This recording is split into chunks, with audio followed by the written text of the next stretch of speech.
Hello, my name is Al Bielek. My commonly known name, official name is Alfred Bielek. That is my current name, and according to my birth certificate, I was born on 31 March 1927, making me 73 years old. That is not my entire history. Currently, I am a retired electronic engineer. I've done a great deal of research on things like UFOs,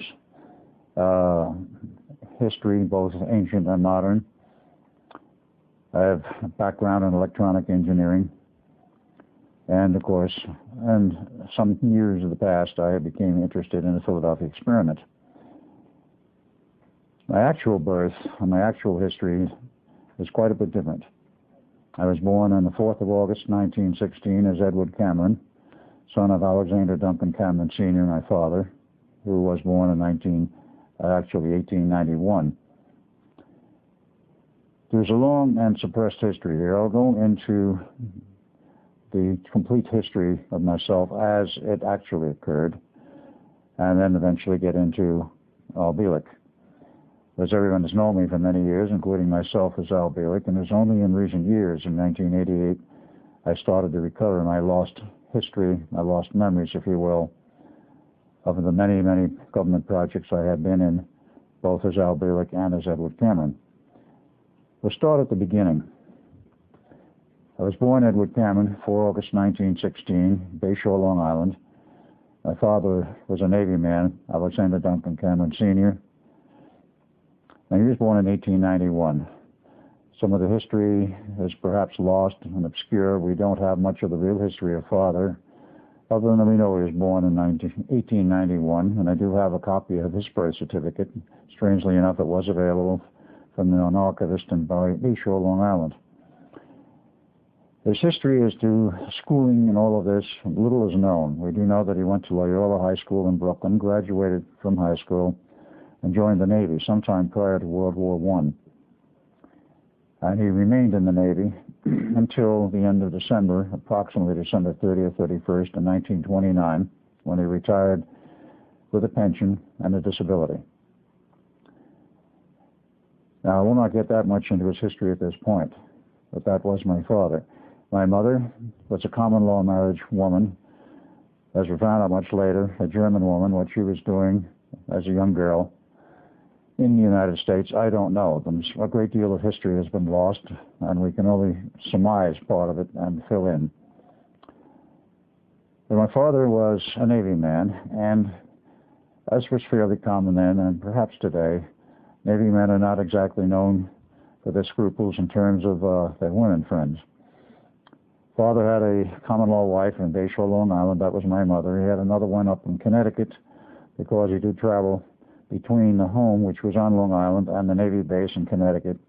And they had another female up there who was the mother of my brother Duncan. He was born about 8 months later. And his history is a little bit obscure also. Duncan and I actually grew up together, but the reason why that occurred, that we didn't get back together and grow up together, was because in 1917, the United States entered the war, World War I. Father was in the Navy, of course, and it was officially called as sea duty. He abandoned his 2 common law wives and, of course, went to sea. We, as the 2 sons, I being the firstborn, Duncan the second, were raised by our aunt, Auntie Arnold, whose maiden name was Cameron, in the big house in Long Island. It's a 23-room mansion built in 1905-1906, and it was connected with the Arnold Constable family fortune. The family was, shall we say, well-heeled, had a great deal of money because of the Arnold Constable store and the history of that family and that group, which goes back to 1855 when the store was first founded. An Englishman by the name of Arnold came over from England, founded the store, brought it in some years later, a partner by the name of Constable, so it became known as the Arnold Constable Store, and they were all over New York. That's a little bit of the background. There's not too much known about that history. The business of the Arnold Constable Store Company is no longer a business. They folded approximately 1965 under reasons which were obscure. The historians in New York and the Historical Society whom I contacted said there is not a financial problem so far as I knew. They just decided to close up operations. And nothing more is known than that. They had a very long history, operating over 100 years. But they had the money to build a very palatial home in Long Island in West Islip. It is still standing. I do have photos of it. And it is still a very large and outstanding home. It is now a place which is historically marked by the town of West Islip with a plaque in the lobby. I've been there more than once. We were raised by Auntie Arnold. Occasionally we'd see Father, typically once a year around Christmas. And he would take us around the city in various places and, of course, treat us to what is kids normally treated to. We went through the grade schools, went through high school, graduated 2 years early from high school, actually in 1932. We were considered rather brilliant students at that time. Father, in the meantime, had retired from the Navy in 1929. After that, we saw a great deal of him. He never worked as a person for another company or a job as such. And he had money, and he, in his retirement, used to build racing sloops. And he rented the Long Island regattas every year, won quite a few trophies. He got tired of a particular boat, he would sell it and go build another. They were hand-built in a boatyard which still exists on Long Island. I had the occasion to go by there and see it in looking up the history of the family after I became aware of who I really was, which means in 1989 onward. My awareness fell back into place, you might say, in 1988, under circumstances I'll go into later.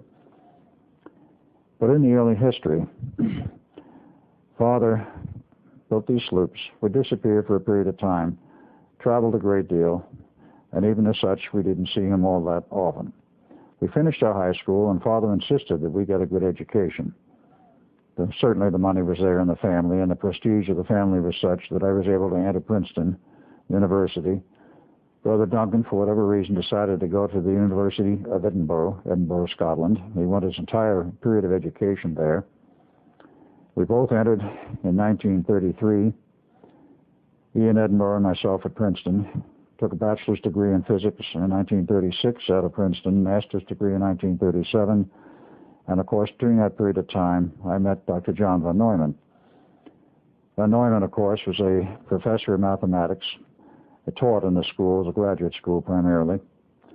But for reasons unknown to me then, he took a great interest in me.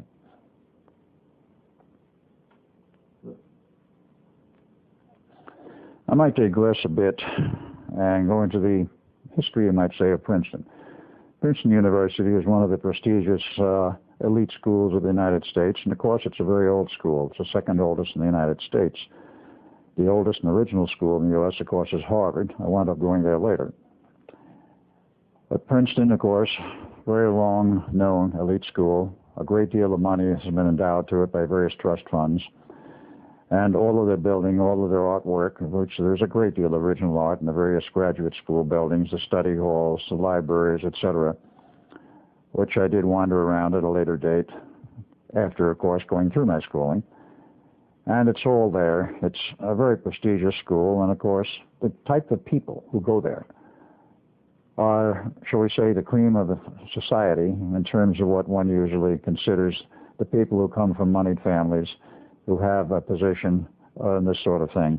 It was not a school of, pardon my expression, it was not a school for commoners, not that I have anything against commoners, because I've long since learned from Bielek that there's a different side of life than one learned as, shall we say, Edward Cameron. The school was a very interesting school. I was in one of the fraternities. I've long since forgotten, and I've tried to research this, and I can't find much out to this day. But I continued on. I finished my school there, went to graduate school. And von Neumann, during this period of time, kept saying to me, if I'm going to go for a PhD, which of course I did, that I should go to Harvard, that it was a better school. In those days, perhaps it was. Still has, of course, the great prestige of its past. But eventually, in 1937, I transferred to Harvard in order to do my graduate work for a PhD in physics, which I continued and finished the work in the summer of 1939. During this period of time, I had almost no contact with Duncan. He didn't come home. He stayed over in Scotland. And perhaps there was a reason, because the Cameron family has a long history which goes back into Scotland. And if you trace it historically in the Cameron clans, of course, they originated in Scotland. And there is a great deal of history involving Scotland for the background of our family. This is another subject I won't go into now. But I finished my schooling in 1939 in the summer, took my PhD, and all the usual things that go with the graduation. Duncan did the same. Father decided at this time that it was time I met my mother again, my natural mother. And we had to go over to Europe in order to pick up Duncan anyway. So Father picks me up, and we go to Scotland. Duncan becomes part of the entourage, and we go to Germany, to Königsberg, to meet my natural mother. I hadn't seen her, of course, in many, many years. Very many years. There she was when we got to the place, living in the family castle, if you will, overlooking the river right outside of Königsberg. I still remember this. And, of course, she was swannied in her own way. She was happy to see us. They had servants and all this sort of thing. And I might point out, we left there and returned to the United States. It was a short and brief trip on the 1st of September, 1939. We were back in the States. And, of course, 1st of September, 1939 was when hostilities broke out in Europe over World War II.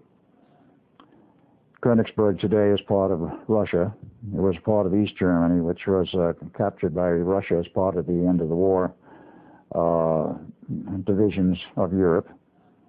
And even after East Germany went back to become a part of unified Germany, Königsberg remained as part of Russia and is still. All of the castles there were no longer under private ownership. That was ended when Russia took over, and they're now part of the state system, and for the most part they are museums. There's no private living in any of those, and that is in that section of Russia. That's another long story I will not go into as to what happened to Mother. Part of this is still, in terms of her, is current. She is still alive today, believe it or not. She is actually 100 years old. Will be 101, I think, this summer. Her birth date was June 30th. But at that time, she was still a relatively young woman. And when we returned to the United States, of course, Father said to us, Duncan and myself, "We want you to continue in the family tradition." That has been the Navy. And he had, of course, going into his background, which I will, had many connections. He had already set things up for us, or already, shall we say, greased the skids, so that we would enlist in the Navy. There would be certain opportunities open up for us. So we enlisted in September 1939 at the Naval Enlistment Station at 50 Church Street, New York. We're given commissions as Lieutenant J.G. because of our education. And, of course, this was all tied into what Father had already set up for us, which was to work on a specific project. We were not informed in advance of what plans he had already made with certain groups in the military. And we finished our schooling. Then, of course, we went into a Navy school, which is what was typically called a 90-day wonder school at that time for officers and officer candidates. We finished that, and we were then assigned to the Institute of Advanced Study at Princeton, New Jersey. Now, I might go into a little bit further the background here of Father. My information on Father was very scanty at that time. Of course, he was alive and in the family, and we saw him a lot. And he made many trips to Europe. We didn't know what they were all about at that time. But we found out since, that is Duncan and myself, researched with some other people, he made many trips to Europe, and during the period from 1933 to 1941-42, he literally spirited 9 different German scientists, mostly Jewish, out of Nazi Germany to the United States. They brought her over across the ocean on an ocean liner, buried in a cubicle, which typically the store, the company store, that is our family history, they had to bring many goods in from Europe, and they typically were packed in a 12-foot on-the-side crate, which was typical for handling at seas when the crane dropped them in the hold of the ship and all this. They would build a special one up with living quarters, which included, of course, food, water, light, sanitary facilities such as they were. And this crate would be dropped in on the top of everything else, so it was on the top of the stack, as it were, in the hold. Whether or not the person got out during this trip or not, I don't know. Arrive in Brooklyn, or in the New York Harbor, as the case may be offloaded. That person would be removed and would then go literally to our home, be given a disguise, and after a period of time would sort of sink in and disappear into New York society. These people were held in reserve. They were not used at all during that period of World War II until the war was over. And there were some rather interesting people involved in that, including one very prominent scientist who we were able to track the history of, and he became later on a very prominent scientist in one of the later follow-on projects after World War II, which had nothing to do with the Philadelphia experiment, I might add. These people came over, they went through this whole business, and Father was literally going into Germany, including after the war started and hostilities broke out, before the United States was involved directly in the war, and even one trip after the United States was involved. In retrospect, we look at this, how did he have so much access to Germany, which was basically Nazi Germany during this entire period? And why was he able to spirit these people out who were well-known scientists? They were beyond the engineering level. They were actually scientists, most of them with PhDs. How was he able to get them out of Germany? This has been something of a mystery we've never been able to determine, except he had a great deal of connections, some type of clout, which enabled him to go into Nazi Germany and bring these people out. Typically, for somebody to be brought out of Germany in that period of time, if they wanted asylum in the United States or any other part of the world, if they wanted to be brought out, there was a price to be paid. And the price typically was, during periods of peacetime, before Germany was involved directly in the war, if they wanted to be brought out, it would cost them typically 50% of their assets to guarantee safe delivery into an environment where they'd be safe. After the war started, I understand there was everything you were worth financially if you wanted and valued your life.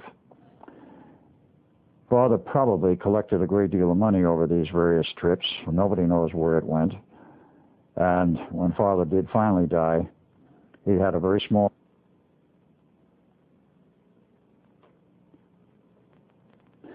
In 1981, according to the official records, monies were inherited, and he had a small trust fund by Brother Duncan and his sister. Later Duncan than the one I'm discussing from the period I'm now talking about, namely my early history as Edward Cameron. There was some dispute as to whether or not Father actually did die in 1981. That was later resolved only in very recent years. But at that time, when Father took us over to Europe, 1939, which was in August, and our brief stay, and our return on September 1, things were a little bit hectic, and Europe, one could sense, was in something of a turmoil.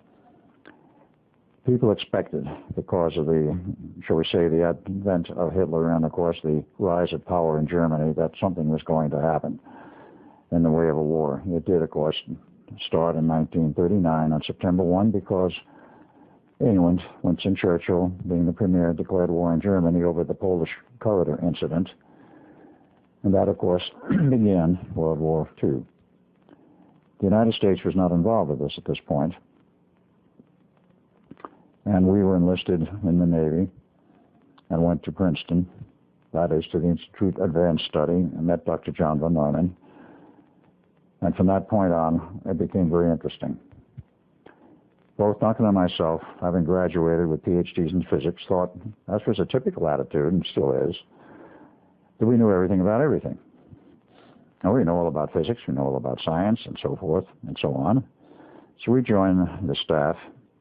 We did not actually join the staff in the sense of being paid by the Institute. We were there as auxiliaries, assigned by the Navy, to be both observers and participants in the ongoing Project Invisibility, which began in 1931.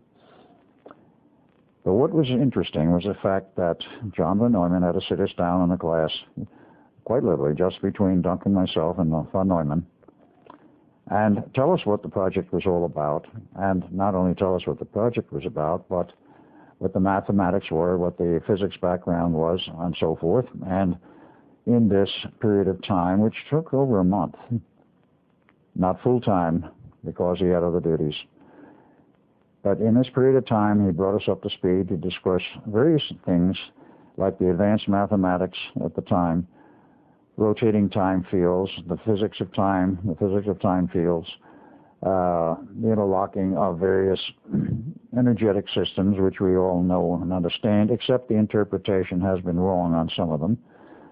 And it was well known at the Institute because of the fact they had a long history of mathematics and background, which Van Neumann himself was involved in and other people there were involved in, which brought us to the point of almost saying, why did we bother going to school? Well, of course, there was a good background, there was a good starting point. And from that point on, we learned the realities of modern physics, speaking, of course, in terms of 1940-41, and what we were being groomed for. Project Invisibility actually began in 1931. The technical director of the project at a later date was Nikola Tesla. But it began in 1931. Tesla got together, as he had done with other people in the past, and many projects. I will give a history of him briefly. But Tesla was working at that time in the University of Chicago with Dr. John Hutchinson, who was the dean of the university's School of Engineering, and a staff physicist by the name of Dr. Emil Kirchenauer. These people, including Tesla, got together for a theoretical discussion of, can you make an object invisible, and if so, how do you do it? Well, this was literally a paper study. Nothing came up of this in terms of building any hardware during this period of time. In 1933, Franklin Delano Roosevelt became president of the United States, and he knew Tesla from World War I. Roosevelt, of course, was at that time an Undersecretary of the Navy during the period of World War I, and Tesla was invited and asked to do work for the government in lieu of other things during the period of World War I, which he did. This, of course, established a friendship between Roosevelt and Tesla, and when Roosevelt became president, Tesla was invited to Washington for an old get-together of old friends. Nikola, what are you doing these days, and so forth. Nikola talked about his theoretical studies and the things he had been doing, and what most particularly was important, that he was looking at the study of a program for invisibility. And at that time, it was purely theoretical. But Roosevelt, not being an uneducated man, thought this was a very interesting project, and he says, I think this would be of interest to the military. And I said, I'll see that you get some money to fund this project. And, oh yes, I would like you to be the director. And it will be moved from Chicago to New Jersey to the Institute of Advanced Study, which had just started up and opened its door, so to speak, for business in 1933. And there were 4 original scientists, mathematicians who were assigned there. They were invited, and of course they were paid a salary. Dr. John von Neumann accepted a salary there of what was an almost unheard amount, $10,000 per year, to join the staff at the Institute. A man by the name of Dr. Alexander joined. He was not part of this project. A man by the name of Dr. Oswald Veblen joined the staff. He was not part of this project, but he was one of the first 4 people brought on board, and of course, Dr. Albert Einstein. These were the 4 original scientists, engineers assigned to the Institute, and of course the projects undertaken by the Institute, being a premier think tank for the United States at that time, caused the expansion of the staff over years following. But these were the 4 originals. And of those, only 2 were heavily involved as time went on with the project, with the thought of experiment. Einstein was a very, shall we say, strange person in the sense that he was there as a consultant. He was into mathematics and pure physics, and I don't need to go much into his history because it's well established except for one point. Many of his biographers say that he left Germany in 1933 because that was when Hitler took over and he fled for his life, or what he feared would be his life if he stayed. He actually left in 1930 at the insistence of friends who said, oh, where the political scenario in Germany was going, and said, "We recommend that you leave Germany now." Well, it's easy to leave. The National Socialist Party, which was the party of Hitler, did not want him to leave because he was considered a national asset. He was virtually kidnapped and taken out of Germany to the United States, and he was at Caltech for 3 years, from 1930 to 1933, which is not well known. A friend of mine, now deceased, who was an English mathematician and scientist, had seen and met Einstein at Caltech during that period of 30 and 33 and verified, because he saw Einstein many times and even was in Einstein's home in California at that time. In 1933, he accepted the appointment to from Caltech to the Institute of Advanced Study and, of course, joined the staff and remained there until he died in 1955. But Einstein was a brilliant man, and, of course, he was in many different projects, and he was the consultant, if you will, internally. The project was moved there, as I said, to 1933, and, of course, it continued then with Navy funding, but was an open project, not classified, and was quite basically a research study. This went on until 1936 and on beyond that. But in 1936, they had their first test of some hardware to see whether they could actually make an object invisible, and it didn't really work. But it gave them encouragement. They were working in the right direction. So this continued on until 1940.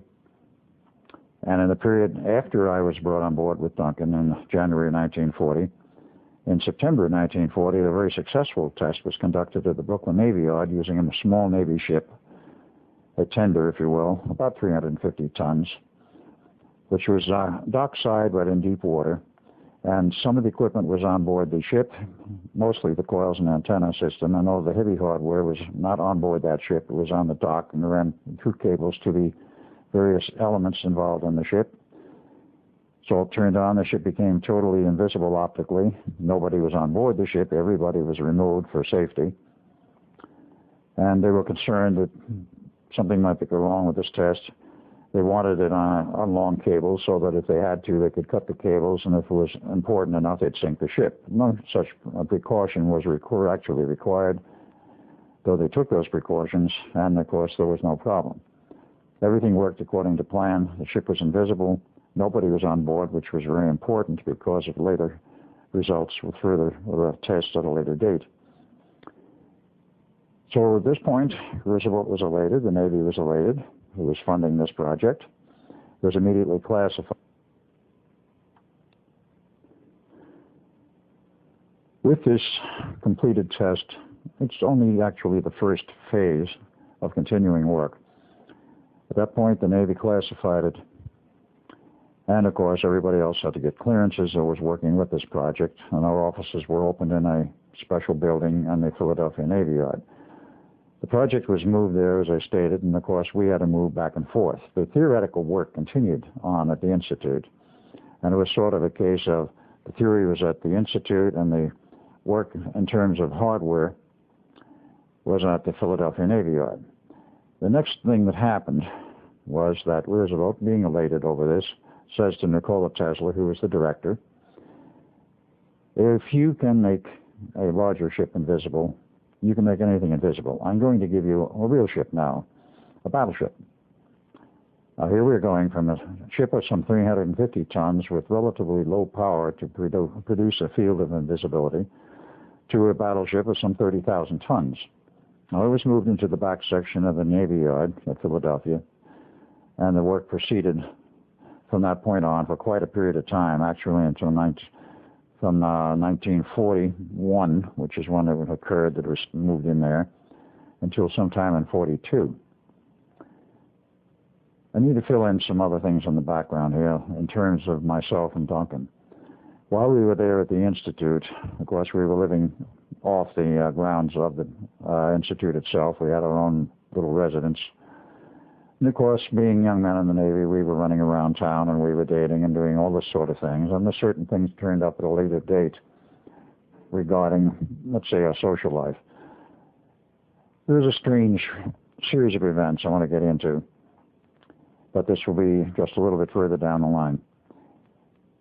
In the period in which all of this work was done, we were not, of course, privy to the earliest work. but we were brought up to speed. We were told what had happened. And Tesla, of course, became rather friendly. He was a very quiet and, shall we say, withdrawn man. And the history of Nikola Tesla is very interesting, and one has to understand something of his past and what he went through to understand how he wound up where he did and why he had the personality and character which was known to him at that time, but to his friends, which were rather few. He was born in 1863 in Smiljan, Croatia, now part of Yugoslavia, and he was the younger son of a priest. A priest, of course, had a wife, and there was an older son, a brother. Tesla was born in 1863. The other son, the firstborn, was 3 years older. He grew up in this family in rather poor circumstances, but they did learn how to ride because that was a transportation at that time. But his brother, at the age of 10, had a horse accident, which he fell off the horse, broke his neck, and died. This apparently broke up Tesla very badly because he was very close to his brother for whatever reason. They had that very close feeling of relationship. Quite possibly he never got over it. As time went on, father was trying to groom Nikola for the priesthood. And Nikola couldn't have cared less. He wanted to go to engineering school. Of course, he went through the normal schools of the time, and at the age appropriate to joining the schools, the more advanced schools, he went through the secondary schools.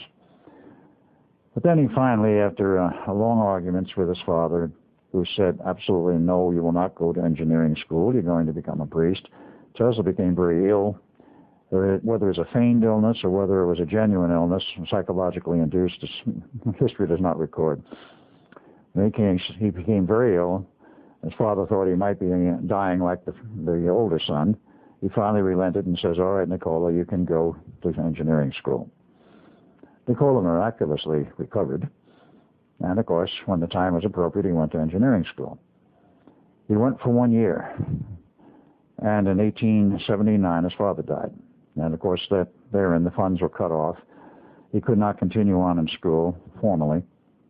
So he went to work, first in the telephone system works around in Bucharest, I believe. Tried to continue his schooling on the side, as the saying goes, monitoring the classes without being a matriculated student, being the normal tuition.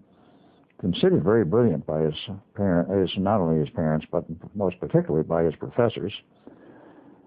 And then in 1882, he went to Paris, went to work for the Edison Works in Paris. He was there until 1884. During this entire period of time, he had argument after argument with his professors because he was, at that point, even so brilliant that he envisioned new forms of electricity. DC, of course, was the common thing at that time, developed by Thomas Alva Edison. And, of course, Edison's works were all over the world at that time, and they had a major installation in Paris, which he went to work with. And the head of the engineering works in Paris considered Tesla very brilliant.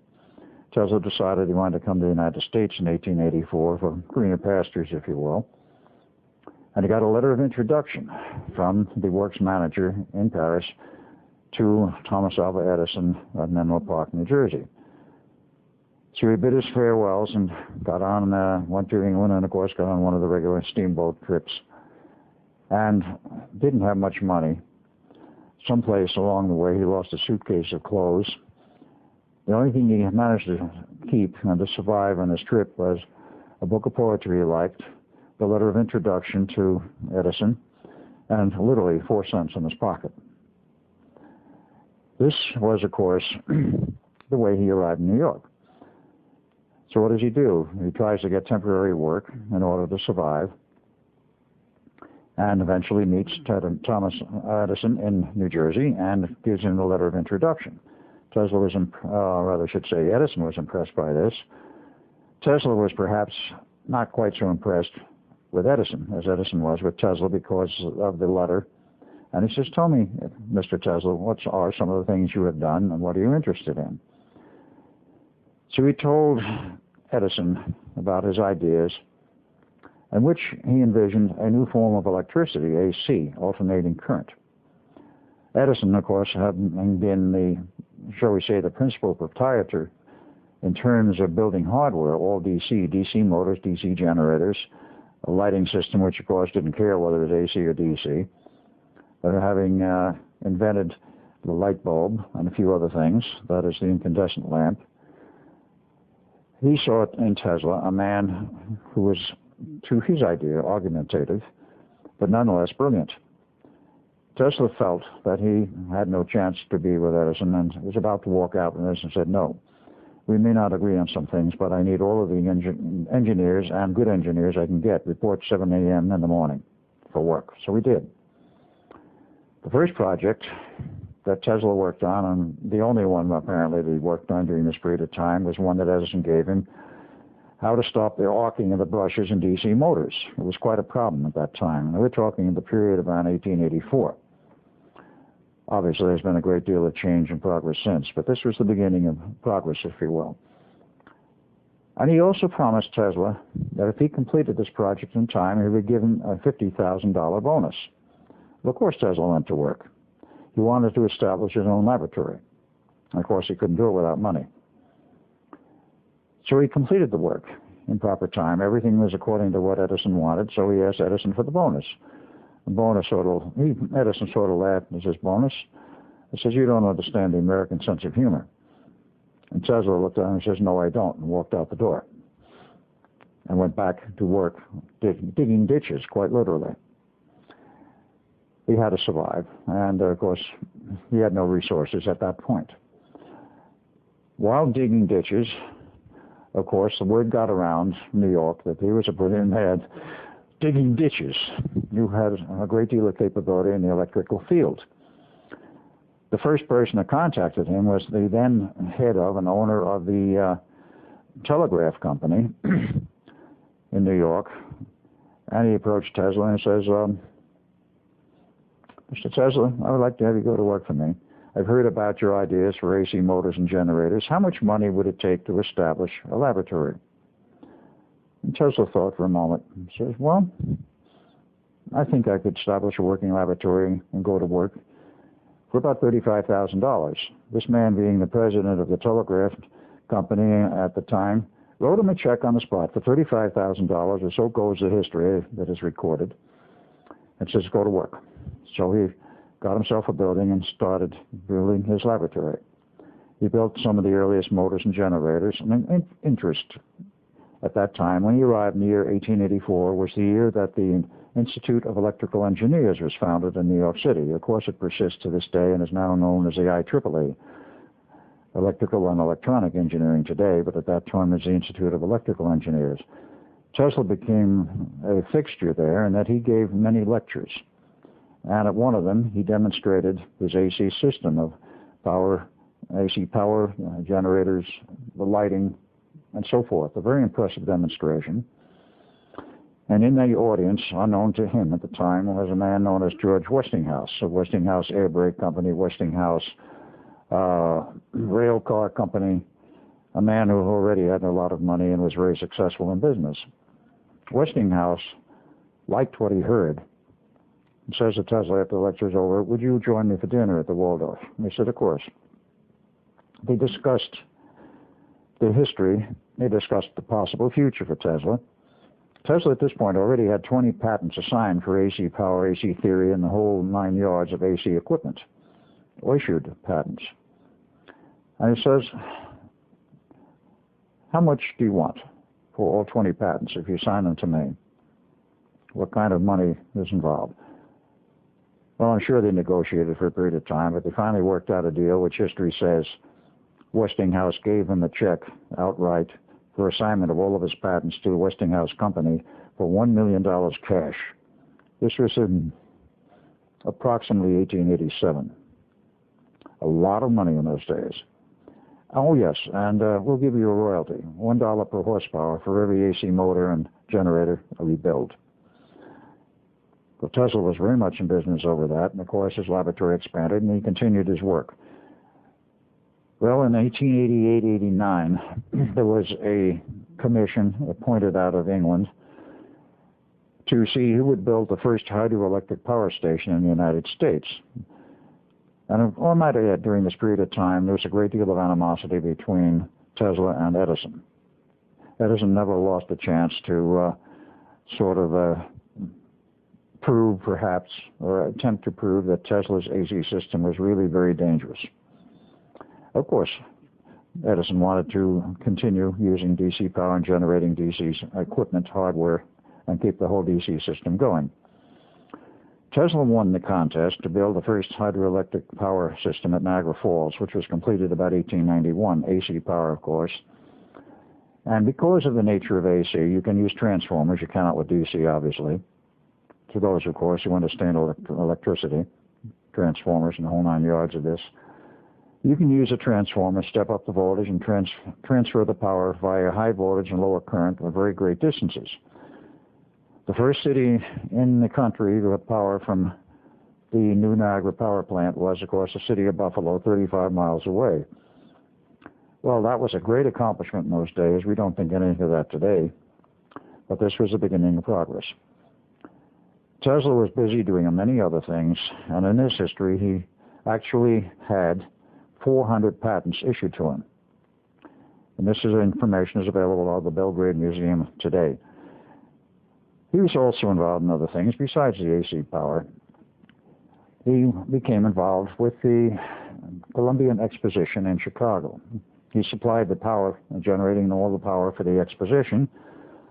And there are photos that were taken of the Westinghouse Tesla system, which I have, believe it or not, slides taken in 1892. A little bit foggy, but they are of interest to show the history of that exposition. In fact, they had a great exhibit there of Tesla and Westinghouse. And GE, which was, of course, backing a certain man by the name of Edison, also had an exhibit. In 1893, Tesla exhibited and tested and showed publicly a radio-controlled model boat. Now, this is the use of a radio system before the turn of the 20th century. In 1898, he again demonstrated it at Waldorf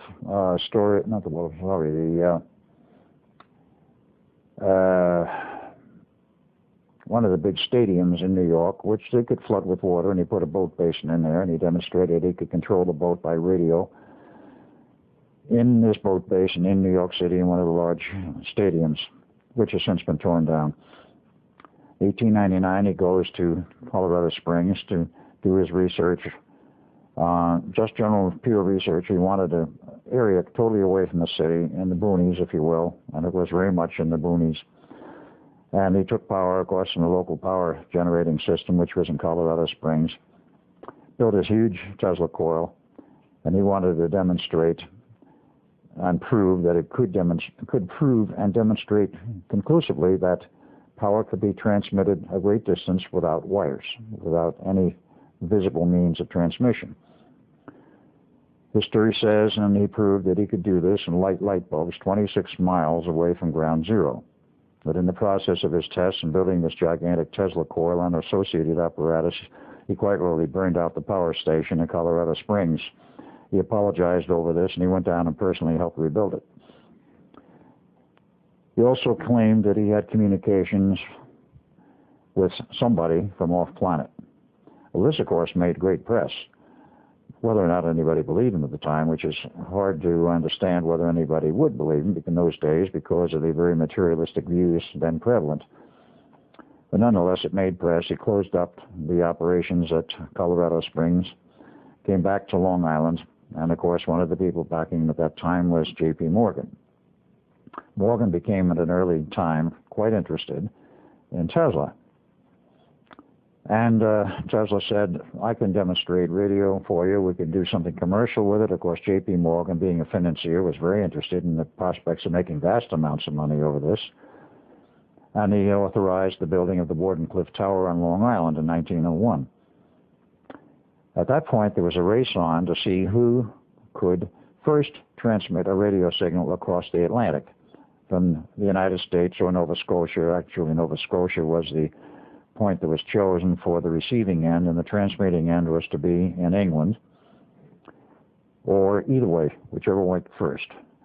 The man who won the contest at that point was a man by the name of Marconi, Guglielmo Marconi, Italian, who was a friend of Tesla's and had visited Tesla in his laboratories in New York. And at that time, Tesla was very open with his files and any of his technical information.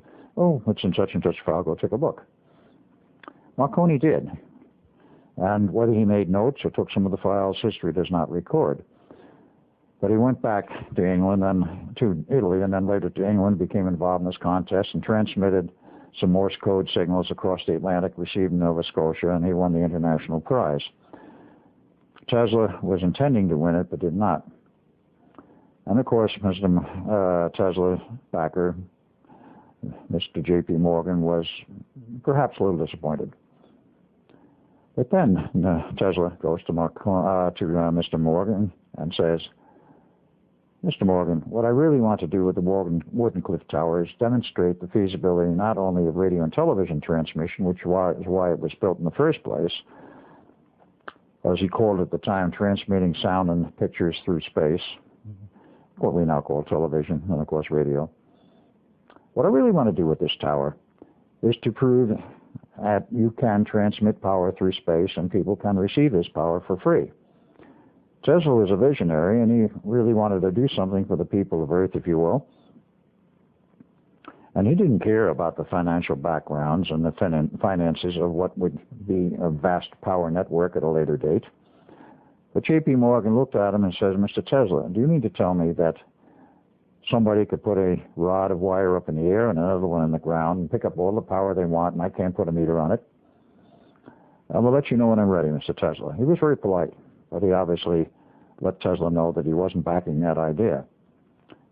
Well, the Wardenclyffe Tower was abandoned and eventually was transferred to, I believe, the Waldorf Astoria hotel system and the backers for the hotel and payment of some debts, because at that point on, Tesla was in dire need of funds because J.P. Morgan, in his operations, attempted to take over the Westinghouse Air Brake Company and all the Westinghouse's holdings by backing him into a corner financially. J.P. Morgan was an expert at this sort of thing. The way it was saved and Westinghouse retained control was because of the fact that he went to Tesla and says, Tesla, what am I going to do? Westinghouse and Tesla were great friends. I do not know exactly what year this occurred. But he said to him, he says, I owe you all this money. I haven't been able to pay it because of the financial problems I'm in. They're trying to keep the rail company going. They're trying to keep the dining car company going and all of this. And the whole air brake company, which, of course, Westinghouse air brakes were well known on trains and still are to this day. What am I going to do? So Tesla looks on him and says, Mr. Westinghouse, would you give me those agreements we signed? I would like to look at them. He says, what do you want to look at them for? He says, please just get them out of the file. Let me look at them. So he answers to Tesla. Tesla looks at them and reads them, tears them in half. Westinghouse says, Mr. Tesla, what are you doing? He says, you don't owe me anything. He says, but I owe you all this money. What are you going to do? He says, Mr. Westinghouse, George, you held out your hand when everybody else turned their back. You do not owe me anything. That saved his company. He was able to pay off his debts and keep J.P. Morgan from taking over. During this period, prior to World War I, of course, Tesla kept working as best as he could. He had a business manager who tried to get his patents sold, if you will, to make some profits. Managed to hang on during this period of time. Comes World War I. He had, of course, gone to work, which not many people know, for the Marconi Company, the one that was established in the United States. In 1917, Marconi Company West, U.S., was dissolved by the U.S. government because they felt that it was going to be a hotbed of spies and saboteurs having its Italian connection. Of course, Italy was at that time on the side of Germany, and we were fighting both of them. Tesla, of course, was without employment at the time, and that was when the Undersecretary of the Navy approached Tesla and says, I would like to have you do some government work for the war. And he said, of course. So he worked for a period of time, about 2 years. And when the war was over, there was a commission that met and decided that we need a new electronics firm. We want to combine the efforts of all of these companies, including Marconi, and establish a new organization And although the patents have been issued to various companies, will be put in a pool and given to this new company. It became, well known today, of course, it became the Radio Corporation of America, which was established in 1919. And Tesla and most of the people who had worked for Marconi were taken on board that company. Very few people know that Tesla worked for RCA from 1919 until 1939. This is one of the little things he did in the background. He was engineer, then the chief engineer, and later on, in the period between 35 and 39, when he was allegedly such a recluse living in the little room in the Hotel New Yorker, it was actually the busiest period of his life from 31 to 1939, and on into 41. He was not only the chief engineer, but eventually the director of engineering and research worldwide for RCA. And they held a big retirement party for him in 1939 at Cherry Hill, New Jersey. I've never been able to locate any of the monthly bulletins which RCA put out for many, many years, but though I understand there was one showing pictures of him at the retirement party. People since have tried to trace the history of Tesla and RCA, and they can't find it. The paychecks are issued to him were not issued to him under the name of Nikola Tesla. They were issued to him under the name of Nikola Turbo, because Turbo was a nephew, and he decided to use that for whatever reasons as his official name on the records at RCA. And at some later date, all the records were destroyed, whether it was accidental or deliberate, nobody is quite sure. But during this period, he was working on many projects. He decided to go back into, shall we say, the free energy business. And in 1931, he took a PSR automobile, ripped out the standard engine, put in a 75 horsepower electric motor, and they had a little black box, his free energy device, if you will, derived from the work he had done in the period around the turn of the century, and which Mr. J.P. Morgan wanted no part. Built this black box, converted the car to an electric motor, and had this place in the car in the dashboard for those who saw it. We put this black box and plugged it in and then turned it on, and it provided the power for the 75 horse electric motor and drove the PSR all over New York City and eventually all over New York State, without any gasoline, without any visible source of power except what he picked up. This part was documented much later by some Japanese in a video which was done many, many years later, and they said Tesla did it better than any of us, and nobody knows how he did it. That apparently was a secret that died with him. He also developed a particle beam weapon system, which he attempted to sell to the U.S. government.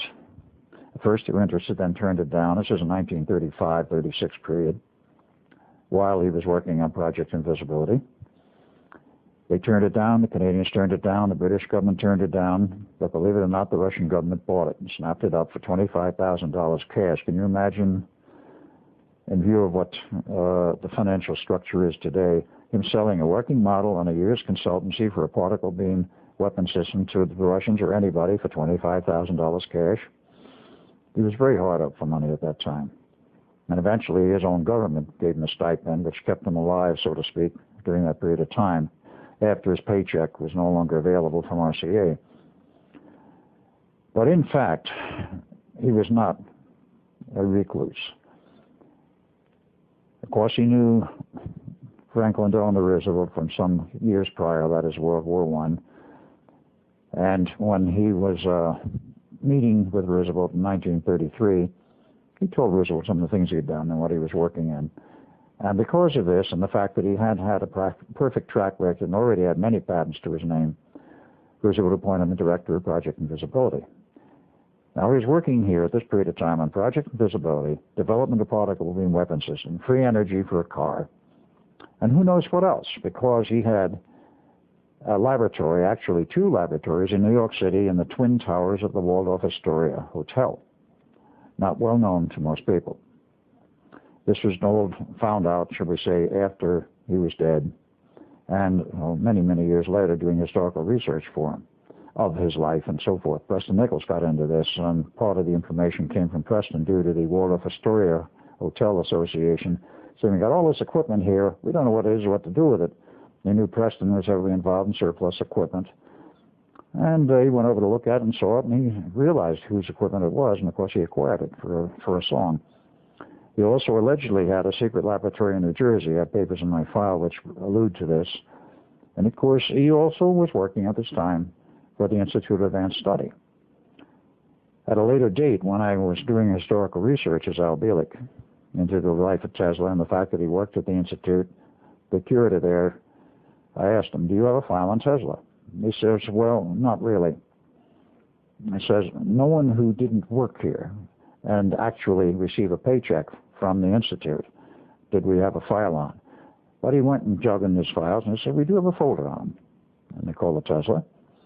And he showed it to me. It was a telegram sent to the Institute from New York saying that Nikola Tesla had died on the 7th of January, 1943, and announcing the plans for his funeral. This is getting a little ahead of the story, of course, but this was the only thing they had in the file.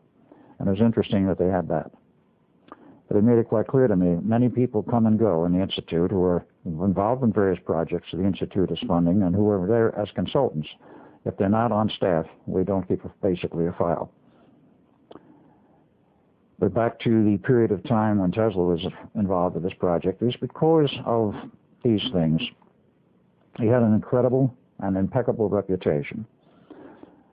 And all during this time, of course, in fact, through his entire life, he never married. To get to the more personal side of Tesla, in the early period when he was in the United States, in the period around 1884 to 1890, one of the people he met was the publisher of the Century magazine, very well known at that time. And the man was married and had a wife. And Tesla was introduced to his wife and so forth, and immediately, shall we say, the sparks flew. And there was this attraction. This kind of thing, of course, you cannot explain appropriately, except it is a feeling which exists between two people, which is like a magnetic pull, and nobody understands why except it's there. And there's this attraction mutually between the two of them. Well, Tesla was an absolute gentleman. He refused to make any kind of a pass or overture to his wife, the man who published Century magazine. And she, of course, and as women in those days were far more demure, she just didn't do anything except be totally polite to Mr. Tesla. They met many times because there was a lot of correspondence and a lot of reporting being done by the head of the Century magazine on some of Tesla's work. But he never married. That was the only woman he's ever known to have been interested in his entire life. And eventually she faded out of his life. So the rest of his life, it's not known that he ever had any female relationships. He was totally devoted to his work. And scanning on that, and then I'm going to come back. You know, when you start getting off the book or talking, I'll get back. So when you see 3 fingers, we're up.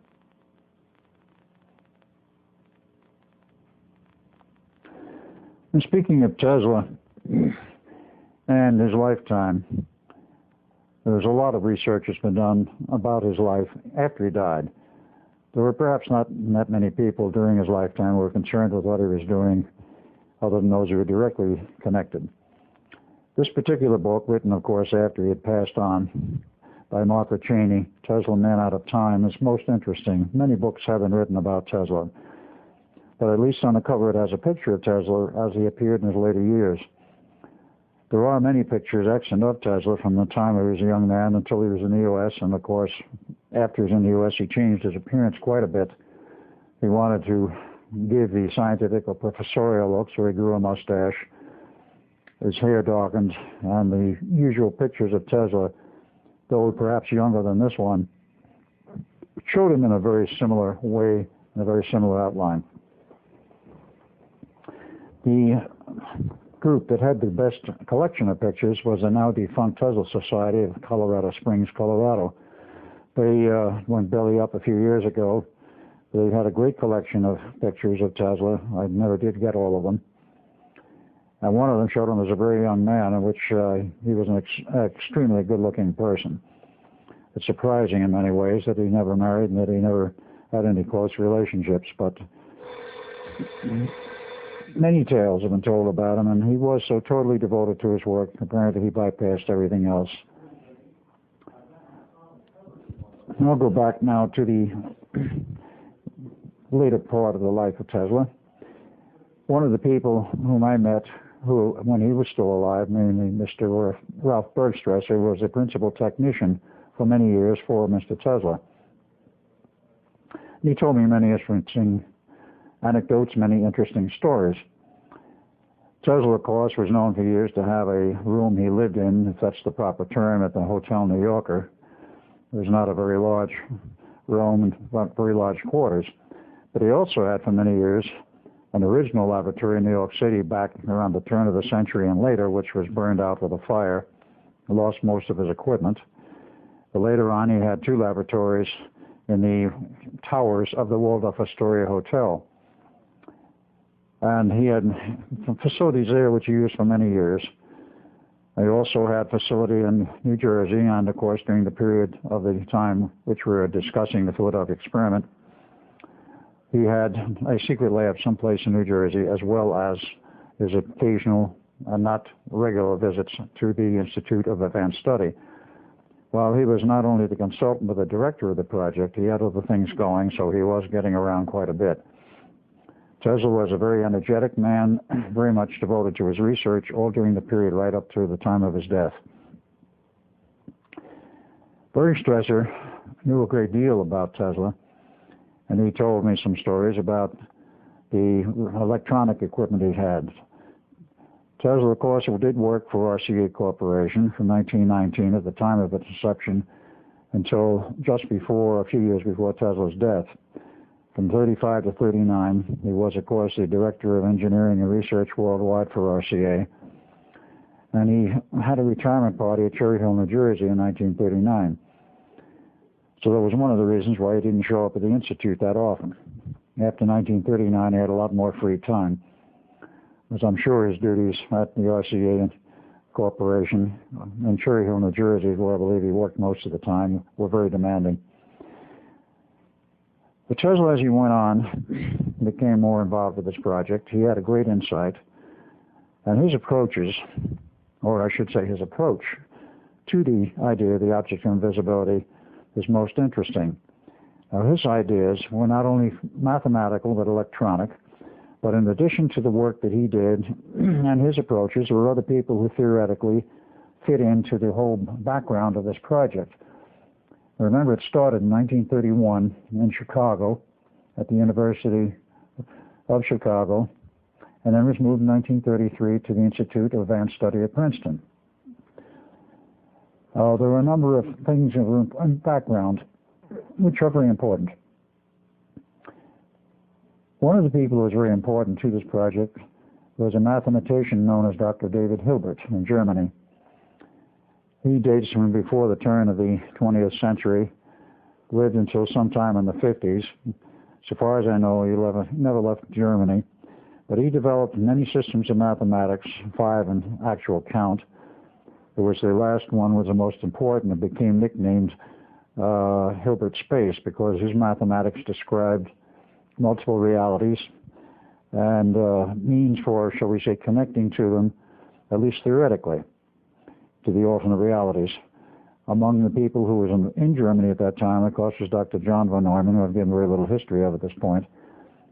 But he took a degree in chemistry in 1925 and a PhD in physics in mathematics in 1926, taught in the German university systems for approximately 4 years before he came to the United States in 1930. During this period of time, of course, he met David Hilbert, learned a great deal of his mathematics, and von Neumann, in his most inimitable way, went on and developed some more of his own mathematics. Things known as operators, polar operators, and what became known as the von Neumann algebra eventually, to make it perhaps more palatable to a student. These were some of the people who figured in the background. Hilbert made his contributions in terms of mathematics, which was brought over to the United States basically by Dr. John von Neumann, who was on staff full-time there, working perhaps most of the time on the project itself. The approach which Tesla used, the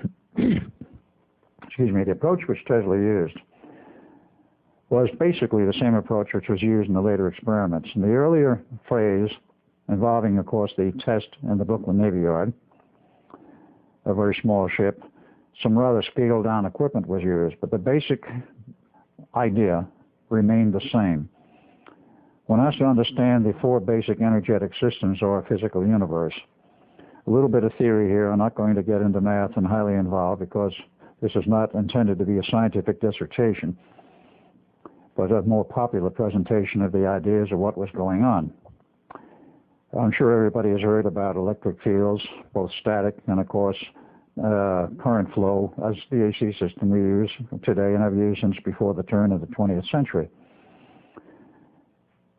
There are electric fields, and of course there are magnetic fields, and everybody I'm sure has heard about magnetic fields, but I'm quite sure very few people ever heard about a gravity field, because Sir Isaac Newton's idea when the apple hit him on the head, as per the stories of yore, that he propounded the theory of gravity in which all matter had an attraction for all other matter, and the mass of the planet determined the strength of the gravitic field. Happens to be incorrect.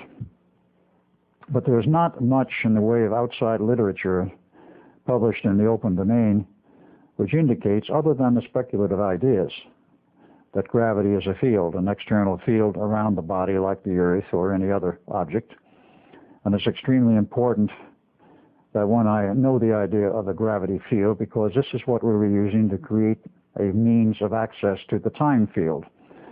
Now that again is another new idea, because not many people outside of the, let's say, the hardcore scientific field, the hardcore scientific community, really understand that time is not an illusion, but is an actual fact in the form of a field.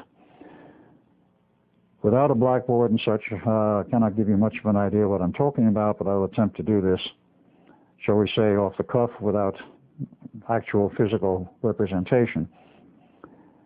The gravity field, the electric field, and the magnetic field are all interlocked. If you consider or mentally look at an idea of, let's say, a triangle, an equilateral triangle of some size, point up, you can assign it in any way you wish, but at the 3 points, the 3 apexes of this equilateral triangle, one will be E for electric field, one will be H for the magnetic field, and the other will be G for gravitic field. If you interconnect these fields by electronics and electronic means, and that takes a great deal of math, and it took many years to understand how to do it, but this is what Tesla came up with, and of course the rest of the people at the Institute. You set up electronics and electronic means to properly interact with these 3 fields, you then access automatically the time field. When you access the time field, and this of course is in a small localized area, depending upon how much power you put into this, you access it and you can manipulate the time field within a small, or perhaps not quite so small, area for effects which are local. If you visualize a donut, this would be the easiest way to do it. A toroid, but let's say a donut, which everybody I think has seen. But a toroidal structure resembling a donut. This thing is a closed circuit. Time is a closed loop. This is very advanced math, very vast concepts, in which there is quite literally no beginning and no ending. There is a point which one can say is plus and minus infinity. This is a mathematical concept, which perhaps doesn't have any direct feeling in reality. But this is a concept. There is a point, you might say, is the beginning and the ending, the alpha and the omega. And you can go through that point, but we're not there.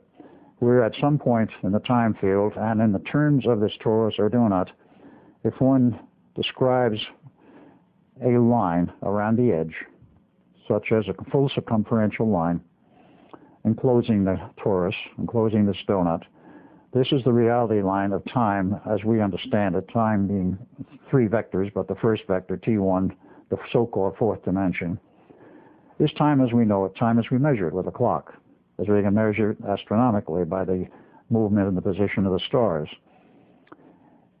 This is fairly easy to grasp. Time also has another aspect, another vector called T2, which is at right angles with the first.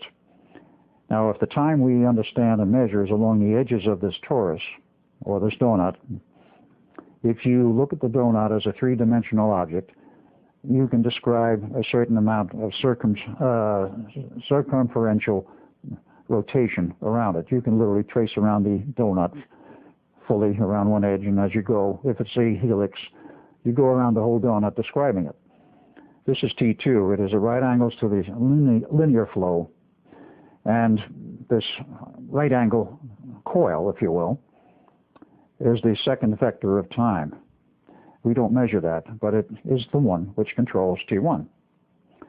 Now what we were doing, and we're speaking now theoretically, is accessing the time field, and in order to access time itself, if I may use that term, you have to go one order higher in order to affect everything that's below it. Going one order higher is when you go to T2 and you affect T2, and therefore you can control within that limited area that you're working with, because the force of the electronics and the artificial field you create doesn't go through the whole Earth, through the whole universe. It's very much restricted, depending on how much power you have to affect the immediate area. This is one reason why they went to such high power in the early experiments, not the very first one Tesla did in 1940, but the subsequent ones, and that is the problem, which developed extremely high power, which became very destructive to the nervous systems of the sailors. But by doing this, you access time with the other three forces, and because of that, you can create a localized time field, and you can then play games with it. When I say games, again, I'm speaking mathematically and in theory. And what you can do, if you could create a field large enough to surround an object, whether it be this table or, say, a larger object like a ship, which is what, of course, we're concerned with, what you are doing is creating a field, literally a donut or torus field around that ship. The ship is within the hole, so to speak, but the fields are around it, and it affects time around that ship.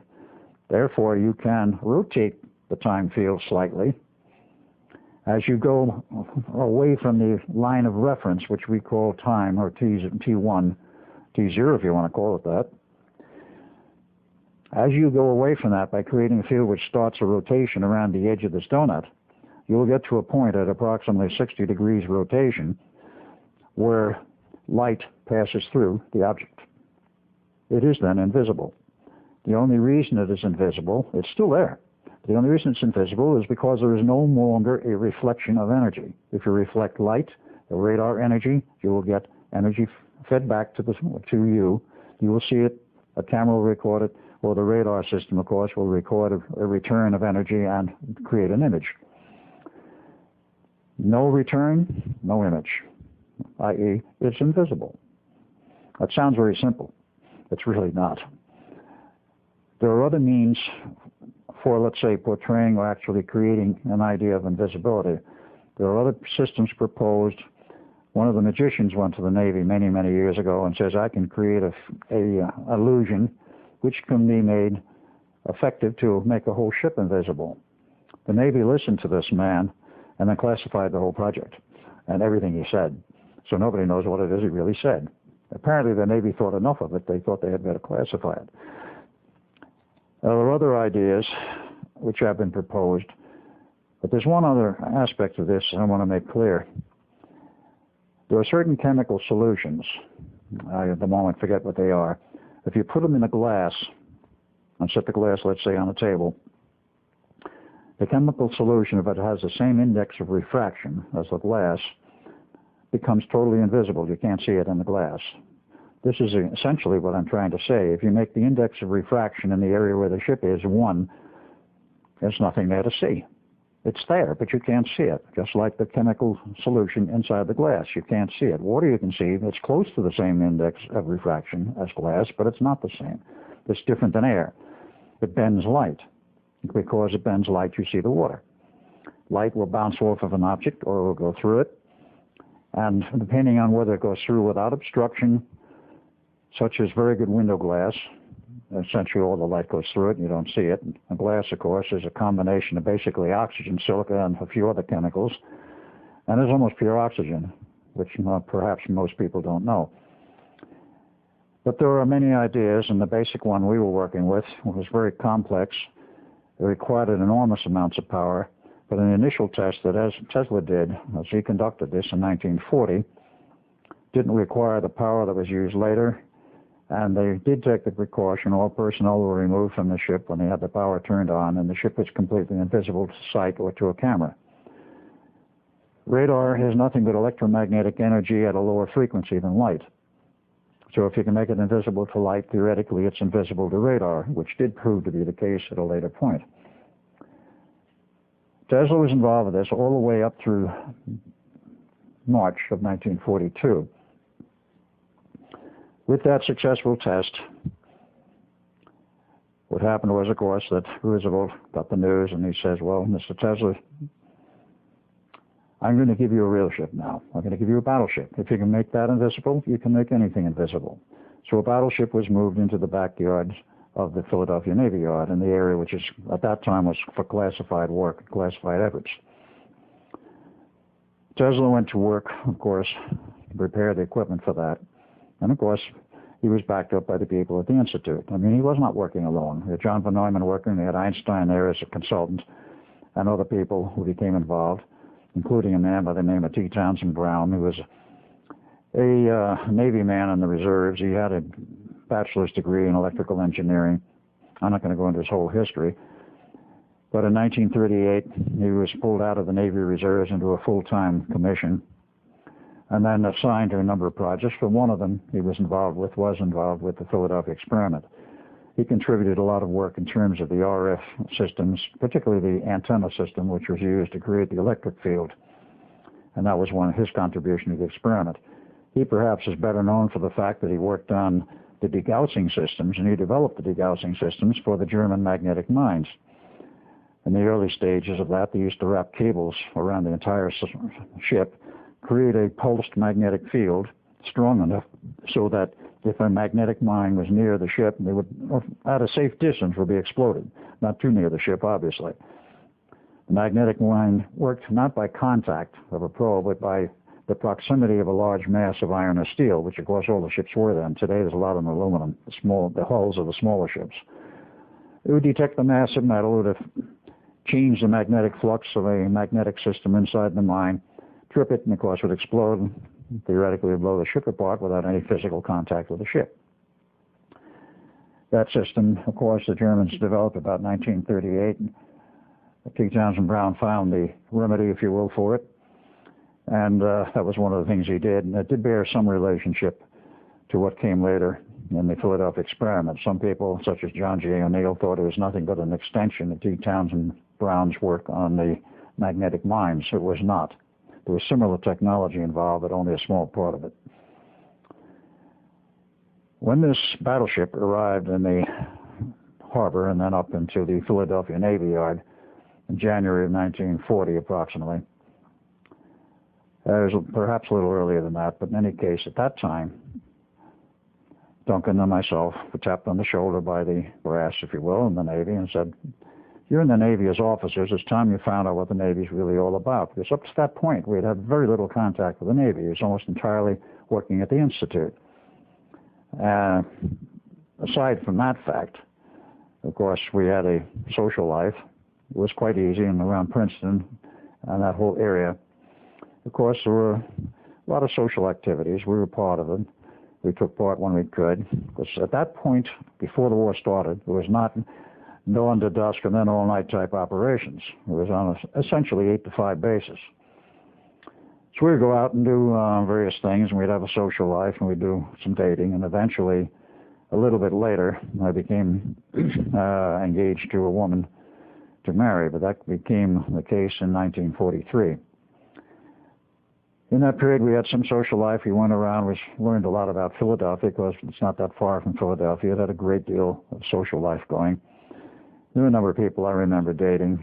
And of course, being that I came from the Cameron family, and there's a certain degree of prestige to that, and of course you wear a white officer's Navy uniform, I mean, the women were falling all over you. In this case, they were falling all over me and Duncan. Duncan was still the better looking of us. We never had any problems, shall we say, socially. The problem was how to fit the social life into the work life. That was an interesting competition. When we went to the sea in the Navy, of course, that ended. And we were all over the Pacific until October of 1941. The Pennsylvania came into dry dock at Pearl Harbor. It was due for an overhaul. It, of course, had been launched in 1916, commissioned in 1916. It was a quite old battleship, actually, but still, shall we say, very seaworthy. It was a favorite of Roosevelt, and it was, at that point, the flagship of the fleet. It went into Pearl Harbor, into dry dock. We took leave, first in Hawaii, then we went to San Francisco. And on December 5th, 1941, we were about to board a Navy plane at the Alameda Naval Air Station when we were intercepted by a Navy captain that says, "Gentlemen, your orders are canceled, come with me." And we followed him into an upstairs room at the Naval Air Station and met Hale-Bop Sr. This was the first time we had met him. He was the director of the Office of Naval Engineering, as they called it in those days. It's since been renamed the Office of Naval Research. And he says, "Gentlemen, your orders are canceled. We have reason to believe the Japanese are going to attack Pearl Harbor within 48 to 72 hours, and we don't want you there. Stay here in San Francisco. It's the home port of the Pennsylvania. So there may be some paperwork and things you can do, but take all the time you want off. Have a good time. In January, you go back to the Institute, and there'll be nothing but hard work, I can assure you." So we did exactly that. We continued our leave, if you will, in San Francisco.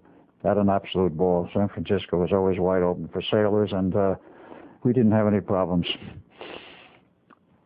And of course, history records that on December 7th, the Japanese attacked Pearl Harbor. It was known in advance by certain people in the Navy and in the military and the brass. And it was known in advance, as I found out many, many years later, as Al Bielek, by a woman whose husband at that time was stationed in Pearl Harbor in 1941. And it was interesting to note that the people expected an attack for 2 months prior to December 7th, but nobody knew whether it would come or when. All the male population of the island of Hawaii, I should say the island of Oahu, which was where Pearl Harbor was, were armed.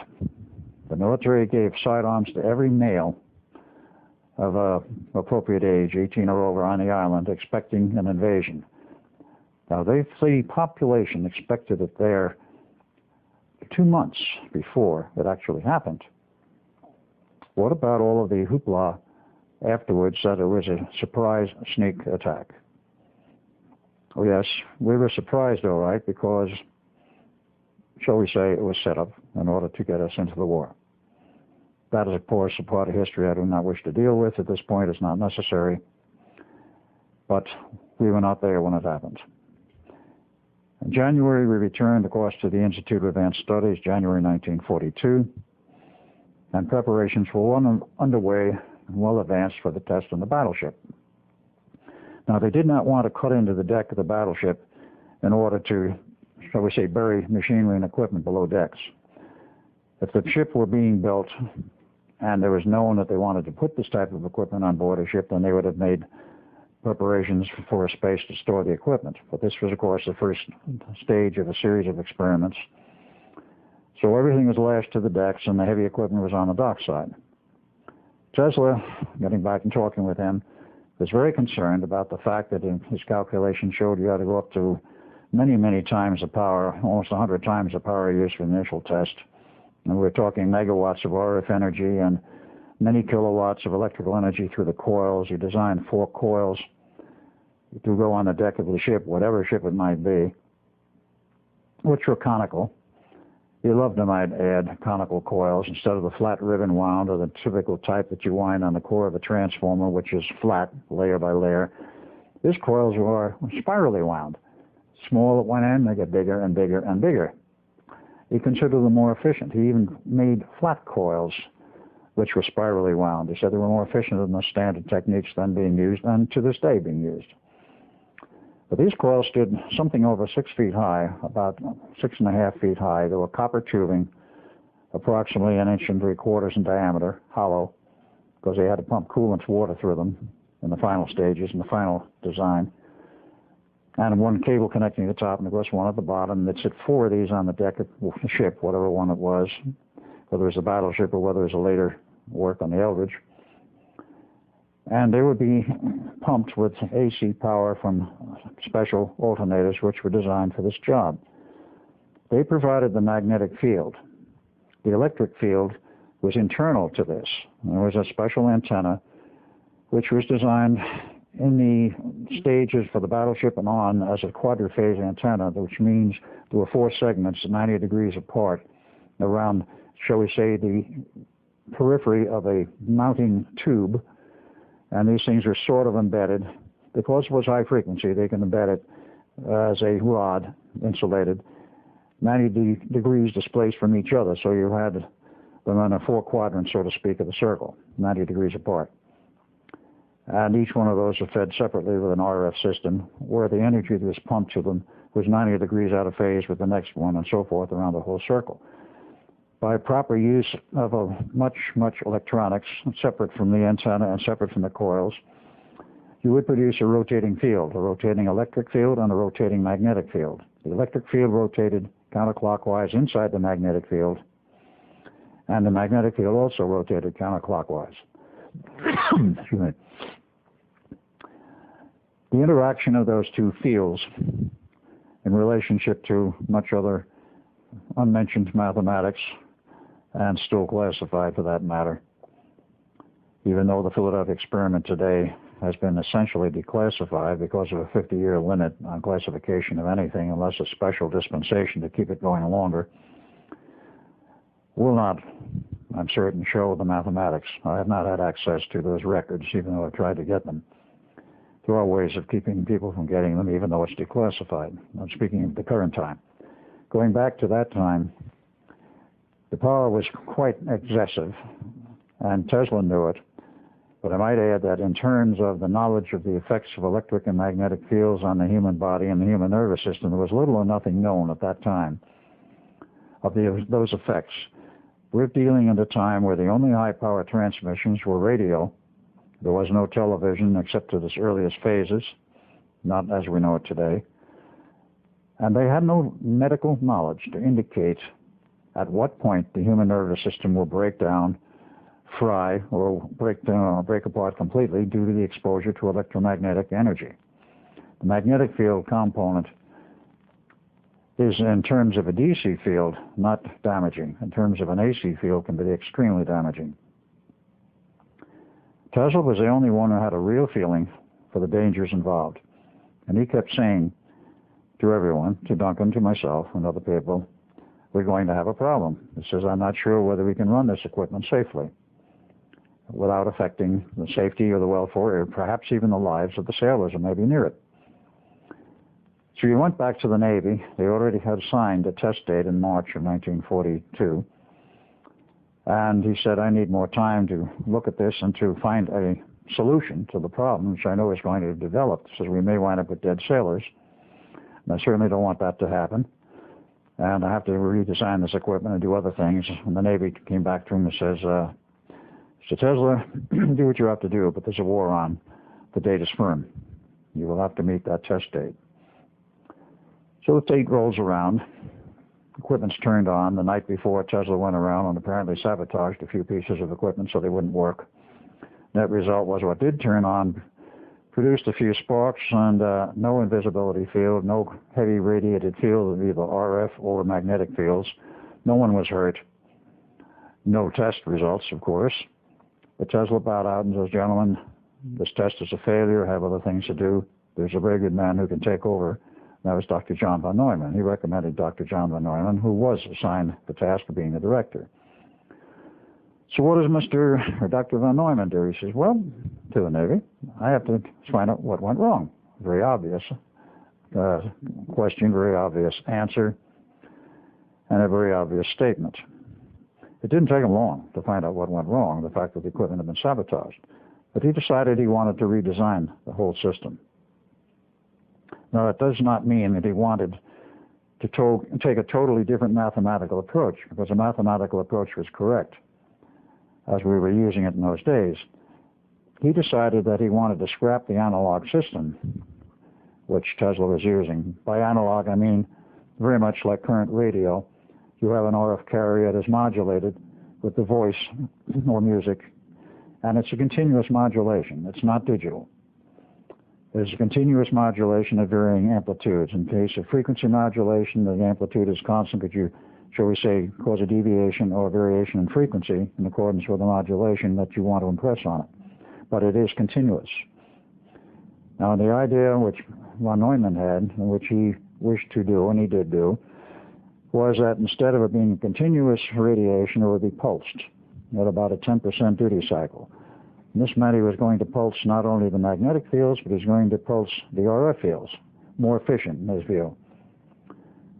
Now, Neumann was a strange man, I might add. He was not only a very good theoretician mathematically, he was one of those very rare breed who could convert it to engineering hardware and design the hardware himself. Very few people had that capability. You think of mathematicians like Hilbert, like many others in history, Einstein. Einstein probably couldn't tell you which end of a wrench to hold. When it came to mathematical equations, he had little or no peer. Von Neumann was probably equally as capable in some areas of mathematics, but he had the additional expertise of being a good engineer. He decided it had to be a pulse system and he needed much time to redesign.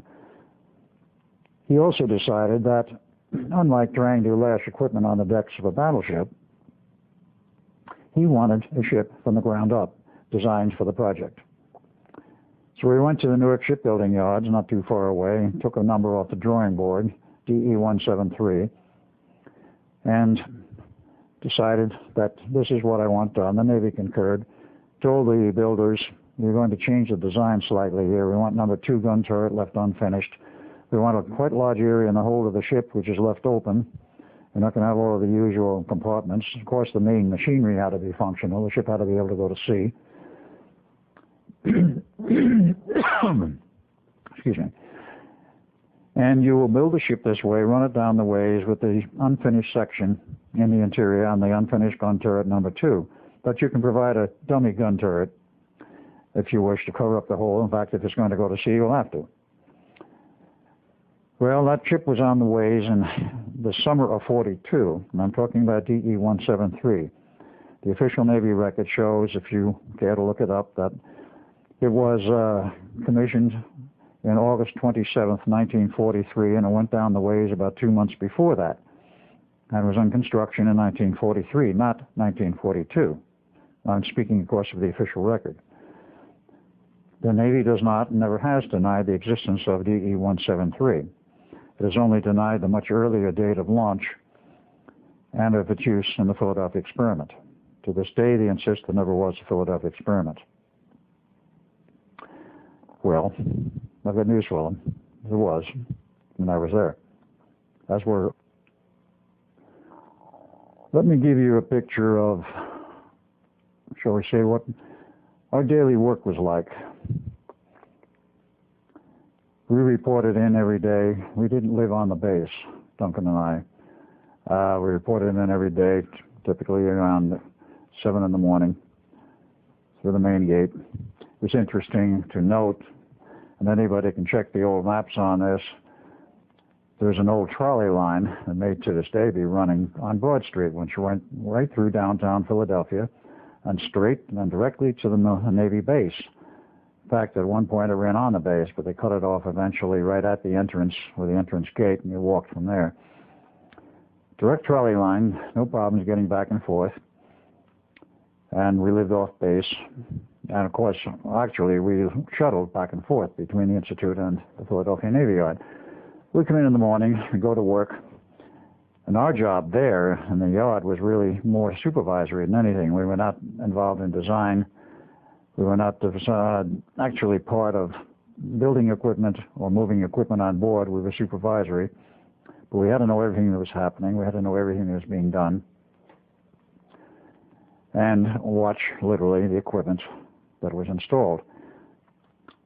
After the Eldridge was actually launched in September of 1942, I was transferred to the Philadelphia Navy Yard, and the finishing work was done on the ship there in the Navy Yard. And this, of course, included, as time went on, the installation of some very heavy equipment on board the ship. The ship's power was totally inadequate to supplying the power necessary for these tests because we were using megawatts of power as equipment was designed. We had an 8 megawatt diesel electric generator, which was the biggest piece of equipment that we moved in the hold. That took a lot of work. Then there was a pair of alternators, 75 kVA each, with a huge motor drive system and gearboxes. They had to be rolled and bolted into place very securely. And then some additional work was done by another man I've talked with since, is Al Bielek, because he is still alive, last I heard, and he designed the synchronizing equipment which became a real problem because von Neumann knew, and without going into the specifics of the theory, the two alternators had to be electrically synchronized in an exact phase relationship. And that could not be done mechanically. It was tried, but it was a totally hopeless task because you're dealing with huge gearboxes and 75 horsepower motor, and all of the adjacent gearboxes and other systems, and there was always mechanical slop. Finally, it had to be done as an electrical synchronization directly between the two alternators. That was accomplished. It took a lot of work. Like so many other pieces of equipment on board that ship, you put them in, you test a particular system, a particular piece of equipment. There were all kinds of failures, all kinds of frustrations, and everybody took it out, their frustrations, that is, typically that night in one of the downtown bars in Philadelphia. The Blue Lagoon, to be specific.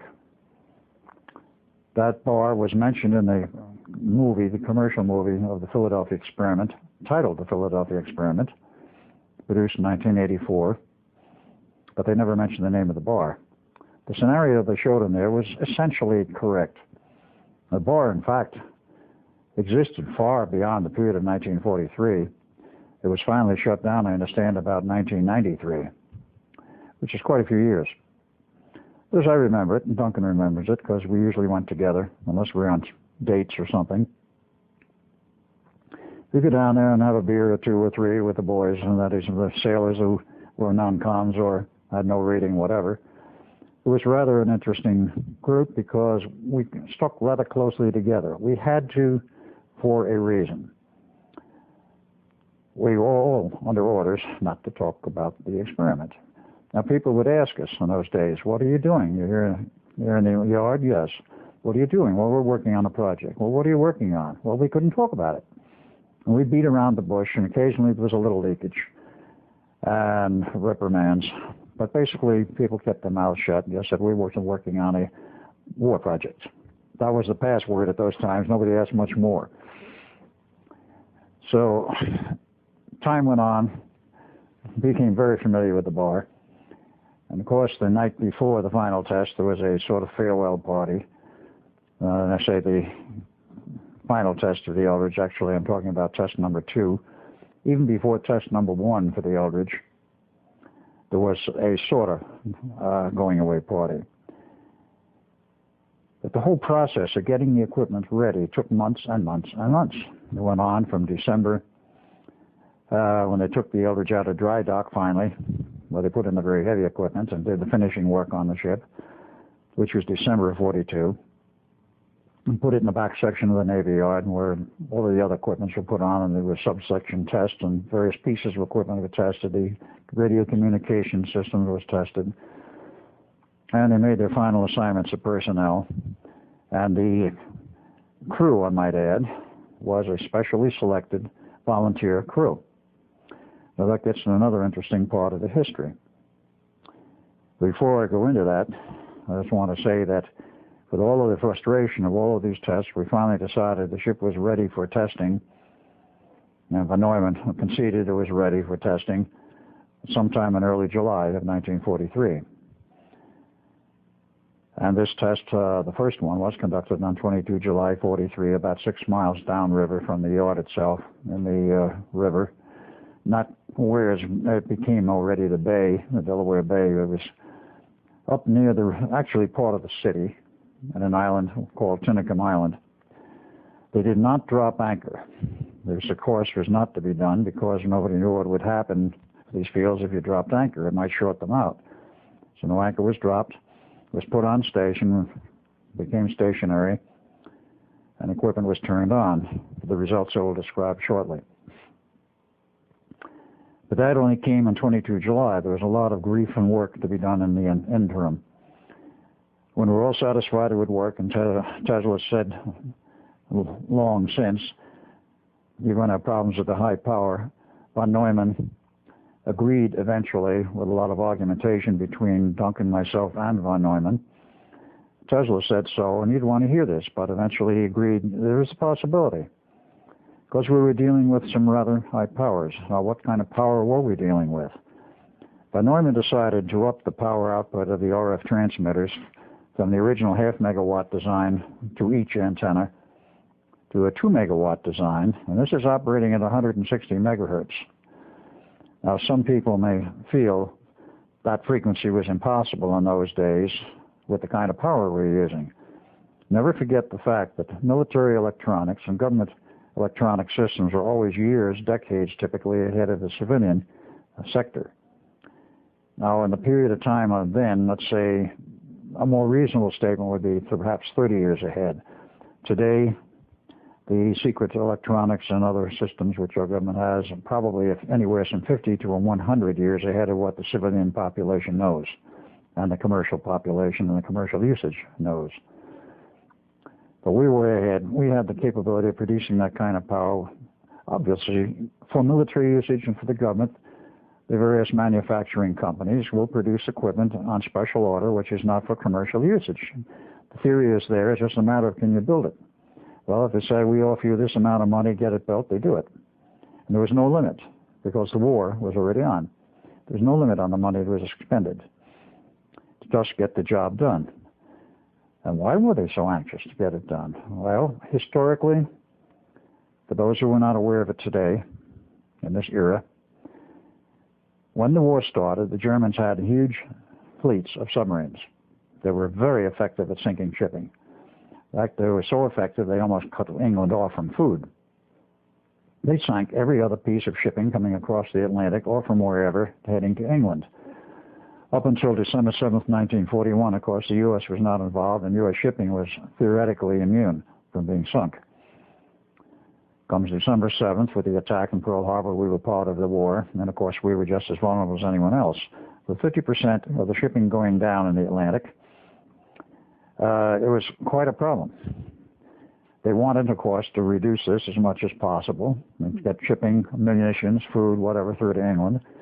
And the idea of the whole basic concept of invisibility was that if you can make the ship invisible to radar, the Germans had good radar. They won't be able to find the convoys and the ships and the fleet except by day, and if the ships, the submarines, are seen by day, there are means of taking care of them. If they're on the surface or even have a periscope up, they can spot them, and torpedoes or whatever will take care of them. If the convoy is invisible to radar, they're not even going to be able to find the general location by radar, and they'll probably miss most of the convoys. That was their hope. And that was the idea, and why so much time and money was spent on the Project Invisibility. In the background, but just a little bit after this, not concurrent, was another major war effort, of course, the atomic bomb. That work started about 1942. The theory, of course, was laid down much earlier. But the work on that was totally separate and began in Los Alamos Laboratories in 1943. I will go into that in a little later, because I was part of that. The concern was, how do you stop these Wolfpack fleets from being so effective? Invisibility seemed to be the answer if it worked properly. So with all of the work and the effort, and having our little farewell party on the night of July 21, the test crew was on the Eldridge, was taken downriver, and on the orders from the observer ship and the man who was in charge of this whole test for the Navy, let's say the official coordinator running all these tests, was a man by the name of Captain Harrison. Harrison was a very interesting man in his own way. He was the first Native American to achieve the rank of captain in the U.S. Navy. And it was sort of an honor for him to do this. I know this because I know his son, who's currently alive today. And he was in charge of the tests. Well, of course, on this carrier, which was used for the observing of the tests, they wanted to be high enough above the water so that it was very easy to see what was going on through binoculars. And also see the other very important aspect of this test is it wasn't just the ship that became invisible. This donut field was surrounding the ship but did not impinge on the hull of the ship. It was a little bit outside of it. As a result of this, water also became invisible. There was a water line around the ship, which showed essentially the outline of where the ship would be, except the water line was a little larger than the ship. So from the observing ship high enough up, you could see what this waterline was and tell where the ship was. Hopefully it was really there. It was, in fact. And observe this. Well, Harrison looked at this, and after about 20 minutes of the test, he could see that something did not appear to be quite correct, and something in his mind bugged him. Namely, if the ship is sitting there invisible, and we can't see the water under the ship and so forth, is this ship really in water or is it in air? This is what bothered him. It says terminate the tests after 20 minutes. And they were terminated. The ship became visible. It was totally invisible to sight, not to radar, which they did test for, because 43 we already had good radar systems. Told to return to the yard, which it did, back in the back section, and then we knew there was a problem, because all those sailors were deliberately stationed on deck to be observers of what they could see from inside, i.e., could you see anything outside the ship? No, nothing. Gray field, gray fog, thick gray impenetrable fog, but everything on board the ship appeared to be normal, within the purview of up to the rail. But those who were on the decks became very sick, very nauseous, totally out of it mentally. They weren't injured physically, but they were totally, shall we say, incapacitated mentally. So Von Neumann sees this when they get back and says to the Navy, we got a problem. I've got to find some solution to this. The Navy says, not to worry, we have another test crew for you. About half of the volunteer crew was used on the first test, and the second half was used on the second test. To get into that aspect of the volunteer crew, where did this come from and how did this occur? So I mentioned previously my father, who left the Navy in December of 1929, unbeknownst to us at that time, was not only building racing sloops in Long Island and putting them in the racing regattas, but he was also, as I already mentioned, bringing some German scientists out of Germany. Why was he doing this? What were his connections? What else was going on? It took many, many years, long after I was no longer at Cameron, when I was Al Bielek, to find the answers to what Father was really doing and what he was involved in. That I'll get into later, other than to say, at this point, that he was doing many things we weren't quite aware of. Now, what is of record in that period was that when the war started, the Coast Guard tapped him on the shoulder and asked him if he would give volunteer service to the Coast Guard. He did. There were pictures of him in his Coast Guard uniform at the age of 50. He's still a very good-looking man. And he became literally the man who was the, shall we say, the schoolmaster for the special volunteer crew. The Navy went as von Neumann wanted, not only a special ship, he wanted a volunteer crew, which the Navy agreed was a very good idea, because nobody knew what might really happen. And Tesla let it be known that some things might happen. He went throughout the whole Navy and asked for volunteers for a very special project. These were the requirements. You had to have at least a normal IQ, you had to be in good health, and so forth. And if you volunteered, you would be taken out of your present billet and be put on some other special project. You go through a special school and all of this. They got a number of volunteers and eventually selected and settled on some 33. They went through a special training class between September and December of 1942 at one of the Coast Guard facilities in Connecticut. And Father was the one who briefed them. And I have in my collection a picture of this test crew. And it's very interesting because they were in a gymnasium when they took the picture. In the middle, and seated in the first row, was my father. This became the backbone. They, of course, when they finished their schooling in December of 42, they became the backbone of the crew, the enlisted crew, for the tests. There were, of course, some officers in addition. These people stood by, quite literally, in the Philadelphia Navy Yard during the period from January of 43 until they were required on the Eldridge, with some training on board ship, of course. And then, of course, we had the first test on July 22nd, 1943.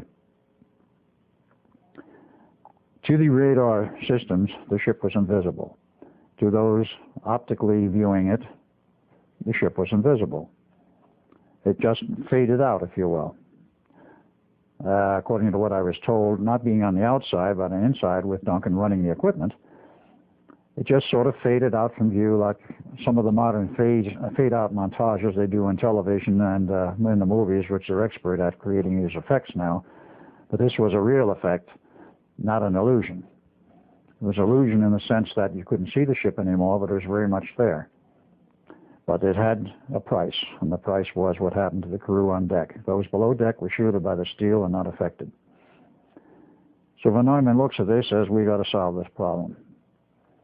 He went to the Navy and says, I need time to solve it. The Navy didn't give him an answer at first. Finally, they came back to him about August 1 and said, you have a drop-dead date. You complete these tests by 12 August 1943 or forget it. Now, this was very unusual because von Neumann didn't understand this. Duncan and I didn't understand it. I went to Hale-Bop Sr., who was still available, director of the Office of Naval Engineering. We had some friendship with him. And asked him, what is this all about? He says, well, I got the order. It comes from upstairs, and he says, I'll look into it. And he came back in a rather short time. He says, this originated with Admiral King, who at that point was the Chief of Naval Operations worldwide. Now, what is a man, as I asked, and Hal Bourne couldn't understand it, why is a Navy admiral running all of the Navy's affairs in the war out of Washington concerned about a date on an engineering test and having it end on 12 August? Or be completed by 12 August, or, quote, forget it, unquote. We didn't understand this, and frankly, we never got the answer to what this was all about till quite literally the late 1980s. No longer I was like Ed Cameron. Physically I am, but my identity today is Al Bielek, and with a lot of research we did find the answer, but I'll not get into that at this point. That is quite a bit of explaining as to what that was really all about. Von Neumann didn't understand it. Nobody did, but we had the date. We had to live with it. So it was around the clock. And the Navy did say, oh, yes, one other little point. We're not concerned about optical invisibility, only radar invisibility. If this helps, that's fine. The reasoning at that time was, at night in a convoy, you better be able to see the ship in some manner or other, optically by eyesight, because you had no satellites at this point, no lower end, no shore end, no long-range navigation. All we had is by the seat of your pants and by sight and by radar. And if the radar invisibility was in effect, then of course you're not going to see anyone else in the fleet by radar.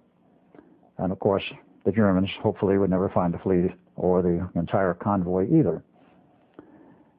So that was a slight relaxation. It really didn't make any difference in the equipment. Just a matter of how much power was involved and how finely tuned it was. So we went along with this, and by 9 August of 1943, just about everybody involved with the test in terms of being on shipboard was getting this funny, queasy feeling in the pit of their stomach, like we all knew something was wrong. That funny feeling that you get, something isn't right, we had it strong. Nobody knew why. Nobody knew what was wrong. Nobody had any concept that there was anything wrong. Duncan had it. I had it. Most of the crew members had it. And one very interesting young man who was a sailor who came from Bozeman, Montana, Bill Cody, an enlisted man, who was in the picture. I was able to identify him finally. He was in the picture of the graduating class. He was particularly ill.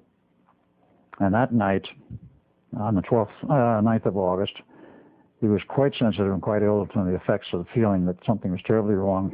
He was totally beside himself. He was agitated. I said, let's go out and have some coffee. Well, we went out the back door of the Navy Yard, and about a quarter of a mile down the line was a diner. And we went there, and we stayed half the night and came back, and he felt a little better. A lot of sailors went there because it was a 24-hour diner. We'll get into this later because it's historically very important. Comes the 12th of August, of course. We all get on the ship. We have our, shall we say, our final party the night before, going into the wee morning hours at the good old Blue Lagoon. And we arrive and we get on board the ship and take our positions. The ship goes down the harbor to the point of test. Now we have 3 observer ships. We have the carrier, we have the Navy Coast Guard ship, and we have a commercial merchant ship known as the SS Furyasev, on which was stationed a man who was at a later date called Carlos Miguel Landa. That was not his true name. His real name, well known then, was Carl Allen. He was an officer in the Navy and also had a PhD in physics. But that was the lineup. We were set for the test, and of course, at the appropriate hour, everything was turned on by radio link. We turned on the equipment, and of course, the ship became radar invisible, but it was not optically invisible. You could still see an outline of the ship through what was a green haze, a green fog. This green fog, actually, in technical terms, is highly agitated ionized oxygen, or ozone, generated by the various pieces of electrical equipment operating, particularly the RF generators, the RF field generated by the antenna, and certain other equipments. We're producing this greenish fog. That identified where the ship was, and you could see it, and the same large water outline. But then there was a blue flash. After about 70 seconds, blue flash of light, and the ship disappeared, the water line disappeared, and there was no eldritch. No communication. And this condition, with everybody on board the Eldridge, knowing nothing about what has happened, I will get into that very briefly, but everyone on the carrier, on the observer ships, had no idea what was wrong and had no concept of what was going on or happened until the Eldridge returned 4 hours later in the same point in the harbor.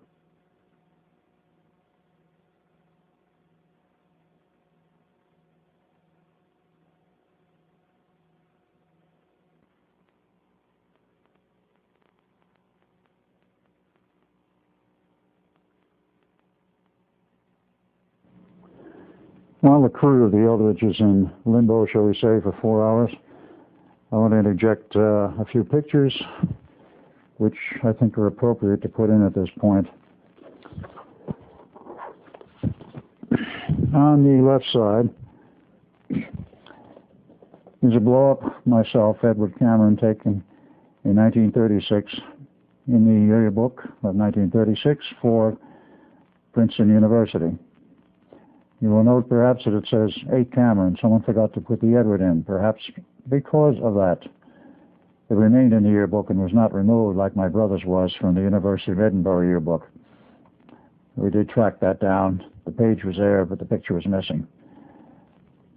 The other person on this side where my fingers are is my father. Father in his Navy uniform in 1917. Yeoman, first class. As I said, nothing about when he enlisted. We can find any records whatever of him, other than the final days when he was released from the service with a medical discharge. We don't even have a copy of that, but it's in the archives in Bayshore, Long Island. Now, we go over to the next page,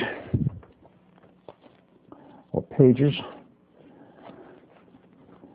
Again, the one on the side over here, there's father at the age of 50 in his Coast Guard uniform. Volunteer service in World War II. But he hasn't changed very much in appearance. He's still a very good-looking man. And of course, his only problem with women was there were too many. They kept chasing him. And we do not know how many children he sired. That's a lost fact of the family. They keep turning up.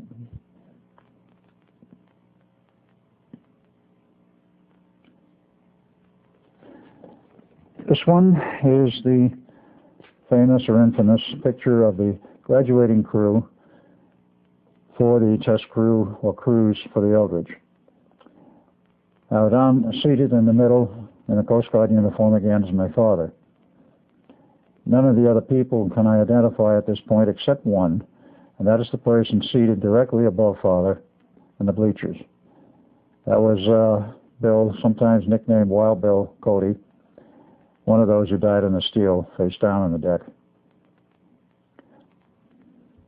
That, of course, is getting slightly ahead of myself on this story, but he is one of the many who died.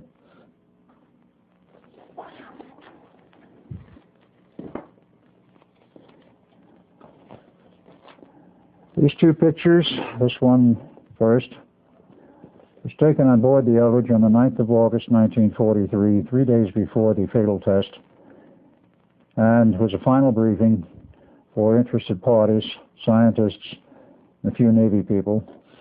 Almost all of them on this picture were civilian. The man giving the lecture I do not currently have the name of, but he was a specialist in subatomic particle physics. He was from India, the continent of India, and it was his lecture, and all of the people there were listening to him. The man in the foreground on this side in the Navy uniform is Dr. Oscar O. Schneider, the MD, who is officially in charge of the medical aspects of the experiment. The man I'm pointing to is Oscar Schneider, is this one down here.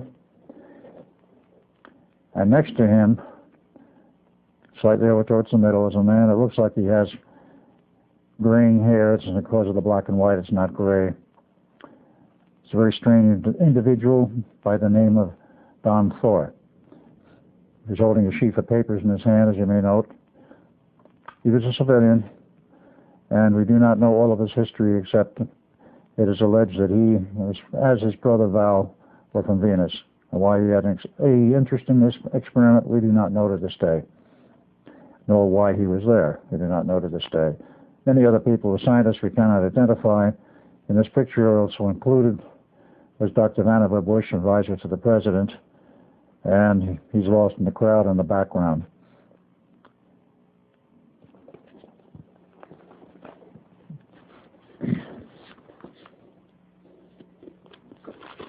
The man I'm referring to as Vannevar Bush is the one right above my finger.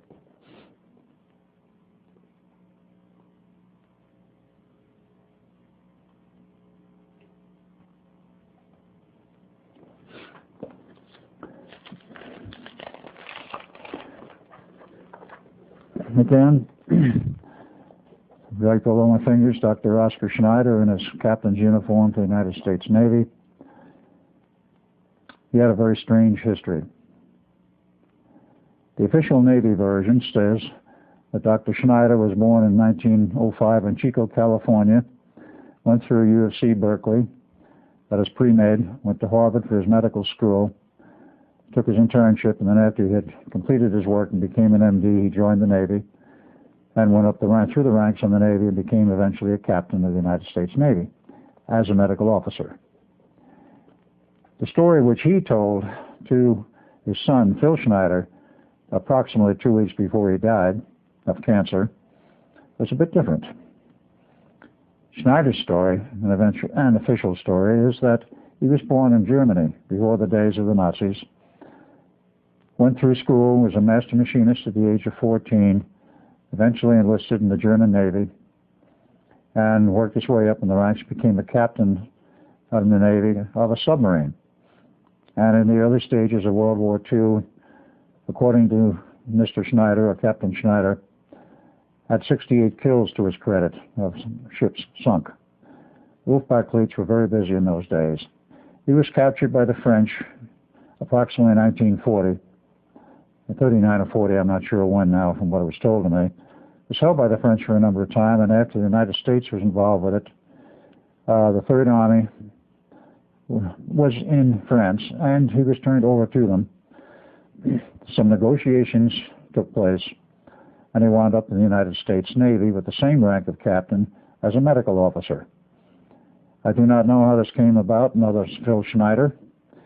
He says suddenly he was an MD, and there was no indication from his father, Oscar's statement, that he ever went through medical school. It's also peculiarly of interest that of the notebooks of Oscar Schneider I've read, he had a very good grasp of mathematics, including time equations. I find that somewhat strange for a person who is alleged to be an MD. I've never known an MD that knew math, and he certainly did. This may have been the real reason why he was brought into the United States to work on this project, because he was brought straight into it. And as a medical officer, of course, it was a good cover. Of course, there were other medical people around who probably could cover him if he got into difficulty. I never met the man after this whole sequence was over. I had an opportunity, but unfortunately I could not get to see him before he died.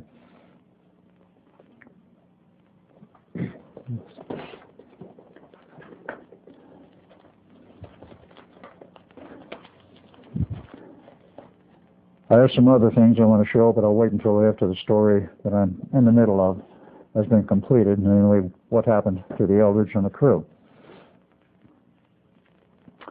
The ship came back to the same spot from which it had left, and it was quite obvious from the observers on the deck of the carrier that something was very much wrong.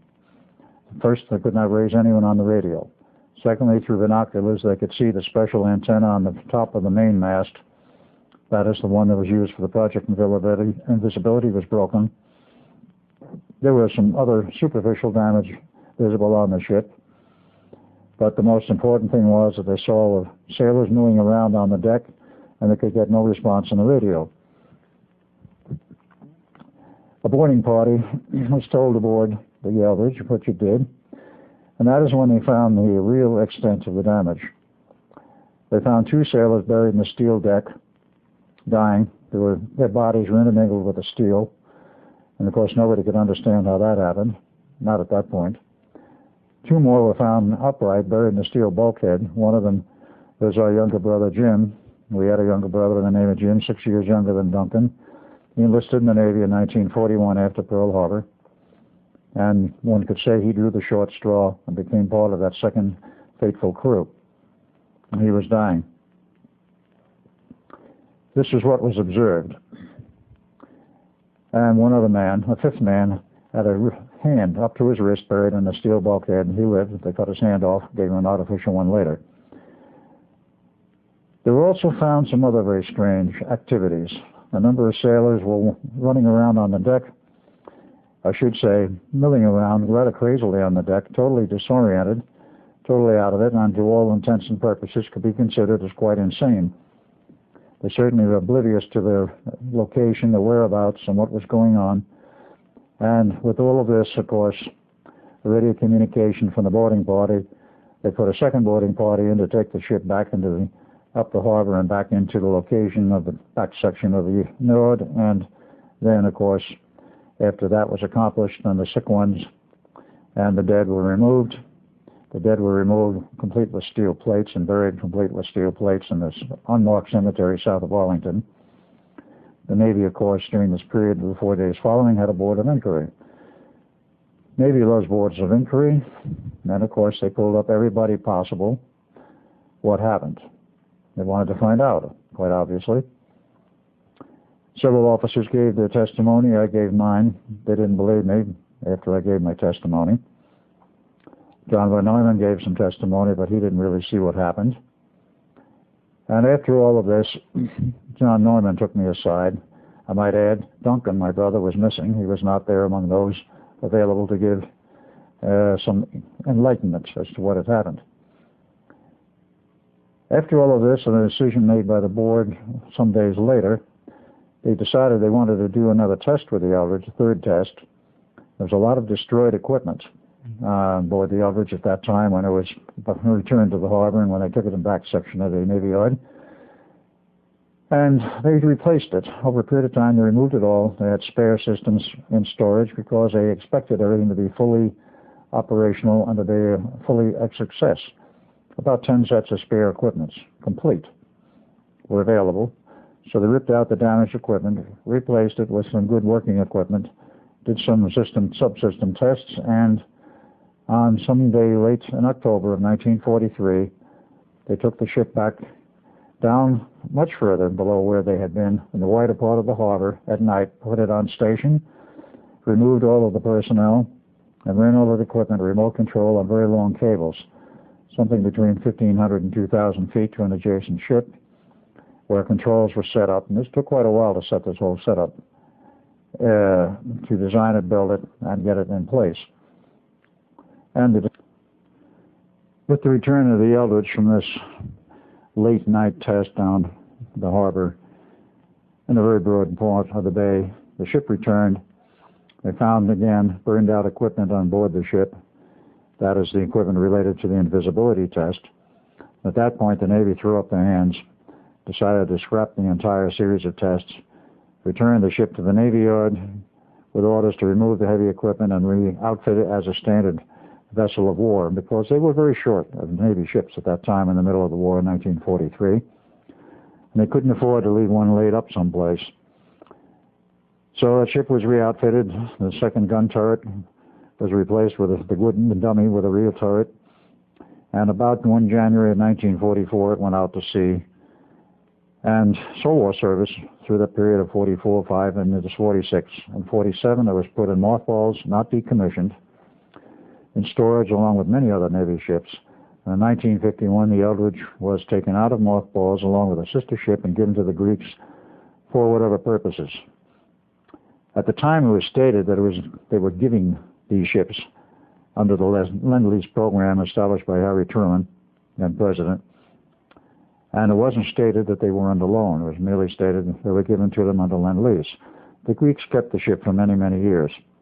And one of the peculiarities of this whole thing that turned up was that the ship's log, required by maritime law to be started on the day of commissioning and be kept with the ship until it is decommissioned, must be complete.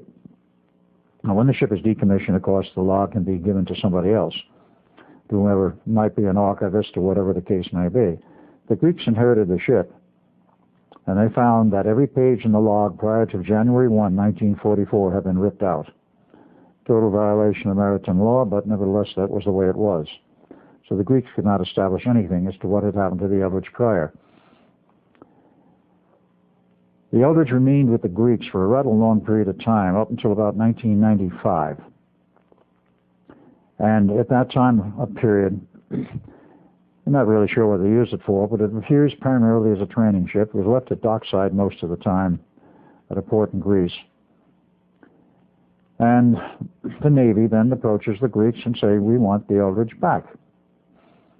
But you gave it to us. Oh no, we just loaned it to you. We want it back.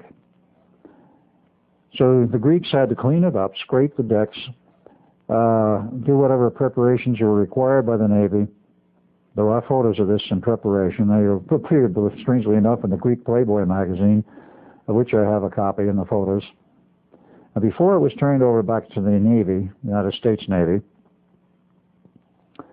an individual who had been involved with the Eldridge back in the days when it was being outfitted for the project Invisibility and knew the interior cabling and wiring and such, decided to go over and see if this Eldridge was the same one which he had known, which was part of the Philadelphia experiment. I've forgotten the name of the man who made this trip, but he did tell me he went over there, looked at the Eldridge, went through it, and found out it was the same ship. He recognized the bundles of cabling, which had never been removed by the Navy, even though they were totally unnecessary for the normal functions of the ship and were literally an accessory. The Greeks didn't know what they were there for. They saw them, and they wondered about it, but of course did nothing about it. The Eldridge was towed across the Atlantic. It was not seaworthy at that point. The hull was in terrible shape. But they towed it across the Atlantic to the Norfolk, Virginia Navy Yard, overhauled it, gave it a new hull, cleaned it up, made a few changes, of course took all of the strange old wiring out, and today, looking like a brand spanking new ship with the same number, DE-173, and the same name, the USS Eldridge, is now parked in Washington, D.C. Navy Yard at the dockside of the Office of Naval Research, their special facility. And it makes periodic trips up and down the Long Island Sound for unknown purposes. They would not scrap the ship. They rebuilt it completely. Rather strange. No reasons have ever been given by the Navy, and of course the Navy denies that the Eldridge ever took part in experiments like we described.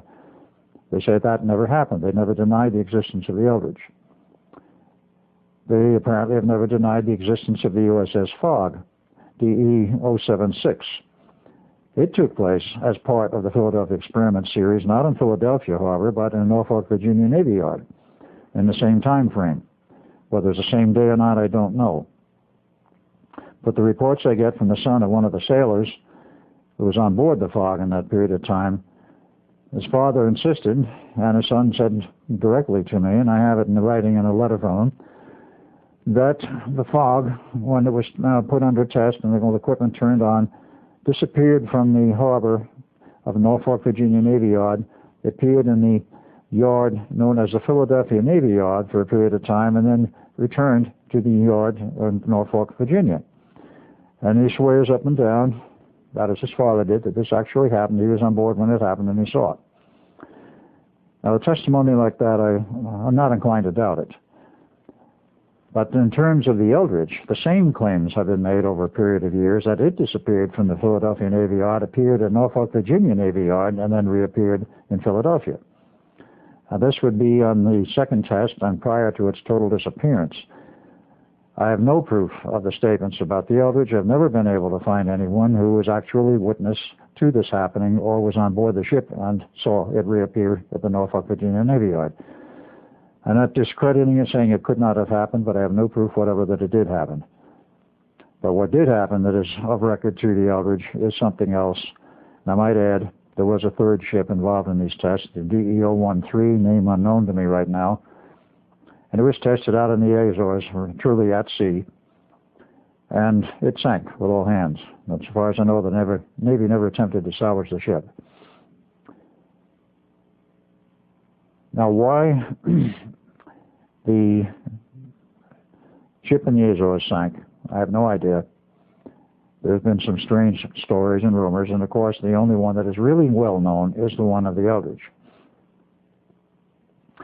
Now, to go back to the Eldridge and the aftermath, that is immediately after the tests were over, and it was for some time sitting at dockside, and then, of course, disappeared out to sea in the normal sea service. Mr. Schneider, that is Captain Schneider, wrote a series of letters to various people in and out of the Navy regarding the whole event of the Eldridge. I'm going to show these letters on the screen here. But understand that this is of a ship which allegedly never took part in anything like the Philadelphia experiment. But here is the chief medical officer describing the problems. The fourth and last letter is the most interesting of all.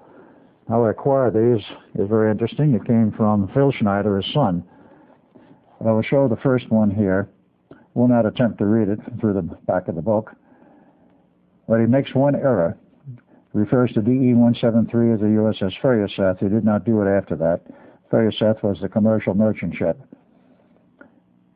And it shows that there was a great problem regarding security, and that this was a great concern to him and a number of other people for a number of years.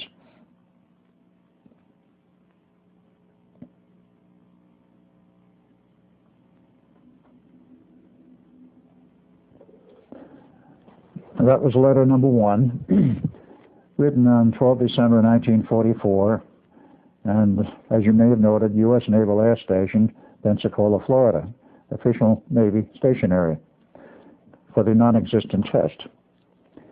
Test number 2, letter number 2, 17 April 1953, is written again by Dr. Schneider, MD, to Lieutenant General Nathan F. Twining regarding the lack of precision in the search for artifacts aboard the Eldridge and trying to determine exactly what happened during the period of the test and its aftermath.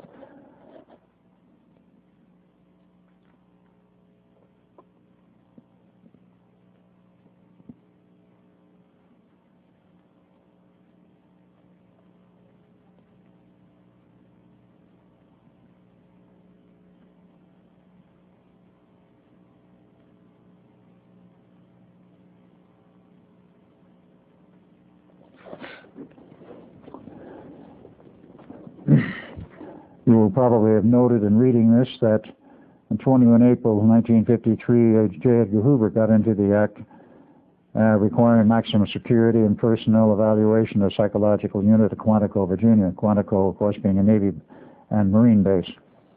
Letter number 3, 23 April 1953, just a few days after the third one, to Dr. E.U. Condon, regarding, again, the whole problem with the Eldridge and Hoover's involvement and so forth. And this is another rather interesting letter.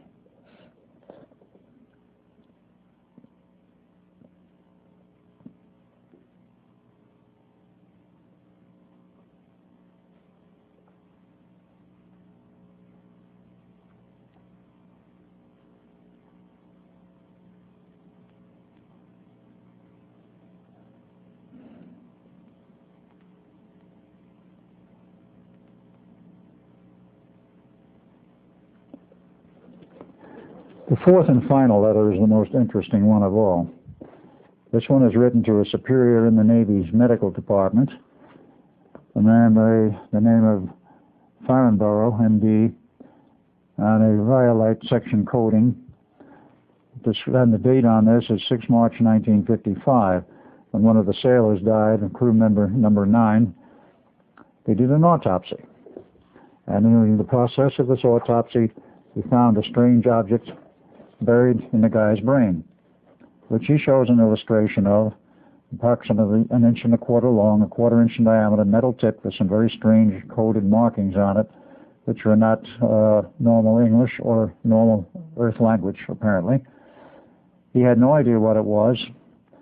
He said it appears to be an implant, and it was in his brain. I emphasize that because even today, we cannot implant an object like this in a human brain and have the person survive. But there it was. It had been there for quite some period of time, along with 3 others. He notes the fact that there were 4 implants in this one person's body. What is it? Do you have any idea? He asked his superior on the surface.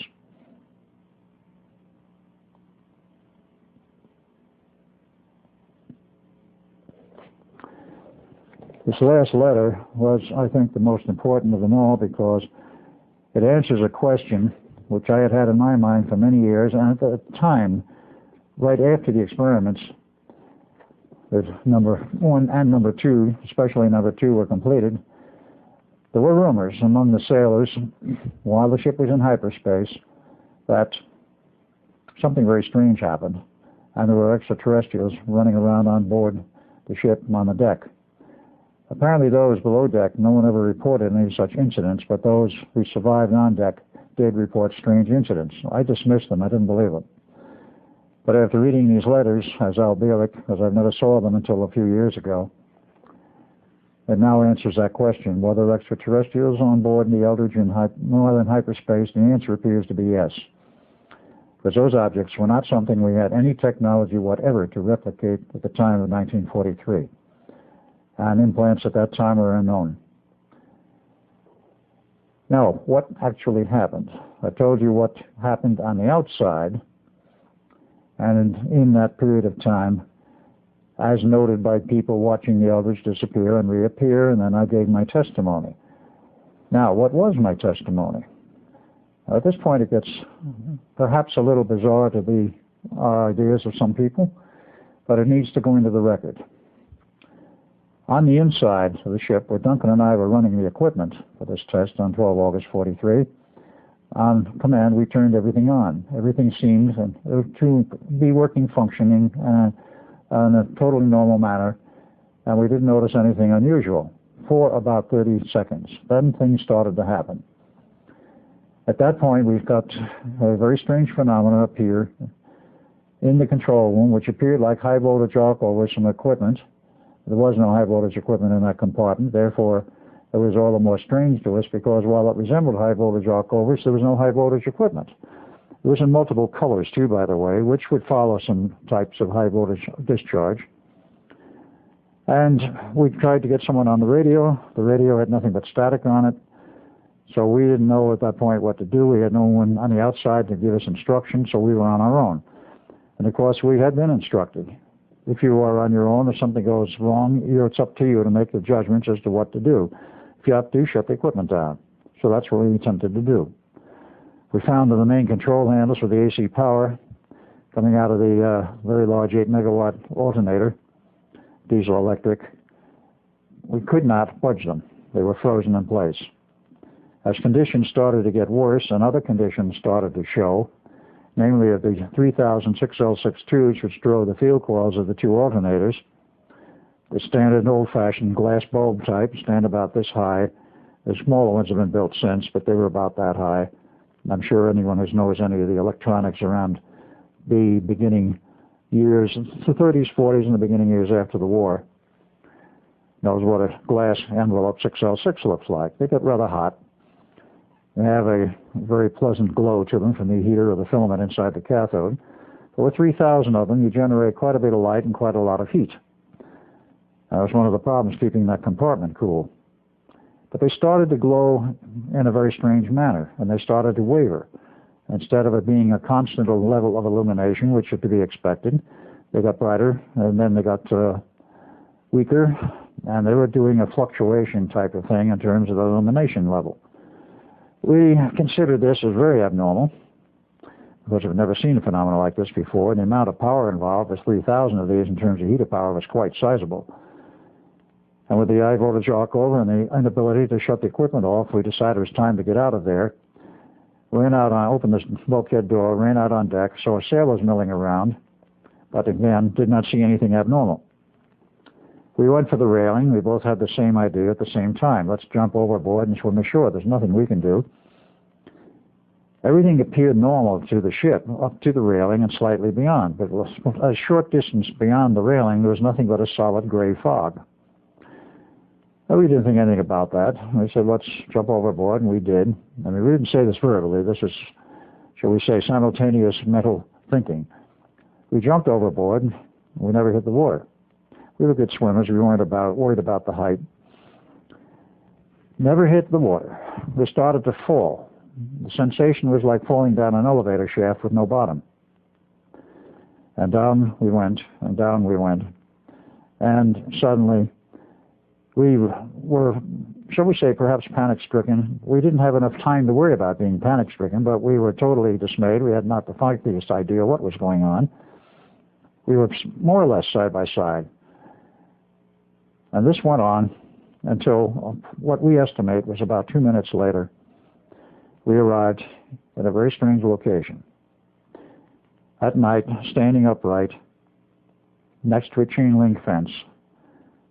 And it was dark. We didn't know where we were, but we knew it was a military base in all likelihood because the chain-link fence was of a military design. At that point, very suddenly, a very bright spotlight came and beamed down on us, illuminated us very brightly. And we wondered what that was. Well, we know what searchlights were, but it was on a helicopter, and helicopters were unknown to us because in 1943 there were very few. They were experimental. But as it turned out, this was a production-type helicopter, as we learned later. But MPs came out of someplace and grabbed us and took us to a building. In the building, on an elevator, down the elevator shaft, the door opens. We see a lot of military personnel and a very elderly civilian in a gray business suit, white hair, what was left of it on the side of his head, walking towards us. He looks at us and says, "Gentlemen, I've been expecting you. I'm Dr. John von Neumann." So we look at him. He says, "You're who?" And I says, "I'm Dr. John von Neumann." Couldn't be. We left him approximately an hour or so ago. And he's a much younger man. Couldn't be you. He looked at us rather sternly and says, "Gentlemen, this is not 1943. This is 1983. I am the same Dr. von Neumann you knew in 1943, except I'm 40 years older. Welcome to the Montauk Air Force Station," or words to that effect. We didn't know whether to believe him or not. We didn't know what was going on. And he took us for a cook's tour. Well, this tour included IBM 360 and 370 computers, tape recorders, all of the paraphernalia of the 360 and 370, disk drives, visual displays, which were special for the facility, and all of this and many other pieces of unknown to us electronic equipment. And then, of course, after this little tour, we happened to go past a room where there was a large screen color television set in display, operational. We came back to that later, but he took us all over, and as it became dawn, he took us upstairs and let us look around the base. We never were taken off base. They let us sit down and relax a bit and says, "Why don't you watch TV for a while?" So we did. Now, from the standpoint of 1943, where you had only 10-inch black and white color television sets, the more standard chassis being the RCA 630TS, which any of the older aficionados will know. I worked on many of them afterwards. That was all it was then in 43. But here we're looking at large screen color TV, a 27-inch type or something like that, good sound, color, and of course we watched some of the news shows and other things, and it showed traffic jams on the freeways. What was a freeway? There weren't any in 43 except the Pennsylvania Turnpike, which is the first in the country. And advertising, which made no sense to us, but what really and finally got to us and convinced us that maybe the old man was right, was an ad by, I believe it was American Airlines, saying in essence, to those listening to the ad, on your next vacation trip to Hawaii, why not fly with us in our 747 jet? Well, of course. Now, if you think we might have been confused at this point, you're absolutely right. To take it back a little bit, all through the period of when we were working on the equipment for the test, we didn't know whether it was going to work properly or not before the first test with the Eldridge, though the prior equipment in 1940 worked very well, but it was a different design and a much lower power. In the first test, everything went well, and we didn't fully believe that it would work, but it did.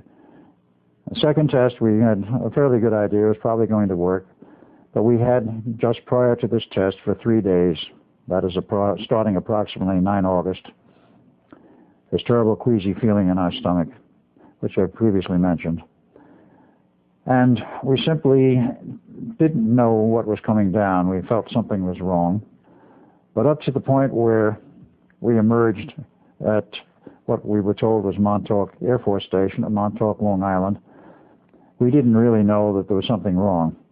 We didn't have time to think about it as we went falling through this tunnel, if you will. Then we arrive at the point and we are completely surprised, we are completely overwhelmed, and then we're taken to the underground facility.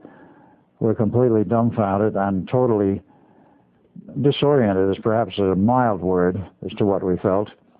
Disoriented and completely flabbergasted because nothing fit anything that we knew. And then we sat down in front of a color TV. I mean, from 10-inch black and white to some 27-inch color TV, there's a bit of a jump for what was to us perhaps 10 minutes. 10 minutes in terms of the time reference. We were very, very confused at this point. Emotions are going through our heads and everything else, and we simply didn't know how to handle it, if you want to put it bluntly. We didn't know what to do about it. There wasn't anything we could do about it. But at this point, while we were discussing it among ourselves and quite thoroughly concerned, dismayed, whatever, John Van Neumann comes in again. Dr. Van Neumann says to us, "Gentlemen, we have a problem." I said, "Oh, okay." The ship, the Eldridge, locked up with experiments we're doing here at Montauk. And so the equipment is very similar, though it's more high-powered here. And the concepts under which we're operating are very similar to what the Eldridge did. They're both involving use of time and time equations and this sort of thing, which we understood. But he said the problem is that the Eldridge locked up with the station, and it was on the 12th of August of 1943 when the Eldridge was yanked out of the harbor and into hyperspace. We know it's there. The hyperspace bubble, which is considered artificial, actually is being fed by the generators aboard the Eldridge and is growing. We've got to shut it down, but there's no way we can do it. We can shut down our equipment here, but that bubble is being fed by the equipment aboard the Eldridge. And unless the fuel runs out before we estimate about 30 days, or equipment breaks down, this thing can keep running for 30 days, and that bubble will grow, and we don't know how big it may get. He said, theoretically, it could engulf the Earth. We can't have this happen. You have to go back there and shut the equipment down. And I looked at John, and I says, are you trying to tell us that we're going to go back to the Eldridge, and we don't even know how we got here in the first place? And he says, there is no problem, gentlemen. He says, here at Montauk, we have complete control over space and time. We can send you anywhere as we want at any time we want. That, of course, is referring to the functions of the Montauk Project, which I'll get into later. But true to their word, they sent us back to the decks of the Eldridge, and they put us in radiation suits, something similar to what you see on the various shows today and the sci-fi shows and what, of course, the astronauts have worn out in space, and sent us back to the decks of the Eldridge. Now, what they did, we didn't understand, except we stood by an opening in a wall, and we were sucked into it, and we wound up in the decks of the Eldridge. This was, of course, the Montauk Time Tunnel, which I will go into at length later. We arrived in the decks of the Eldridge, take off our helmets. Instructions were, smash the equipment, destroy it, whatever you have to do to shut it down. It didn't matter. We arrived back on the decks. We see sailors milling all over the place, obviously quite distraught. we went in the control room. We found axes and started smashing everything in sight with axes. Insulated gloves in our hands, of course. That was part of the suit. So if glass flew or high voltage arced out at us, well, at least we were protected. After we smashed enough equipment, of course, particularly that equipment which was driving the field coils of the two big alternators and all the control functions for the alternator, they started to wind down. Now, they're very massive, and of course we knew it would take 2 or 3 minutes before they wound down totally. They might be putting out field energy in the meantime. That is energy to the field of the torque coils on the deck. So when this was done, we went out on the deck. We figured it's over. At that point, we saw 2 sailors buried in the steel deck, 2 more buried upright, standing upright in bulkheads. One of them, my younger brother, Jim, who was in the process, as the other 3, of dying. The 5th man had his hand in a steel bulkhead. He wasn't dying, and he lived. They cut his hand off at the wrist and gave him an artificial hand. As to the others, it was a very, very sad and tragic thing to see them. We could do nothing whatever about what was happening to them, because what do you do if a body, as the later examination showed, what do you do if a body is completely embedded in the steel and the steel molecules are embedded in the physical body? In other words, the molecules of flesh are mixed and intermingled with the molecules of steel. Something we had never seen before, we'd never heard of before, and hopefully nobody's ever seen since. But that was what happened on the Eldridge, and of course, at a later date, those bodies were removed. But at that particular point, one of them, Jim, was still quite conscious. I walked over to him, put my arms around him. Duncan, in the meantime, took one look at this scenario, which there were other sailors running around totally crazy. Some were fading in and out of reality, or that is what appeared to be happening. Duncan heads to the rail, looks at me, and like, aren't you coming along? I wasn't about to, because I was trying to comfort Jim. He jumped over the rail and disappeared. He was no longer in the reality of 1943. Of course, at that exact point, he wasn't in 1943 either, because the ship was not yet fully returned to that point in the harbor from which it had left, 12 August 1943. Shortly after that, the fog cleared, and we saw the harbor and everything like it had been. And then, of course, the other observer ships, primarily the carrier, and then the boarding party came. They were rather dismayed themselves to see what had happened. And the rest is more or less history, as what I have said. The Eldridge with another boarding party was returned to the from the harbor to the Navy Yard, and then, of course, the Board of Inquiry. I gave my report about being in the future in 1983, seeing Dr. John von Neumann, and the public record, he died of cancer in 1957. He did not die of cancer. He was very much alive in 1983 and was very much alive for many years after that. And as far as I know, is still alive as of this moment, because I visited with him about 2 years ago, upstate New York, where his current home is. But there we had a situation. The Navy couldn't understand what happened. Nobody really understood fully what happened. Dr. John von Neumann had a good grasp of it. When all of the reports were done and a file was generated, they decided, of course, the Eldridge should be re-outfitted. As to what happened to myself and Duncan, Duncan was never seen again in the Navy Yard. He was never seen again in that time frame, as we found out much later. Research by myself, as Al Bielek, in the late 80s, turned up the fact that Duncan had returned after jumping over off the ship to the Montauk Project sometime in the 80s, that is the early 80s, and was part of the project there. And after an accident, which very little is known precisely what happened, he started to, as we call it, he lost his time locks, and he started to age at a very rapid rate, about 1 year per hour. This led to another phenomena. They didn't know how to stop it. And there are some things in biology and body functions which even today, a few years after that, is still not fully understood. They couldn't reverse his aging and stop it. So again, Montauk to the rescue, if I may put it that way. they sent back someone to father in the 50s, actually the late 40s, and said, get busy and make another son, Duncan's dying, and we can't allow this. Why they can't allow it, I'll get into in a little bit. It has to do with this whole time loop problem. So father remarried. There was his fifth wife. And first his sister was born, Duncan's current sister. And later on, Duncan was born June 28, 1951. That is the Duncan we know today. And he has a slight resemblance to the old Duncan, but his characteristics are essentially the same. And he grew up, went through school, never went to college, joined the Air Force. He was in Vietnam and eventually was injured and was mustered out of the Air Force and wound up as part of the Montauk Project again as the current Duncan.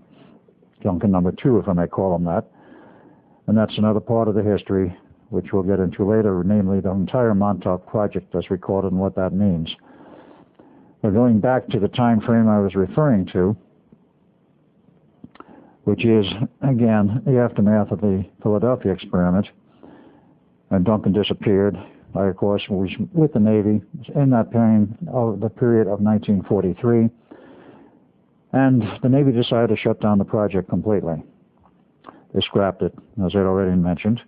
But I was there footloose. They didn't know what to do with me, because they knew I knew too much about what had happened, and they didn't want me talking to everybody, so they kept me somewhat isolated. And then Dr. John von Neumann, to my rescue, he had been assigned to the atomic bomb project at Los Alamos, New Mexico, which was in the process of being built between July 43 and, let's say, October 43, an ongoing thing after that, of course.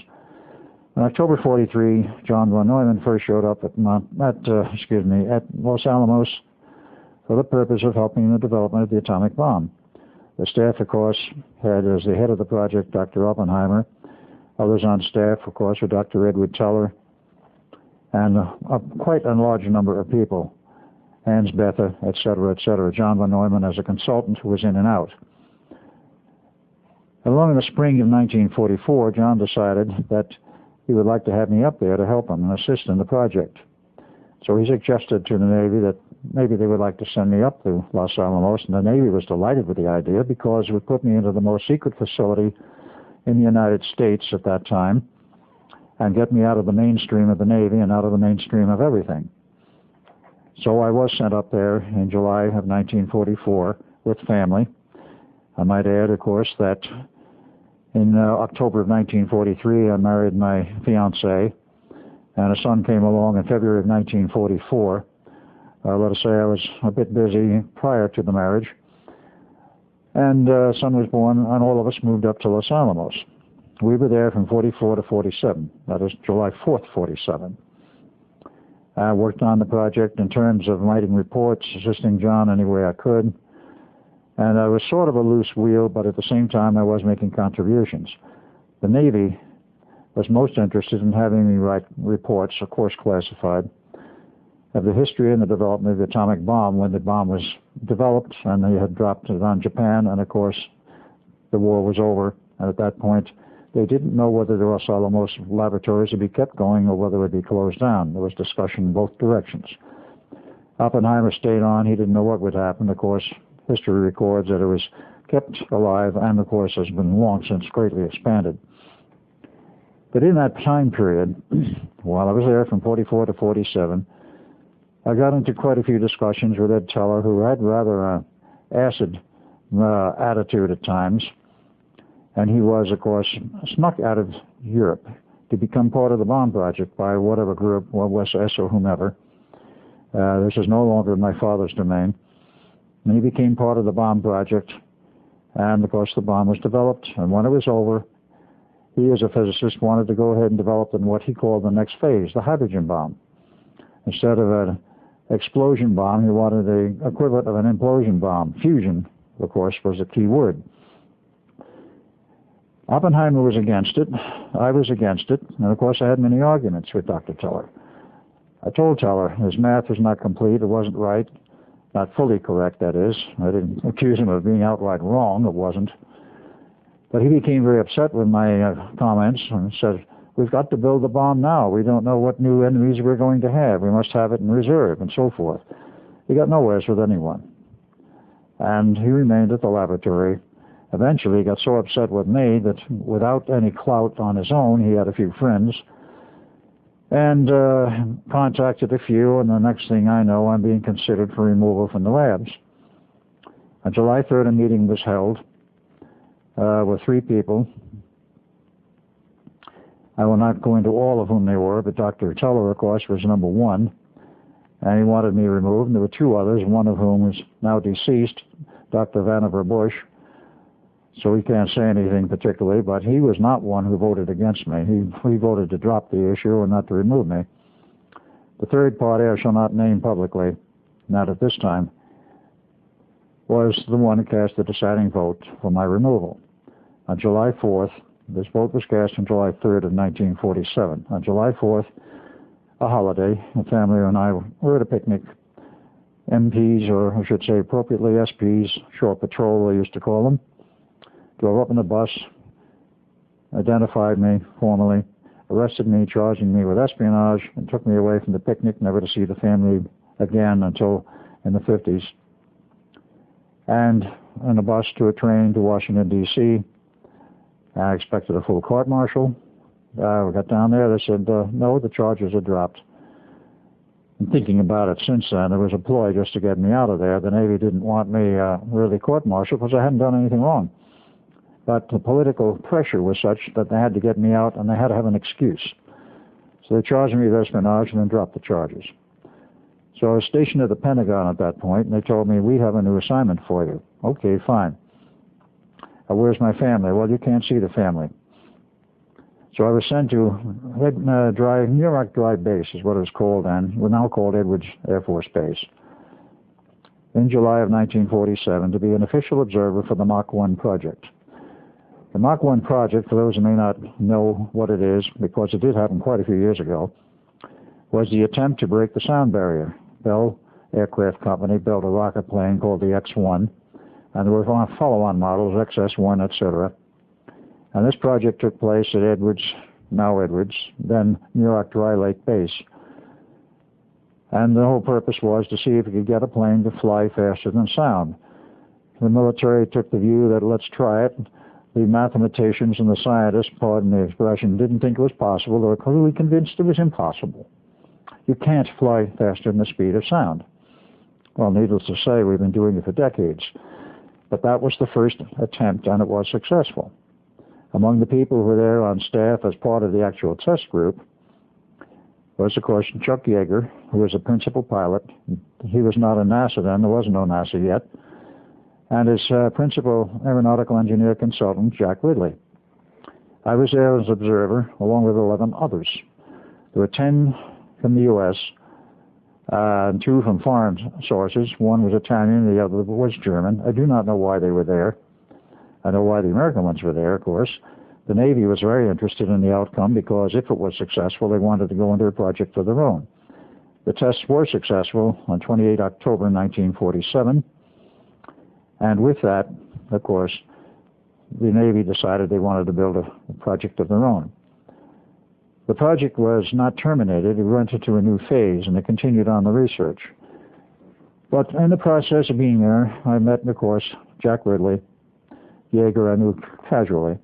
But Ridley and I had something in common. We both had physics degrees. He had a bachelor's degree from the University of Oklahoma, after which he joined the Army. He was transferred to the Army Air Corps.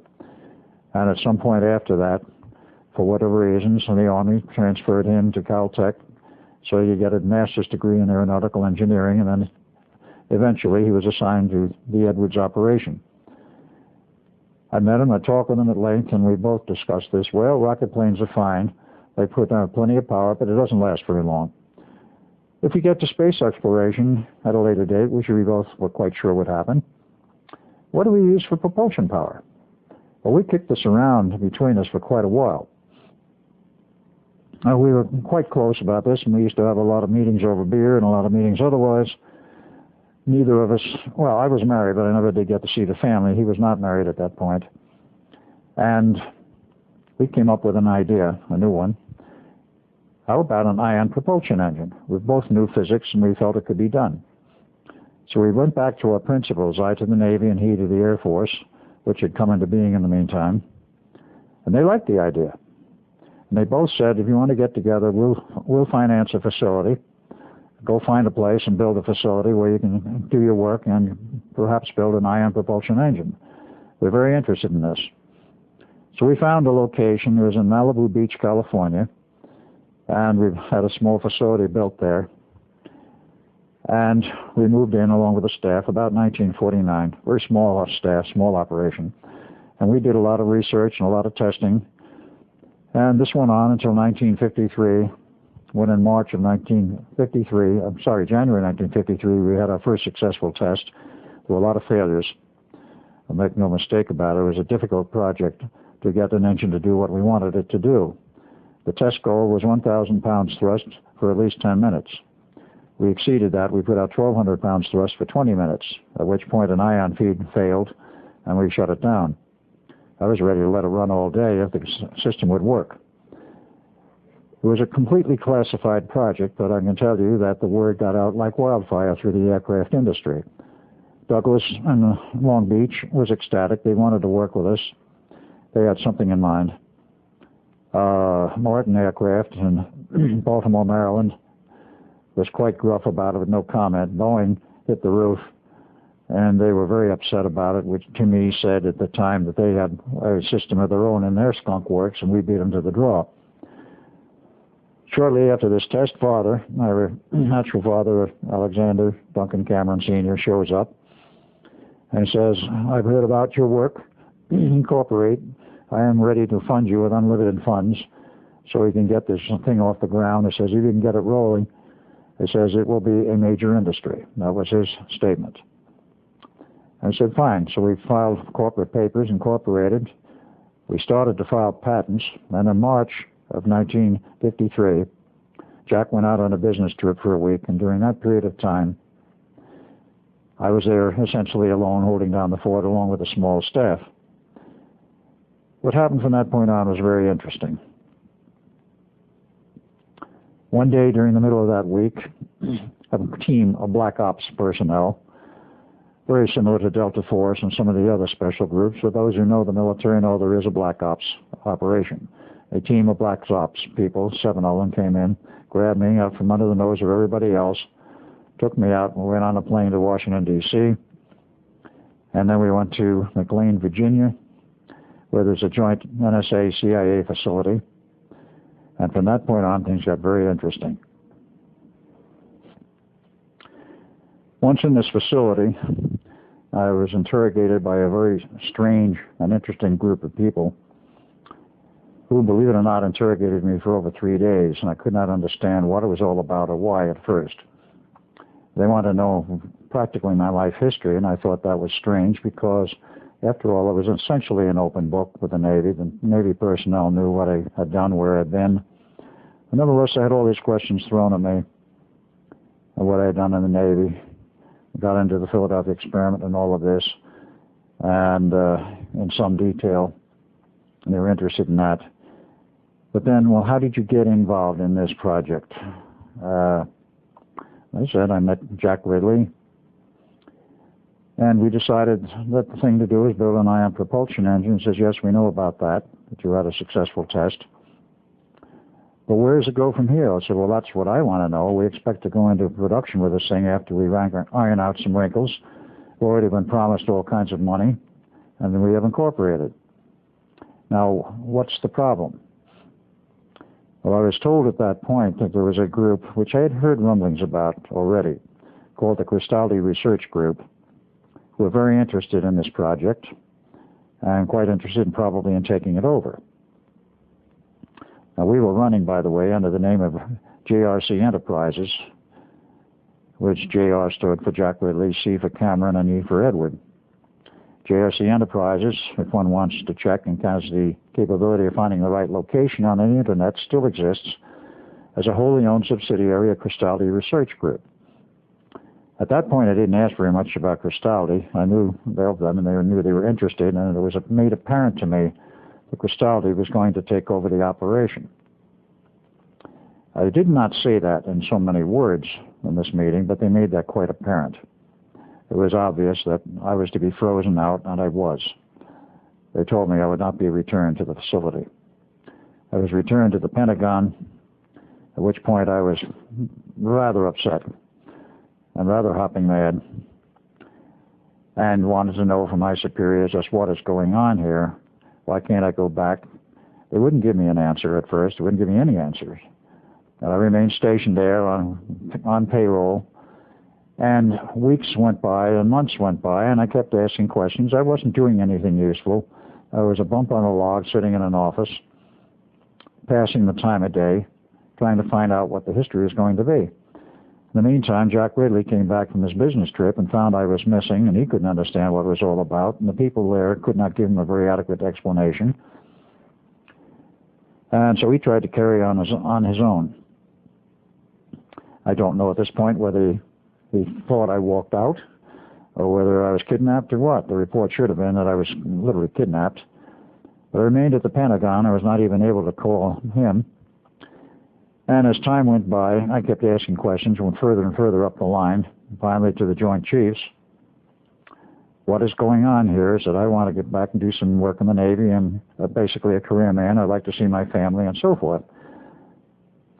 They all demurred. I finally went to the chairman of the Joint Chiefs, and I asked him, I said, what is going on? Gave my same story and so forth. And he looked at me rather strangely, and he says, there is nothing I can do, quote, it is out of my hands, unquote. Well, I knew then something was very, very strange going on. And with him saying it was out of their hands, meaning out of the hands of the military, I had no idea what was really afoot. Late July, I got a word that a decision had been made, and that in August, I was going to be sent back to Montauk. And I said, Montauk? Montauk Point. Well, there was such a place. I didn't know much about it. There was a Fort Hero in a military base there, which at that point was Montauk Air Force Station. They were doing radar research. That I knew about as the beginning phases of it. So I was sent there and told to stand in a certain location in the traffic circle. And next thing I know, I'm back at Montauk Underground, 1983. What specific date in 83, I don't know. I wasn't there very long. But I was met by a number of people at this location, underground, Dr. John von Neumann being the principal. And here we were in the middle of Montauk Underground in New York State, actually on the very eastern tip of Long Island. And John tells me, he says, I don't like what they're going to do to you. He says, I have no control over this anymore. He said, I'm now only a consultant on the base. This was in sometime in 83, and I don't know exactly when. He says, what they're going to do is strip you completely of your memories, and with special equipment we have here, he made some passing comment that it was something they captured after the war from the Germans. So they're going to age regress you down to a young kid, and they're going to put you in another family in the past and hope you never remember anything. I says, they're going to do what? And he says, this is what they're going to do. Well, they physically grabbed me, put me on a gurney, gave me a shot of some kind, and then put me in a very strange machine, if you will. I was on a standard-sized medical gurney, typically about that wide, but I was shoved in a tube, which was like glass, it was transparent, approximately this wide with the inner wall. And then there was an outer wall like this, and in between there were 4 coils, flat ribbon coils of wire, truly ribbon, not wire, with connections to each end of them for all 4 coils. But I observed the fact that the connecting cables went over to some piece of equipment lined up in the wall, which covered all of one wall. I was looked at it. It was black panels. It had very strange, ancient-looking markings on it, with little marking tabs above it in English, saying what these controls were for. And the glowing behind the panel, which side panel was removed so I could see it, was some modern type transmitting tubes, basically of the type that are on the color, or something very similar to that, 10 or 20 kW each, of that genre. Well, I had that shot, then I had another one, and I passed out, slowly fading out in a reverie, if you will. And then the next thing I remembered, I was at my current legal mother's, now deceased at this point, the Bielek family having a Christmas party in Christmas 1927. And there I was, that very clearly remember, and it's the earliest memory I have, it's the only one I have of that particular period. I have no memory of being in a baby carriage. I have no memory of doing this sort of thing. Like this current, I mean, I did have a crib, but in this Christmas party, there was a small Christmas tree on the table, on the top of Mother's grand piano, mahogany thing, about this high. And I was a little shorter than this, as would be expected of approximately a 9-month-old baby. So I was watching all of this and listening to what was going on with all of the people whom I later identified as the regular relatives associated with the Bielek family, understanding virtually everything they said. Understand what I'm saying. I understood the English and everything they were saying, and I was less than 1 year old. What 1-year-old baby understands the English language, particularly of adults, talking in normal conversation? I did. Major discrepancy number one, which of course I could not resolve for many years. And a few phrases dropped out. I did not understand what was being said, but virtually everything, 80% or better, was understandable. Well, from that point, I grew up as Al Bielek, not knowing any different, not knowing any better, went through my childhood years, went to grade school. Parents moved. They were at that point living in Jamaica, Long Island. They moved from there to Paterson, New Jersey. From Paterson, New Jersey, they moved to Long Island. They ran a business on Long Island for a period of time, which failed. And from there, they moved in with my grandparents, that is my legal mother's father and his wife, in Foster Avenue in Brooklyn. I was there from 1933 to 1938 when we moved to New Jersey. So I grew up not knowing anything else, all of the usual childhood things. Another discrepancy. At the age of 12, I was 6'1", and totally out of proportion. I was all legs. At that point, my shoulder width, was no wider than my hips, which is more than a little bit unusual, but that was the case. But since I left the Bielek family and was out on my own, many of the physical discrepancies have changed. My eyesight was bad from the age of about 6.5 on. I had to wear glasses, rather heavy, to go through school. Finished my high school. I was drafted into the Navy. That was in July 1945. I wound up as an electronic technician. I thought that was rather strange and ironic in a way, and looking at it later. Went through the Navy for a year, and then the war was over, and they sort of twisted our arm to stay in the Navy for at least another year. I refused to do it. We were not under compulsion to do it, and we were not under compulsion to join the reserves at that time. Approximately a year and a half later, it was mandatory to become a reservist, which of course pulled a few friends of mine back in the time and period of the Korean War.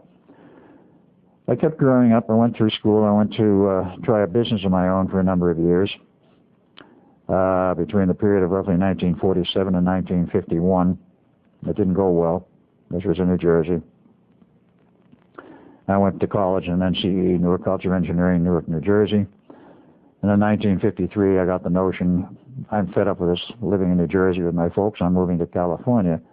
That was after I had a job for a year and a half with a rather interesting company on the East Coast. There was a field engineer for an electronics firm that supplied flight simulators for the Air Force and other organizations, both commercial and military. Went to California, continued there, continued my schooling. Eventually wound up as a consulting electronic engineer. That started in 1958 and went on for 30 years to 1988 when I retired from the engineering profession. Not absolute and total, but that was the way it worked. It wasn't as I wanted to, but that's the way it happened. In that period of time, of course, I met a number of interesting people like Ivan T. Sanderson, and I had picked up a few magazines dealing with the Philadelphia experiment and Einstein's connection with it, and I had an absolute fascination with the subject during this period. And the fascination had become virtually a compulsion before long to find any information I could whatsoever about the subject. I became acquainted with Ivan T. Sanderson, who was a British naturalist and had moved to New York just prior to the end of World War II. And I met him in 1951. I dropped association in 1953 because of my travels with my company as a flight simulator specialist. And in 1963, I recontacted him while I was in Pennsylvania and became reacquainted, and then I was on his staff. He also had a great interest in the Philadelphia experiment, and since he had been in intelligence, British intelligence, was sort of a special guest, if you will, in the Pentagon almost any time you wanted to go down there and talk with the intelligence people and other officers in the Navy. And they tossed around a lot of subjects.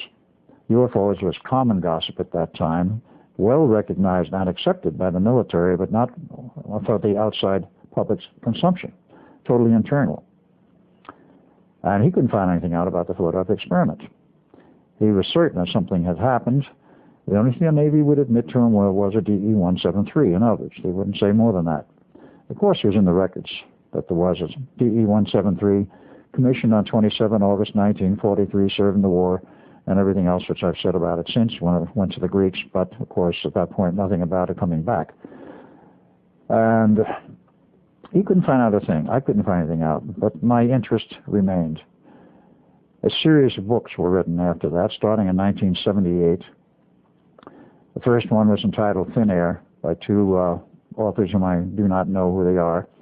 It was a fiction story, basically, but the background information they gave regarding the Philadelphia experiment was quite accurate, speaking in retrospect.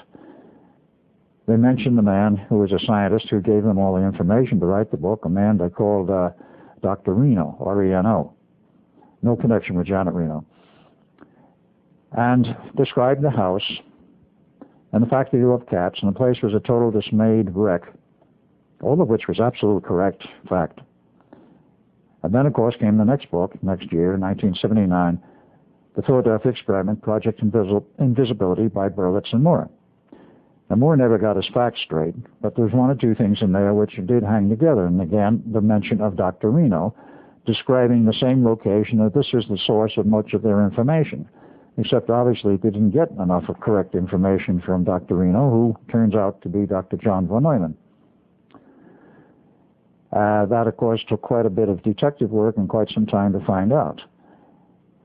Well, I went on my merry way, and in I was a member, of course, since this is of importance, of the USPA, United States Psychotronics Association, originally in its founding year in 1975 called the U.S. Radionics Association, but it changed it the next year because of the connotation of radionics and the somewhat bad taste it had in the mouth of scientists and some other people.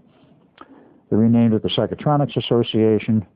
I was a founding member, and of course the thing is not defunct. It's in limbo today. It's not what it was, but they still have meetings. Through that organization and its annual meetings, I met Preston Nichols.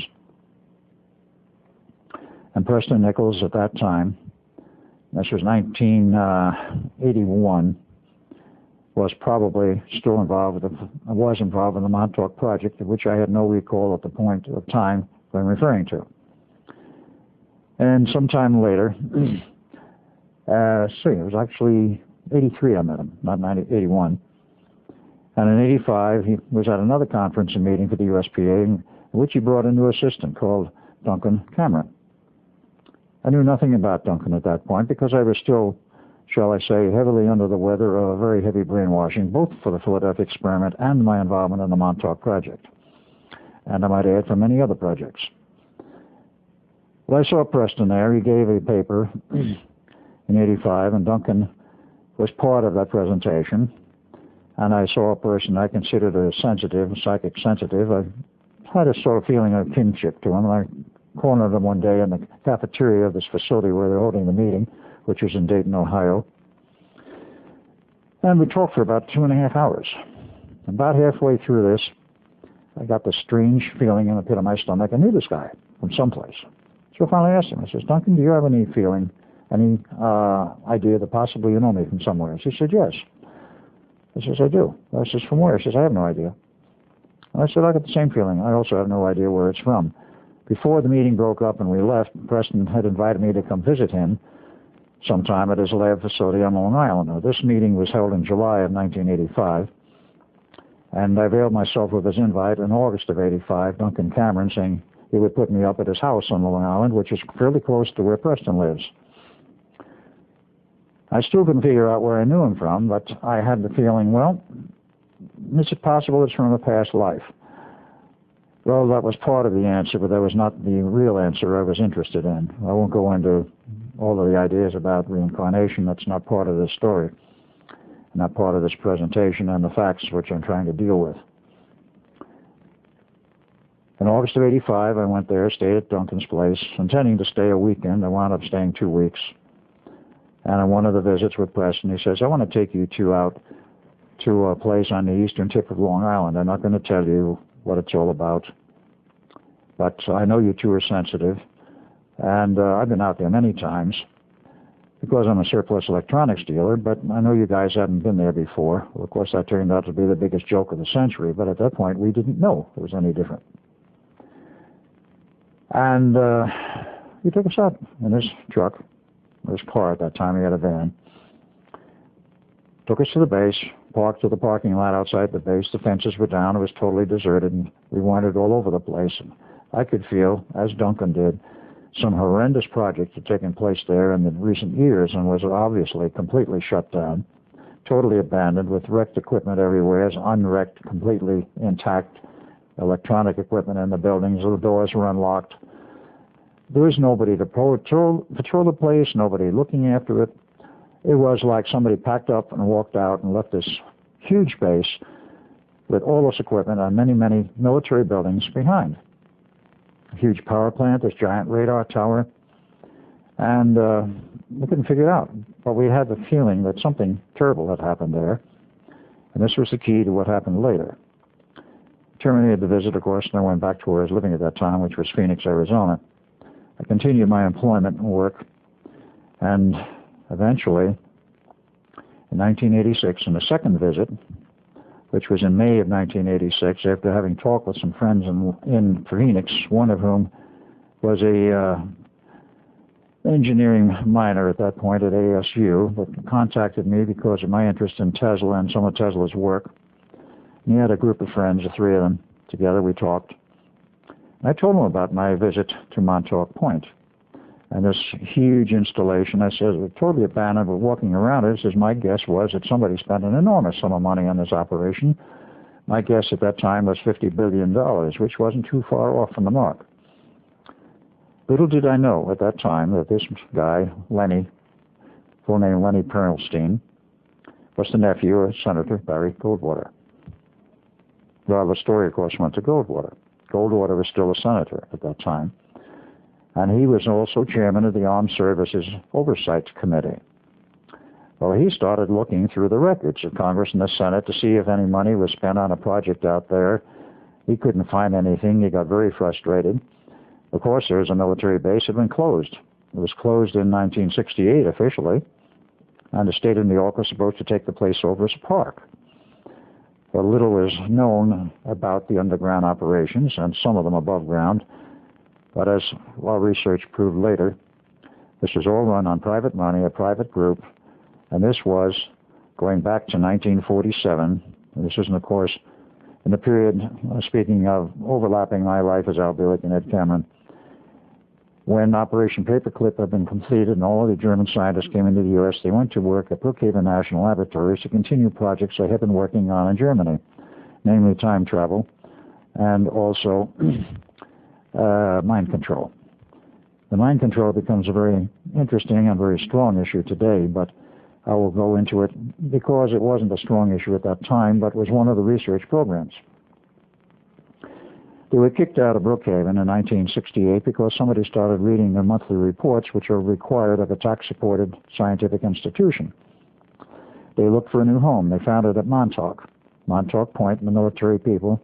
They moved in. The military people, shortly after that, moved out for the most part, and they continued their operations, funded privately, without any government money. Therefore, there was no need for an oversight on the place.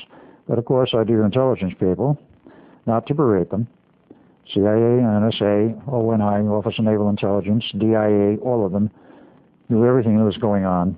And, of course, they were working with the people who were there because there was another aspect to this which the public has never learned, except in a few cases and instances, and very few people know about the Montauk Research Program out there at Montauk Point, unless they were part of it. And there are quite a few people around today who were part of it.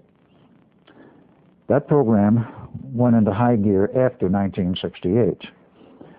It's a very long and drawn-out story, but basically the continuation of German research took place there, and because of certain UFO activities and what happened in 1954, this is part of the public record, which is still concealed, but it is public because I have read not the records, but private letters of communication from somebody who was witness to this at Edwards Air Force Base. Believe it or not, a UFO landed in the middle of the base. The aliens got out, said to the scientists were there, including the CIA, who has some very good scientists. They do have some excellent technical people. There's no question about it. Said, okay, you guys think you're so smart and know what it's all about. See if you can get into our ships. We'll just stand by and watch you and see what you can do. In 2 weeks' time, they found out they couldn't get into the ships. They didn't know how to enter them. They tried cutting torches, diamond cutters, everything else on the hull. Couldn't cut it, couldn't scratch it, couldn't do anything. Well, this became exceedingly frustrating to the scientists there, and of course the word went back through the community of intelligence groups and the military to the President of the United States, Dwight Eisenhower. Get out here and take a look at what's going on. So we took a vacation trip to go to one of the golfing courses, which were nearby. Eisenhower was known as the golfing president. He spent a lot of time on the golf course. So we took a little trip to California, and then disappeared one night or one weekend to Edwards. And he witnessed the ship, and they wouldn't let him get up right next to it. They wouldn't let him talk with the aliens. But the record is that the military told him, this is technology, we have no idea what it is, and we've got to buy time. Make a treaty. We don't care what kind of a treaty you make one, we've got to buy time. So one was hammered out, which in essence, the name of the treaty, for the record, was the Greada Treaty. I'm not going to say how I found that out. And it said in essence that neither us nor the aliens will interfere with either's civilization. We will sort of keep our hands off of each other. We'll go each our own way, but there will be cooperation.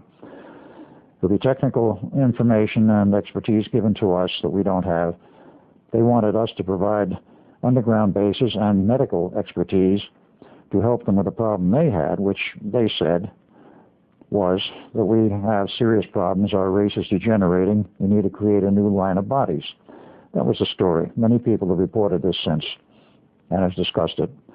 And many underground bases were built over a period of time, starting in 1959. Because of this treaty, and this is the aspect that's important, when the Montauk operation took place, that is the secret part of it after the military was removed and the German scientists and others that were not German moved in, there was government oversight in the sense of the direction of the projects and the cooperation that was ongoing and was to continue. And this was what they told these technical directors, says, you will have to learn to work with aliens. They will be part of this project. And they will be cooperating with you to help develop certain technical aspects.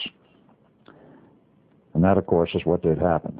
I worked at Montauk as Al Bielek, but before I get into that, I want to go into the rest of the story as to what happened to me as I grew up. In the life of Al Bielek, in the process of growing up, many things I have not covered and perhaps would be of interest, more in the sense of my personal life. I lived with what were truly foster parents, but did not know at that time. We moved around to various locations, and my father seeking work.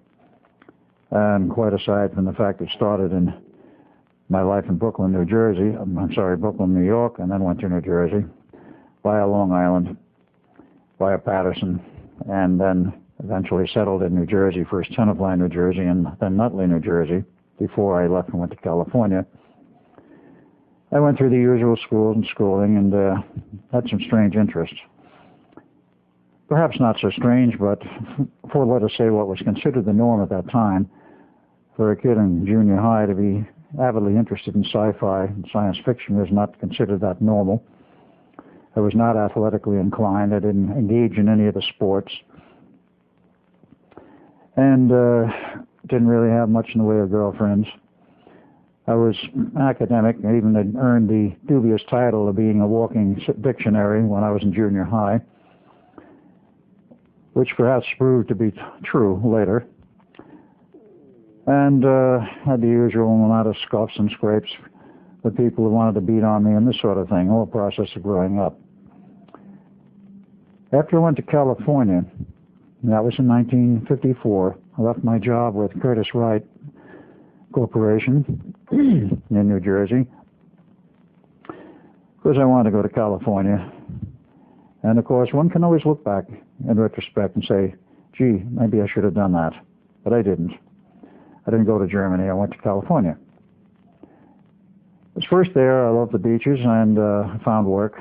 Worked as a technician, and I continued my schooling and eventually became a consulting electronic engineer. First company I worked for as an engineer was, one was later called Aerospace, but at that time it was called Space Technology Laboratories. Met a lot of interesting people there, and throughout my history in California, which was from 54 to 60, minus a year out in Hawaii for Los Angeles Corporation. Met many interesting people, pursued a lot of interests, and really liked very much the Southern California climate, the whole attitude of people living there, rather loose-knit, not nearly as rigid as the East Coast. Because of that, I've largely stayed in the West ever since. Many strange things happened during that period. I want to cover them very lightly. In 1954, in my driving all over Southern California, up in the deserts, every place, out of Los Angeles, San Diego, trips to San Francisco, I used to drive up in the area around Malibu Beach.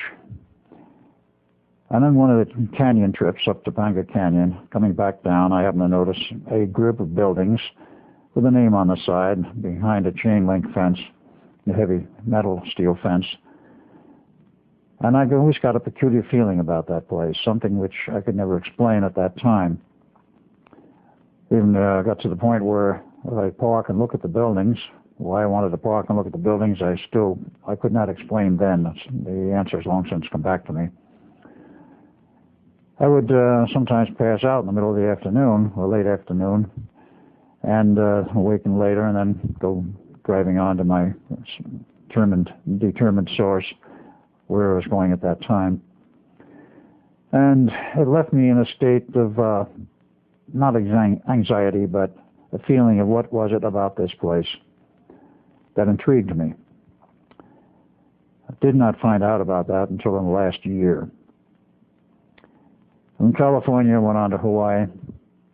I worked for a company called Hoffman Laboratories as a field engineer for the Navy. Field engineer, actually for Hoffman, assigned to the Navy at Pearl Harbor. When I arrived there in July of 1955, I eventually found a place to live, but I was assigned to the Pearl Harbor Naval Office, a particular section, and my job as a field engineer for Hoffman Labs was, of course, to inspect their equipment that they had built and supplied to the Navy as it came into Pearl Harbor, as the ships came in for not necessarily overhaul, but general reconditioning, check out all equipments and so forth, and many field engineers from different companies would go aboard ship and check out the various pieces of equipment they were connected to through their corporate affiliations. All of the time that I spent in Pearl Harbor, it had a strange effect on me. It felt like I was back home.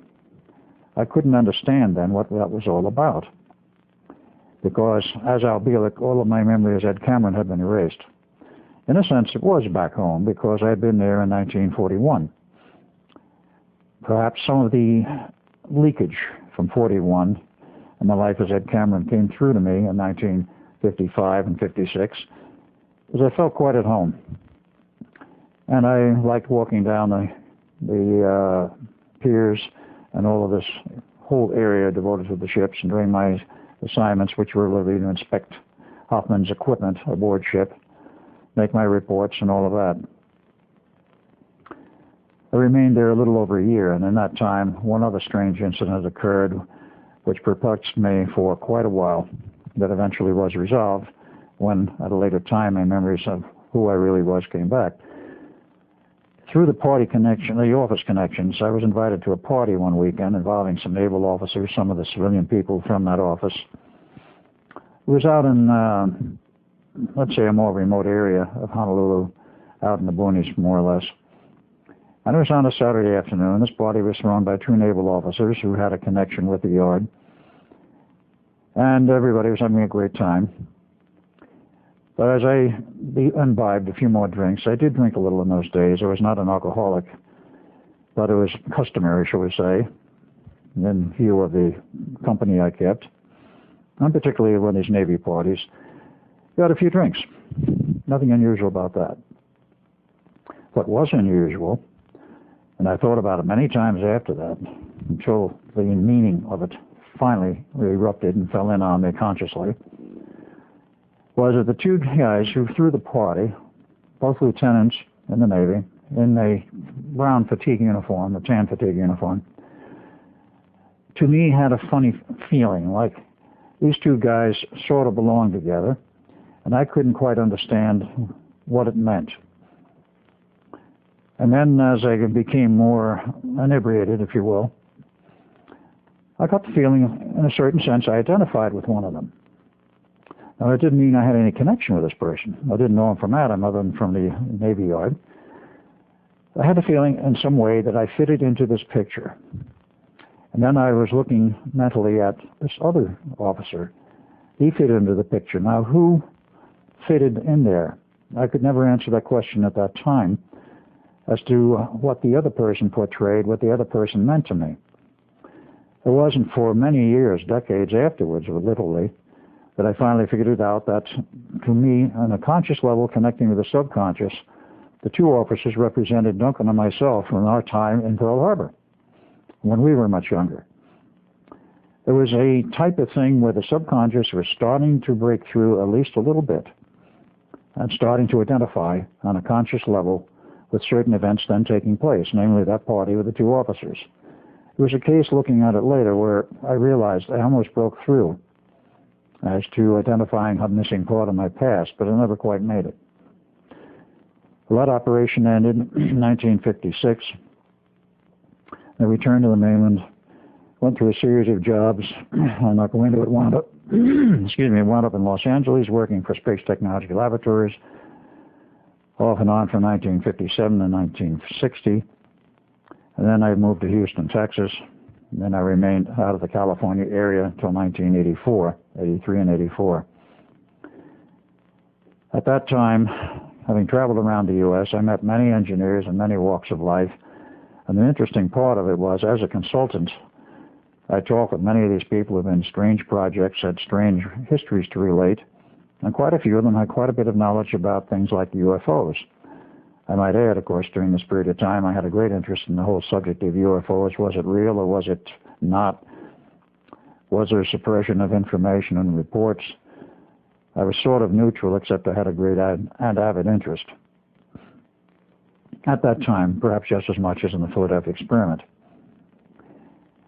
In 1951, before I left for the West Coast, through connections of a society I then belonged to, which was the NSS, National Spelunking Society, I met Ivan T. Sanderson. Now, he was in the New York grotto, I was in the Jersey grotto, and I got an invite to come over and visit with him.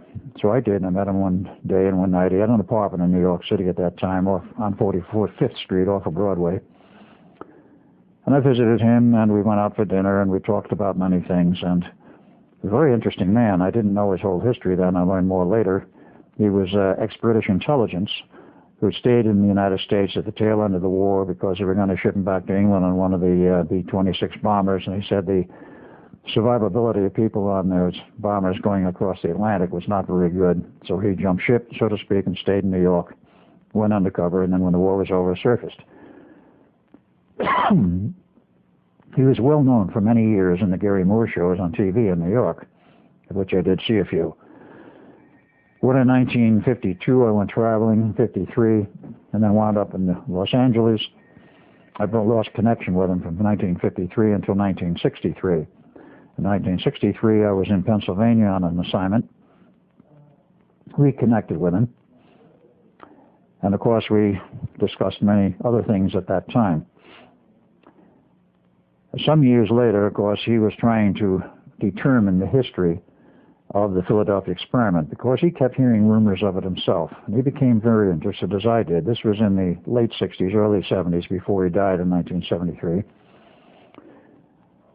He could never, including with his connections with the British intelligence and with the Pentagon, could never get any straight information out of anyone about the Philadelphia experiment. It was totally denied to him. Other than the fact, yes, there was a USS Eldridge, there was a real ship by that name, and that's all the Navy would tell him. That is about all I would learn at that time, and of course a series of books were written later. Thin Air in 1978, and then the Philadelphia Experiment Project Invisibility in 1979, Berlitz and more. And all it did in those reports was stir the pot and quite literally brought the subject alive again in the popular press, and it never died from that point on. And I still, at that point, did not know that I had a connection with the project. This did not come for quite a while later. Ivan tried to get to the bottom of it, and he never could. I was on a staff at that time working in a group on a subject matter called mind control, which was very interesting because there wasn't much information available at that time, but I had a great deal of interest. And of course this expanded much later into a full-blown interest, but that came in the 80s and the 90s. Not to get ahead of my story here, Ivan died. I continued what little research I was then doing on myself, and I continued to work in various locations around the country. I had to take a break. In retrospect, dealing with Ivan Sanderson, I did, shall we say, make it into one of his books. There was some reference to myself in one of his books. He wrote many, both on natural phenomena and natural life. The Abominable Snowman, I think, was the first one he ever did, and there was perhaps worldwide acclaim for it. He did a series on various things, and one of them was about undersea civilizations. He did one on UFOs that caught the attention of CIA, NSA, and other intelligence agencies that didn't want him to write it, so he wrote it anyway.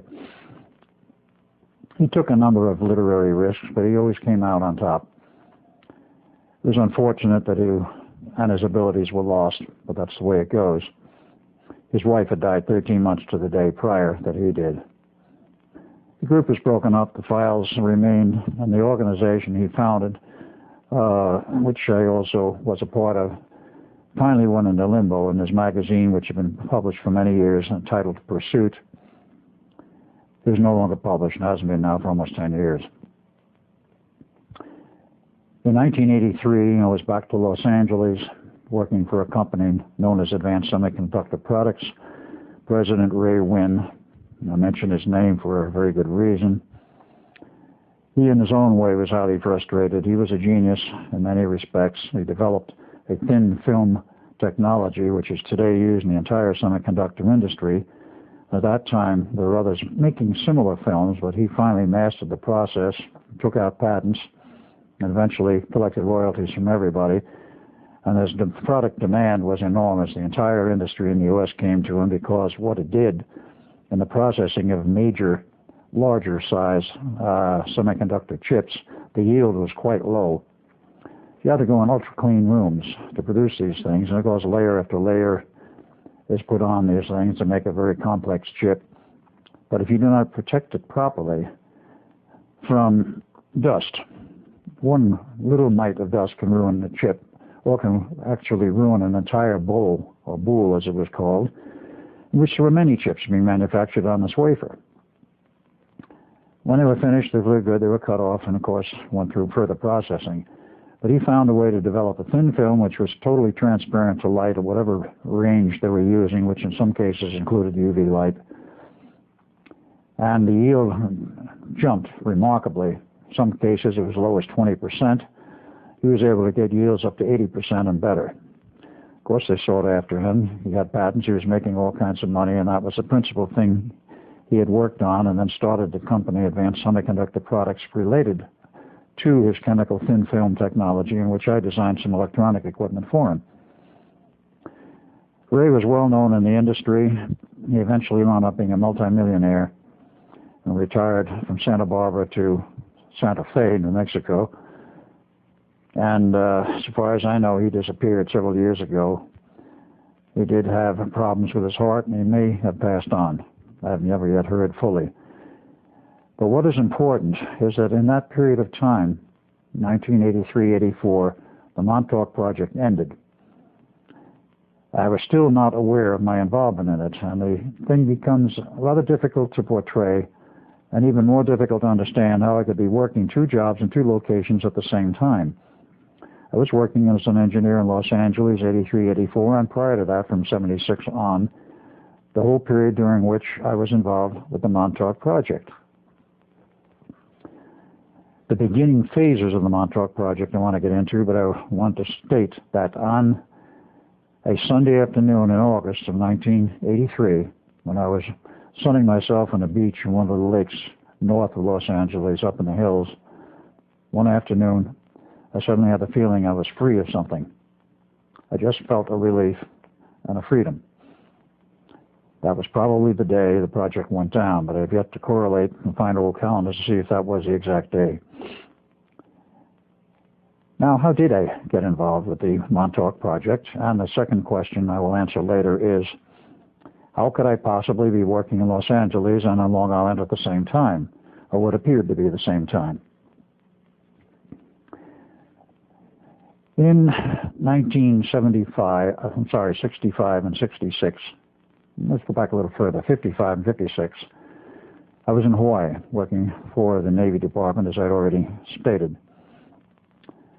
There was one night when I was sitting on the seawall outside the Royal Hawaiian Hotel in Waikiki, as I lived in Waikiki in an apartment there during this period. I was sitting there quite late at night and relaxing, the Hawaiian music around me and the people going by. It's a very relaxing atmosphere there, at least it was in those days. I quite literally fell asleep on the seawall, sitting up, something I was known to do occasionally, and woke up perhaps an hour and a half later feeling like something very strange had happened. I had not the slightest idea what it was and didn't know what it was until many years later.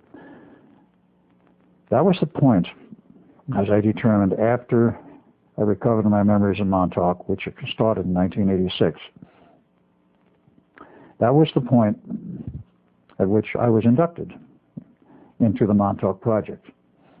The man who was a station master, and I'm referring to the Montauk Air Force Station operations, which became what we call the Montauk Project, started up approximately in 1968 with the advent of the German scientists moving out there, and then later incorporating the services of various extraterrestrial groups, all of which I had to work with. But I did not become involved with the project myself until 1976, and that was when it became more or less official and went online. Online then meant, of course, a lot of breaks in the process, a lot of further engineering to make the time tunnel system work properly. But my first recollection of the involvement in the project, and this took place from 1956 up to 1976, was being in the office of the station master, a man by the name of Jack Pruitt. Pruitt is known somewhat through the industry, more perhaps the banking industry than anything else, because knowing his son and having met him and talked with him several times, he still lives in the New York, Long Island area. He didn't know that his father was a station master of the project, but we've later proved it. He had me in his office, questioning me, and a series of events preceded that involving certain bars on the island of Waikiki and meeting people whom I didn't know who they were, who would disappear. And later on I worked with that same individual because he was very dogging me to find out if I was the person that Jack was looking for. So I found myself in his office, And of course, he's asking me about my history, what I've done, what I was doing as, excuse me, what I was doing as an engineer. I have an understanding, you have an interest in UFOs. Oh, yes, I do. I wasn't perhaps that overtly direct about it at that point. He says, well, if you have an interest in it, how would you like to see one? Oh, I became quite interested at that point, so he took me into one of the underground facilities at Montauk. And I might add at this point, you not only have the surface facility, the buildings and the tower and all of this, which can be seen readily, but now sealed off, but then open, was a complete underground labyrinth of 6 levels, and adjacent to and part of these 6 levels of underground, which were built by the U.S. Army Corps of Engineers between the beginning of the century and the major construction began in 1928 and 1933, as I've seen the blueprints. They built a huge underground facility which overlapped into an underground cavern system. There's very extensive underground caverns under Long Island. And they are, in a sense, part of the Montauk Project. And the Montauk Project can be accessed through the underground tunnels if you know where to enter. But he took me into one of the underground chambers, one of the underground rooms. This one was a natural one. And there was sitting a very large gold-colored UFO, approximately 60 feet in diameter, sitting on a tripod, literally barely making it fitting in this room. The question was, how did it get there? Well, he didn't answer that question for me at that time. But it was there, and it was trapped, and it was obvious it would never get out. So he asked me a question, well, how would you like to work on this? Well, the bait had been thrown, and I'd been hooked. And of course, I said, yes, I'd like to work on this. So I became a part of the Montauk Project. I might point out that every one of the people who worked at Montauk, in essence, were volunteers. And there were no salaries paid to any of these people who volunteered. And those military personnel that were still involved with the project were TDY, temporary duty, paid out of whatever their normal billet was, so that no monetary exchange in terms of government money was ever recorded directly connectable to Montauk. They maintained a high degree of secrecy and were very successful at it.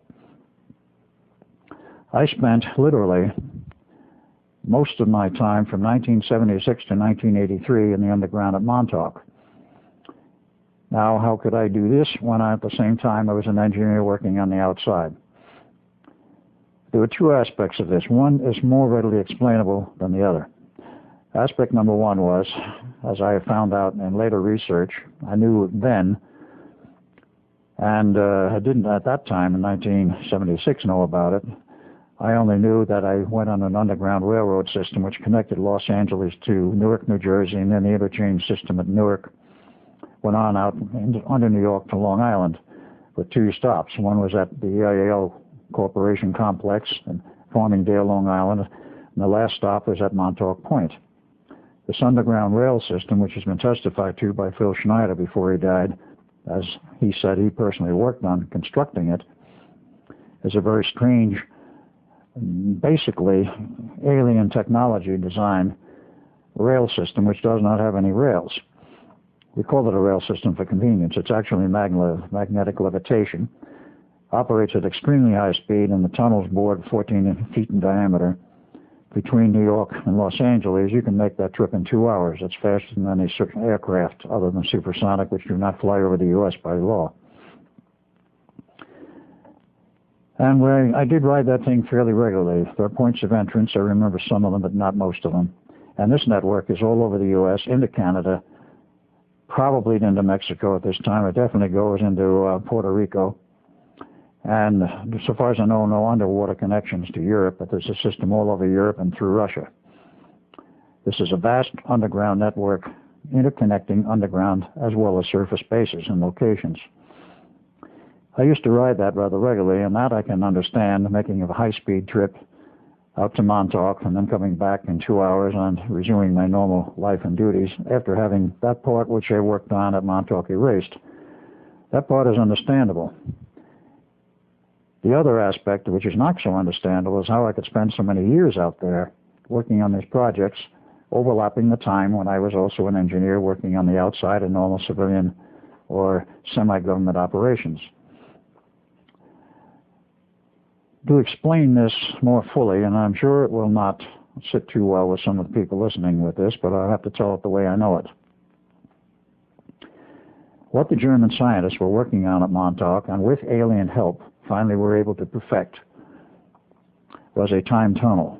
We call it a tunnel for a reason, because in the later aspects, not the earliest research, it was underground, involved a series of special antennas which produced with some very complex electronics a portal, an artificial portal in the rock wall, which when it was fully operational looked like an open tunnel, was illuminated for reasons I do not understand, and the electronics, the computers, and the persons working this would set it up to be able to go to any physical location on this planet from Montauk Point.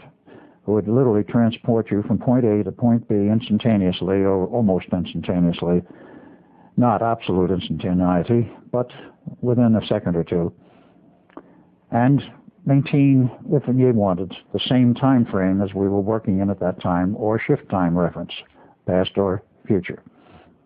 When they finally got these tunnels working, and working satisfactorily, of course, they could pick a person up, move them where they want, pull them across the country, pull them from another country, put them in on the project, and then return them. And since they could shift time, they could use you for weeks or months and then put you back in the time point where you left, within a few milliseconds, if you will. This automatically erases the memories without any effort on their part, because the subconscious mind will reject, and the conscious mind working with it will reject the idea that you may have worked for months on a project where only a fraction of a second has expired in your alleged real-time reality. At this point, one must wonder, how can this happen? And one also has to look at a larger picture. Albert Einstein, going back for a moment to the Philadelphia experiment era, had created in 1929 the unified field theory. On his public record, he offered it. Lord Russel of England read it, and he said, there's things in here which literally are too far advanced for humanity at this time. He said, I suggest, speaking to Einstein, that you withdraw this and say it has errors or whatever you want to do, but just withdraw it. And Einstein did. It's not well known that it was offered and then withdrawn, but the public record says that it was never completed. They kept saying he found errors and so forth. The facts are that in 1938 the unified field theory was completed, but it was classified and is still classified to this day. It became part of the theoretical background for the Philadelphia experiment.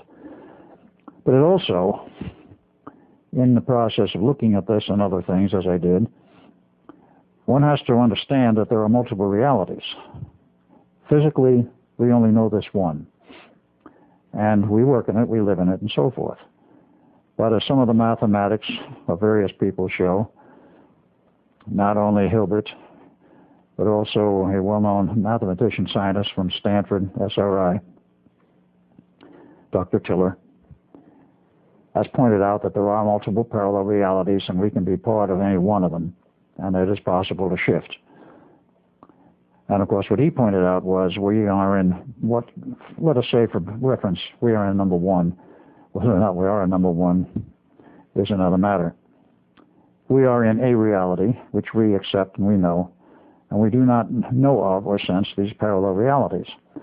Part of the work at Montauk was to access these parallel realities and also to manipulate time in such a manner that it becomes virtually impossible to know what your reality is that you're in when you're working at Montauk or on a Montauk-type project.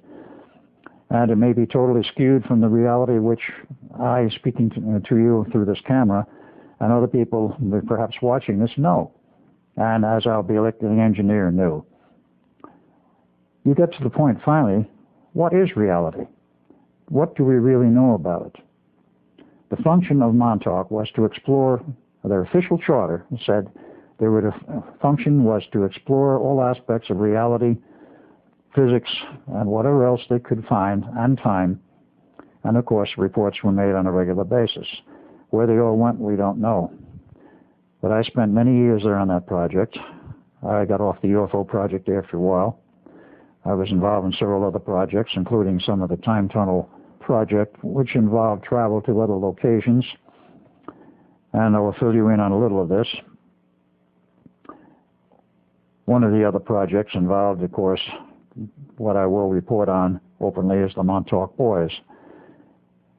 Now, what was the Montauk Boys Project? It started officially about 1976. There was a lot of precursor work in which I will have to go into a great deal of history, because this all involves mind manipulation and mind control. The project formally started at Montauk. And I'm talking about that aspect dealing with the boys, males, who were under mind control manipulation. The overall project heading, which covered both this aspect and the older cult techniques for females, was Project Monarch. Project Monarch, briefly, was a name given to the whole area involving mind manipulation and mind control. The old cult techniques going back thousands of years were used on females, taking them basically from families who had known at least 3 generations of child abuse, sexual child abuse. And these females would be preconditioned, if you will, for the training they would receive to split their mind further and set them up to be sex slaves or whatever else they wanted them for. These were mind control female slaves, and they would last a certain number of years. Kathy O'Brien, in her book, The Transformation of America, is one outstanding example of this type of thing using the older techniques. The newer techniques were physical at first, then electronic, but involved primarily the use of boys because of the chakra setup in the human body of the male. It is not identical to that of the female. The polarities are reversed. Therefore, it became easier to work on males. The object was to see if they could produce a complete set of mind-controlled, subconsciously implanted, and externally triggered on demand at the time that they wanted, a person who was totally programmed to do something, but this person obviously would know nothing about it, and would live a normal life, or what appeared to be a normal life, and could be at a later time utilized for some project, whether it's government-sponsored or not, didn't matter. Whoever had the controls, had the reins on these individuals, the handlers, if you will, working for whomever they worked for, would be able to trigger these programmed people to do whatever they wanted them to do at some future time. Being in this project for a number of years, I asked questions. I never got many answers. What did they want them for? I never got an answer. But of course, looking at current history as well as the recent, let's say, 10 years, it became fairly obvious.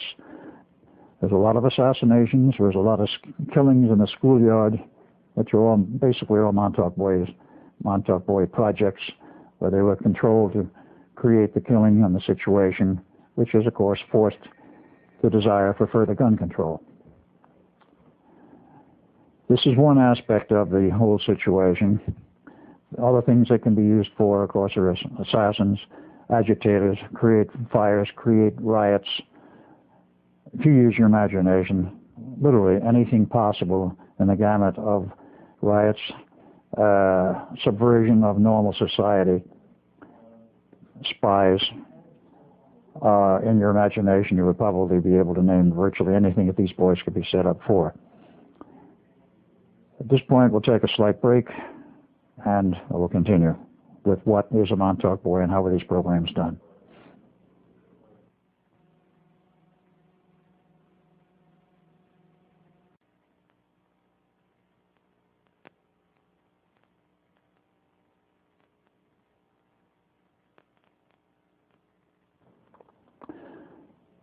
In reference to the Montauk Project, I want to show you at least one picture. There are many that have been taken of Montauk.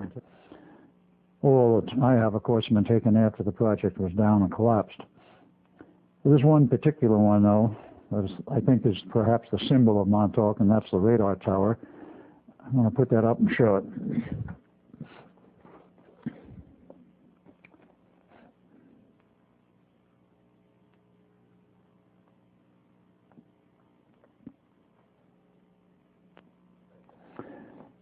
This picture is significant because the radar tower was built in the late 40s, early 50s, as part of the early SAGE radar warning system, which was perfected engineering-wise at Montauk and then the beam used, but that was part of the SAGE system. And it's become, you might say, a symbol of Montauk. Some people say Montauk doesn't exist. They don't know what they're talking about because the whole physical structure is still there. The underground has been sealed off since. What are we talking about when we say a Montauk boy? That is an appellation, a term we coined, meaning a young boy. I do not mean a young adult. It's actually around the age of puberty, though of course this has been ongoing since '76, who has been run through the program to be literally programmed. The selection is, of course, around the age of puberty, and it's a nickname we've put on them because they've been programmed and went through Montauk. Today it doesn't mean that they all went through Montauk because there are many other facilities which now are operational to produce the quote Montauk boy unquote. Let us go back a little bit briefly in terms of history in this century. I'm not talking about ancient history, as to what mind control is about and who got involved with the project and what various little rivulets, if you will, all came together to produce the mainstream called mind control and the Montauk boy. There were, of course, various psychologists and psychiatrists in the past that have been involved in the periphery of this. It came from Europe, basically, and one of the original people who got involved with this directly was Dr. Wilhelm Reich. He was a student of Sigmund Freud of Vienna, came to the United States in about 1943. I'm referring, of course, to Dr. Wilhelm Reich. He took up residence in Long Island. Then in 46, 47, he moved up to Rangeley, Maine, and put his main laboratory facility up there.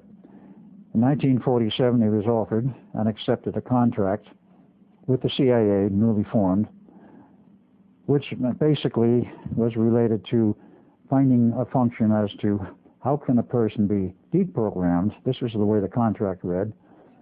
How can the person be deprogrammed, and also can you increase the psychic abilities of young people who already exhibit such abilities?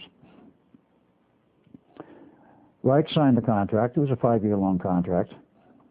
And about halfway through it, he realized that this wasn't all that the CIA wanted, and they had misrepresented to him, because what they really wanted was a means for programming as well as deprogramming. One is the opposite side of the coin of the other. And yes, they definitely did want to find ways to make psychics more psychic. That perhaps was part of the same program. Actually, it became separate. Reich went through about 2.5 years of this at Rangeley, and then he decided he wasn't going to give the CIA the notes which he was generating. So he falsified the records about the last 2.5 years, but this was not known to the CIA at that time. In 1952, he says, I'm not renewing the contract. I've done my work, and this is it, and I'm going to do other things on my own after that. Well, at that point, the CIA didn't know, and of course NSA was directly involved in this also, that perhaps the records had been falsified. To go ahead a bit in time, to the period sometime in the 60s, Preston Nichols, who was a surplus electronics dealer and was working for a corporation on the island and had a great deal of interest in Wilhelm Reich, and of course Reich being dead since 1957, they were slowly breaking up his estate and breaking up and selling various pieces of his estate, known as Orgone energy accumulators and a lot of other hardware. They showed up at various surplus places. Preston had an interest in it and used to go see what was available. Occasionally bought something. At one of these meets, after looking us over, he asked the person who was exhibiting and trying to sell the Reich equipment, is this all you have? He says, well, no. He says, really, you need to get in touch with one of the curators and the people who are holding the rest of Reich's estate. He said he has a home in another location in Vermont that very few people know about. It's not just Rangeley, Maine. He said he had another home. Call so-and-so and contact him, go up and see him. He may have something you may be more interested in. Preston did this, was invited up there and went up and looked around, saw much of the same thing, and then asked, well, what else do you have? And this man says, well, I've got some notebooks. These notebooks, I'd like to see them. So Preston looked at them, and they were all handwritten in Reich's handwriting. He recognized it from some other documents he'd seen and realized these might be very important notebooks. So he asked the man how much you want for them. He says, make an offer. Preston did. He bought them, took them home. About 2 months later, he gets a call from somebody in the NSA. It says, I understand, the person on the other end saying, I understand that you have bought some notebooks of Wilhelm Reich's. And he said, yes, I bought them, they're mine. Well, we need them. Well, they're legally mine. You can't have them. Well, NSA said, we need them. We have reason to believe that a good part of the material which was given to us by Reich is in error deliberately and has been falsified. You may have the originals which we need. So Preston made a deal with him which basically said NSA would give Preston the missing notes that he didn't have if he, Preston, would give the NSA and CIA copies of what he had. And part of the agreement was that he would never show the complete notebooks to anyone as long as he lived, which he agreed to. So he wound up with the complete notes, and so did CIA and NSA, which is what they wanted. That, of course, went on to be used later on as part of the Montauk Boys Program. What Reich had basically discovered, and this is an extremely important point, was that there is a point in which you can gain access to the subconscious mind. And as later research showed, there's more than one subconscious mind. There's about 12 levels. But you can access it with the conscious mind under one condition, and that is the point of orgasm. I won't go into any of the details, of course, of what Reich had to do up there to find this out. Well, there was years of experimentation. But at that point, the two minds join, and you can remove information from the subconscious through the conscious, or put information in, and then you can give instruction with the subconscious. This memory will be held separate from the conscious mind and cannot be accessed without such and such code number or code words or however they wanted to work it. He found that that was a key element. In other words, Mr. Sigmund Freud was not exactly wrong when he said sex is almost the most important thing in life. He became known, that is Freud, as something of a sex maniac. He wasn't. He was trying to point out that it plays a more important part in our life than most people realize. Not particularly or necessarily in part of the sex act, but because of the relationships through the conscious and subconscious minds. This became an important point, and of course there was other work being done in that same time period. I'm sure you've heard, or some people have heard of MK-Ultra and that whole project involving LSD and other mind-bending chemicals, conducted initially by Dr. Ewing Cameron for the CIA, in which he conducted this program in Canada. The CIA felt it was too hot to handle in the U.S., so they sent him to Canada, and eventually the Canadian government and people found out about it, and he was almost thrown out of Canada. But he uncovered the fact that these mind-bending chemicals can be used as part of a programming technique. There are many ends, many loose pieces had to come together so that all of these rivulets provided a mainstream whereby there's a base of knowledge which could be used for programming someone. In the process, they also found, and this was somewhat later, that the human mind, and Tesla did a lot of the early research on this, I might add, that the human mind can be accessed by electronic means, RF carriers at the proper high frequencies, when they are essentially converted into a scalar waveform. Scalar, mathematically, is second order. Electromagnetic propagation is first order. And if you do it in a scalar form, the human mind, the brain, is very receptive to scalar energies. In fact, it can act like a direction finder to locate the source of the energy. But it will pick this information up if it's transmitted in scalar form as a direct input to the mind, as if you heard it spoken. Now, this became very important as part of the project for the Montauk Boys in the final stages of programming. All of these ideas came together, and they tried in the earliest phases, around 1975-76, to program these boys in a very physical way. I don't want to go into gross details, but basically you had to make a physical connection between two males. The programmer was a male, and the typical and primary programmer in the early days was my brother Duncan. He got hold into this project, as did Preston Nichols. Preston Nichols set up the programming, and he will admit it today openly, so I'm not afraid to say it. But he set up the programming for the Montauk Boys program and the techniques involved in programming. And Preston had to use Duncan and some others in the earlier phases of the programming. Now, there are some peculiarities of the human nervous system. I don't know how many people have seen Gray's Anatomy or books like that and show the whole setup of the nervous system, which does not show and include, of course, the setup of the chakras in the human body, the energy chakras, which are semi-physical. There are 8 chakras. Yogis teach 7. They're in error. There's 8. The 8th one is the crown chakra over the head. But they are in opposing pairs, a polarity.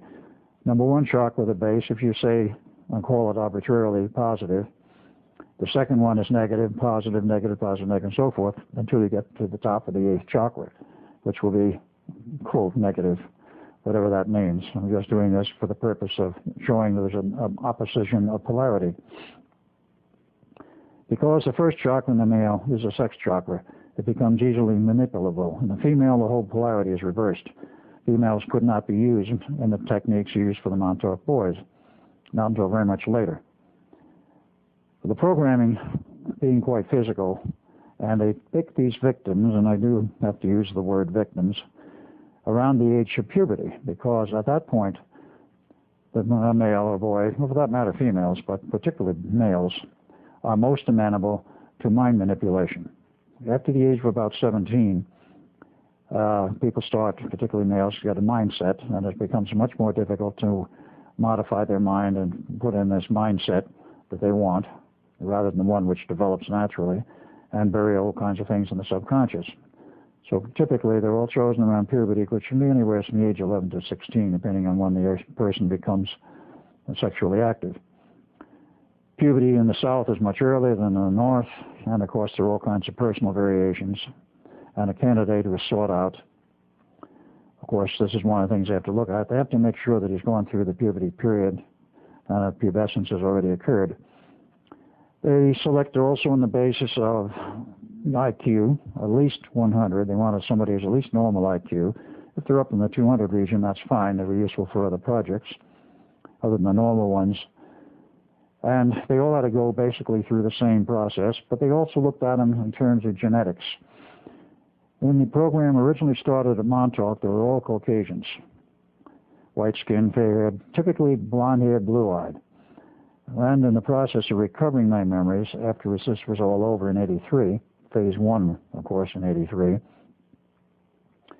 and I started reviewing this and coming up with the information, I said, well, this, to me, smacks like one of the old Nazi projects, the super race projects. And in some respects, that was true. The candidates were chosen on that basis originally, at least at Montauk. As I found out some years later, there was a parallel project being run by the NSA directly in their own way in a nursing home in Jamaica, Long Island, between 1976 and 1979, where for some reason it was terminated. And the man who ran this was an NSA man, and many years again, after this program was over, I happened to run into him in one of my lecture series in the South in North Carolina at a dinner party thrown by the people who had sponsored me for a lecture. And this man was a drinker. Eventually he got drunk enough that night, he says, Al, there's some things I got to tell you. And he told me about his involvement with the mind control programs, the Montauk Boys via NSA at this facility in Jamaica. So I asked him some of the same questions I asked those who were over me at that time. Did they ever tell you what they were going to use these kids for? He says, no, they would never give me any indication. Did they ever tell you when they were going to use them? And I said, yes, more or less. And we agreed that the, at that time, stated goal in terms of dates was around 1995, 97, where there would be the primary use of these boys. But he said, that I couldn't get any information out of them. And that program was folded. But I said, well, were they all Caucasian? He says, no, there were very few Caucasians in that project. And I said, what were there in there? I says, we had Jewish kids, we had Orientals, we had all kinds of others, very few whites. Apparently it was a program used to find out whether or not you could program other than Caucasian for the same end, which did prove to be true. So that the race was not important. This was apparently a chosen factor by those who ran the program at Montauk. Not essential that they be white. That was a very interesting side piece of information. Well, this program, as originally set up with very physical programming, caused a lot of problems. One of the other problems that occurred, which was very obvious in a matter of a few years, was that approximately 70% of the boys programmed there in the Montauk Boys Program were programmed as homosexuals.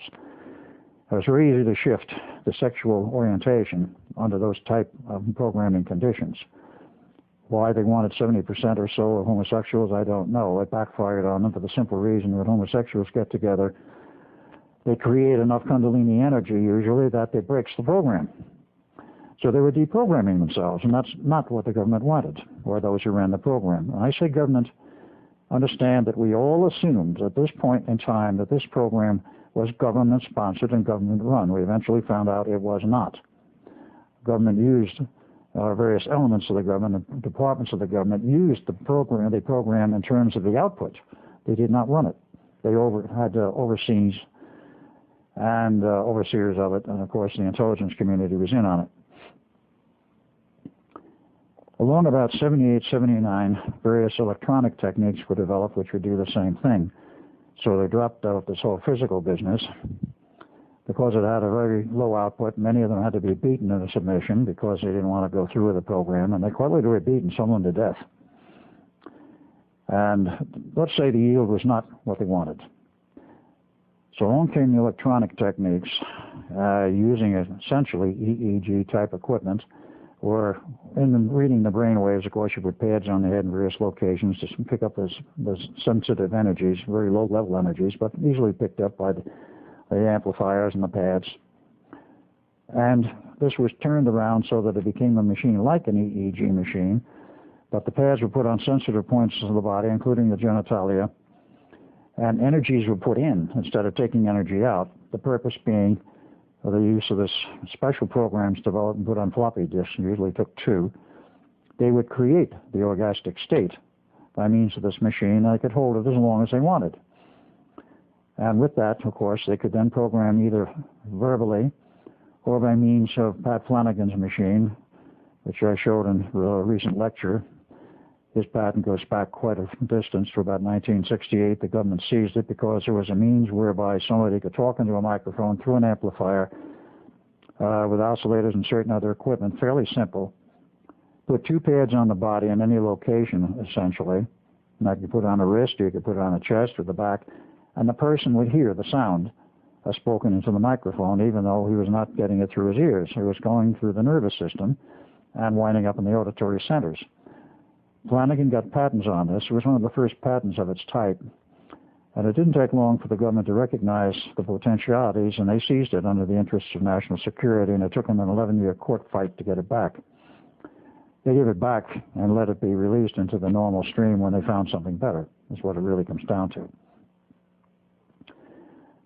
But by means of a machine like Flanagan's or verbal instruction directly, these kids were programmed as to whatever they wanted while in this state. Then, of course, code words were put in, or numbers, or whatever the keying technique was they wanted. And it's all closed off. They were told they won't remember anything, which likened them to hypnosis. You don't. Because the state was similar to hypnosis, but it was not identical. And they would be released and sent back to wherever they came from. All right, what kind of boys did they use? Where did they come from?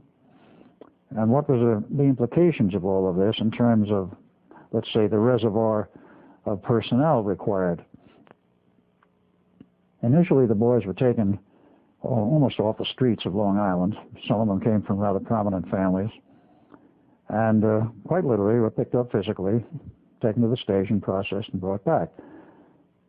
But I pointed out to them before I even became involved with the program. Early on, they wanted me in, and I refused to become part of it after witnessing one of the failed programming attempts. They picked them up off the street, and I told them, I said, you better be careful about this. Some of these kids come from prominent families on Long Island who have a lot of clout, and it wouldn't be doing the program any good for it to turn up in the Long Island Press or the New York Times.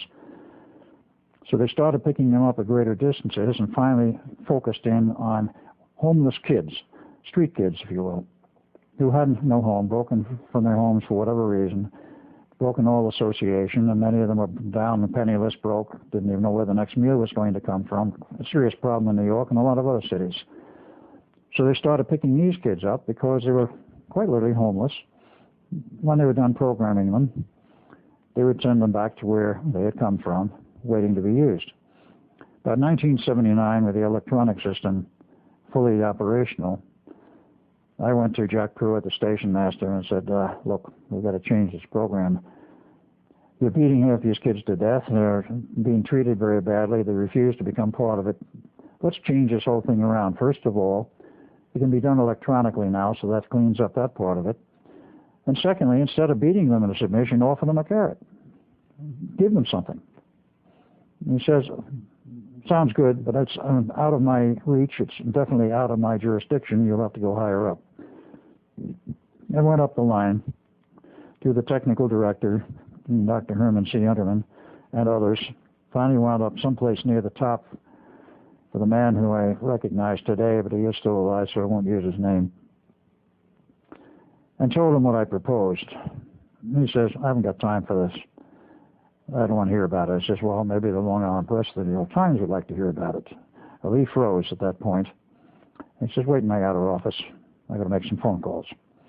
So I waited about half an hour. 40 minutes later, he pulls me back in. He says, you can guarantee this program will work the way you outline? I said, yes. He says, go ahead and do it. I says, I want it in writing that you have given me permission to do this. And he wrote up a letter and signed it. So I went back and we threw out the man who was doing the beatings and offered essentially this kind of program. They picked the guys up. They'd run through a pre-screening process. And then we'd say to them, we know most of you are homeless and have no money and can't even go back to school. If you will join this program voluntarily and become part of it, after it's over, you will not remember that you have been here and been part of it. But we will do this for you. We will give you a bank account.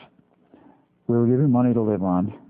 It will be expected you will go back to school and finish your schooling, because most of them hadn't finished high school, and some of them weren't even quite up to high school. Go back and finish your schooling, and said if you want to go on to college, go right ahead, the money will be there. And if you want to go get a PhD and think you can do it, fine. But when you have finished your education, whatever level you decide to go to, when you get into the mainstream of society and working, we will no longer feed your bank account. And you will, of course, not remember any part of this until such time as we decide we need to use you for whatever purpose it may be. Nothing was explained of what the purposes were at this point. It was about 90% acceptance, which was a lot better than something like 40%. And they went along with it voluntarily. I told them, I said, if you don't want to be part of the program, you're free to leave. Of course, you will never remember having been here. A few left. Most stayed. So the program output went up, and the numbers went up. At one point, that is in my early recovery of the Montauk memories, which was 1986,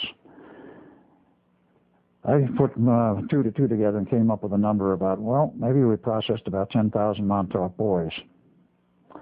That proved to be a gross underestimate, as I found out much later.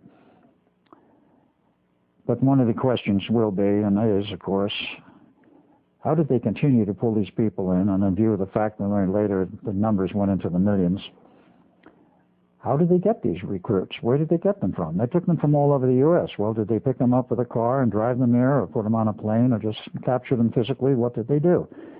No, they didn't. Eventually, it came down very simply to using the Montauk Tunnel. They would go into an area, scan it.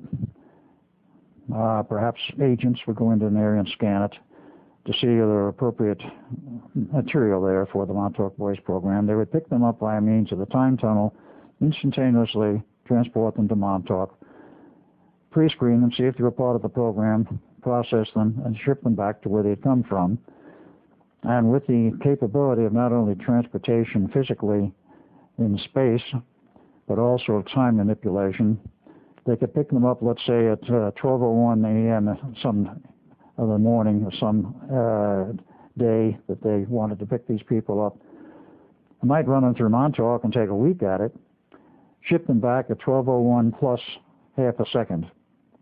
They would never remember it ever happened. There would be no indications they had ever been anywhere. Nobody who their friends would ever see that they had been missing. And they did this on a very regular basis for a long period of time. The program was removed from Montauk itself in about 1980. I was involved in it from 1979 until about 81 because not all phases were removed from Montauk. And it spread from there to 6 locations on Long Island, and every major city in the U.S. had a Montauk Boys Program sometime after 83. The Montauk Project collapsed the night of 12 August 83, as previously outlined, due to the arrival of Duncan and myself in our original form from the Eldridge. And when we were left, of course, then Duncan number 2, the reborn Duncan, was triggered in order to set loose this monster to shut down the station. The station was shut down on the night of 12 August 1983, at least on the surface. I understand from one of the people who remained on there for over a year after that some operations below decks, so to speak, continued. But then it was closed completely, rebuilt, another 2 levels added underground from what we were told, and reopened in 1987.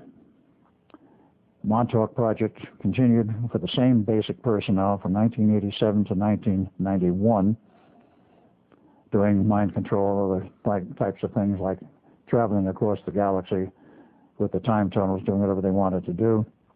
And in 1991, the Air Force moved in and took over because they had a very special project in mind. I was not part of this. I only know about it through Preston Nichols, who was part of it. He was pulled back in. Operation Sky Pebbles.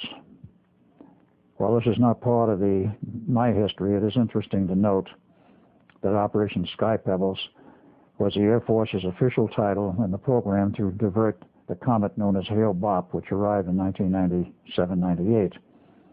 They knew about Hale-Bop 10 years before it arrived in orbit inside the solar system, and of course swept around past the Earth. The reason it swept around past the Earth is because Montauk Point, using extremely powerful particle beam weapon systems, was part of the later research, and that of course goes back to some of Tesla's original work. We used to divert it. Now, the 2 people, of course, who were given credit for it, Drs. Hale and Dr. Bop, discovered it 2 years before it arrived in the vicinity of the Earth. But NASA and the Air Force knew about it 10 years prior to the arrival and been tracking it because it was the largest comet known in history to approach the Earth. As it got closer, they were concerned with the fact that the gaseous envelope, over 25 miles in diameter, was filled with chlorine and methane, and if it should contact the Earth's atmosphere, it could quite literally poison the atmosphere and kill everything on Earth. Or if the cometary body itself were to crash into even the ocean, the tidal waves and the disturbance could kill approximately, by estimate, half the world's population. Therefore, there was a great deal of effort in diverting this thing. When they knew it was going to approach the Earth, they had to wait and see what the trajectory was. Well, the trajectory didn't remain the normal trajectory. There were 23 course corrections. Somebody was steering it straight into the Earth. And of course, it was eventually diverted. Preston was part of it, and he could tell his own story on this, as how it happened. But it was diverted by a very wide distance, slightly ahead of the original mathematically plotted and computer-generated trajectory, and left a safe distance. After it was passed, it was hit again and broken into 6 pieces, which went on out into space. With the successful termination of that program, the Air Force moved out of Montauk in June of 1998 and abandoned the base. It wasn't abandoned for long. Again, I was not part of this, nor was Preston at this time. The Navy moved in and took over the base for their own operations from that point to this day. Exactly what they're doing, we don't know, other than the underwater and underground particle beam generating systems, which are very complex and require an enormous amount of power, are still used. But my involvement in Montauk ended on the night of August 12, 1983. I was told, actually, 3 days before that date, about 9 August, to go take a hike, take a vacation, get off the base. Duncan was diverted into another area of the base for the project, so there was no possibility that either I, as Al Bielek, or Duncan number 2 could possibly meet Duncan number 1 or Ed Cameron, myself, and cause a possible time paradox. So we were kept well apart. They were aware of this possibility and avoided the problem. After the station collapsed, of course, it was no longer used until such time as I indicated. But I was never again part of the Montauk Project. Aside from the Montauk Boys Program, which expanded to every city in the U.S., major city, and as the Air Force later determined, sometime in 1997, 98, that it was a worldwide problem, though certainly of much less intensity and usage than in the U.S., because I went to Europe on my lecture series, and I also went to Australia. There were Montauk Boys there, but the numbers were very low. Before getting into some of the other aspects of Montauk, to close off on the subject of Montauk Boys, in 1993, I met a gentleman by the name of Phil Schneider, who was a retired, by his own choice, government geologist. He was at one of my lectures up in Seattle, but his home was in Portland, Oregon area. I told him about the Montauk Boys thing, and he became rather incensed. He said, "This to me smells of pedophilia." I said, "Well, perhaps you could say that in a manner of speaking." He says, "I want to look into it." He did. He went to the Portland Police Department, asked them about it, and they says, "Yes, we've heard of the program, and we would advise you it would be best for you not to poke your nose in business that doesn't concern you." They were quite telling him, "Go get lost and don't come back." He became quite upset about that, and he went to the FBI. The FBI, he went to the office, and he met one of the people who had been in the service there over 20 years, a senior FBI man, and discussed it with him. And he said, "Yes, we know about the program." "Oh, you know about it?" "Yes." "What are you doing about it?" "Nothing." "Well, why aren't you?" "We can't." "And why not?" "Because our hands are tied." This is, let me give you a few statistics. And this is where I became very interested when he came back to me with these statistics. And this is common knowledge, if you know where to look. It's not suppressed. So every year in the United States, approximately 2 million kids disappear. And this has been ongoing for at least 20 years. We investigate, of course, where we can. Eventually, we find out what happened to at least 1 million of those kids within that year's period. Some of them are found and returned to their parents, but the other million, we never find anything out about whatever. It's just like a blank slate. We don't know where they went or what happened to them. This has been ongoing for some 20 years, essentially. Well, it doesn't take too much mathematics to figure 20 years times 1 million is 20 million kids have disappeared in 20 years approximately. Suppose half of them were picked up by the Montauk Boys Program.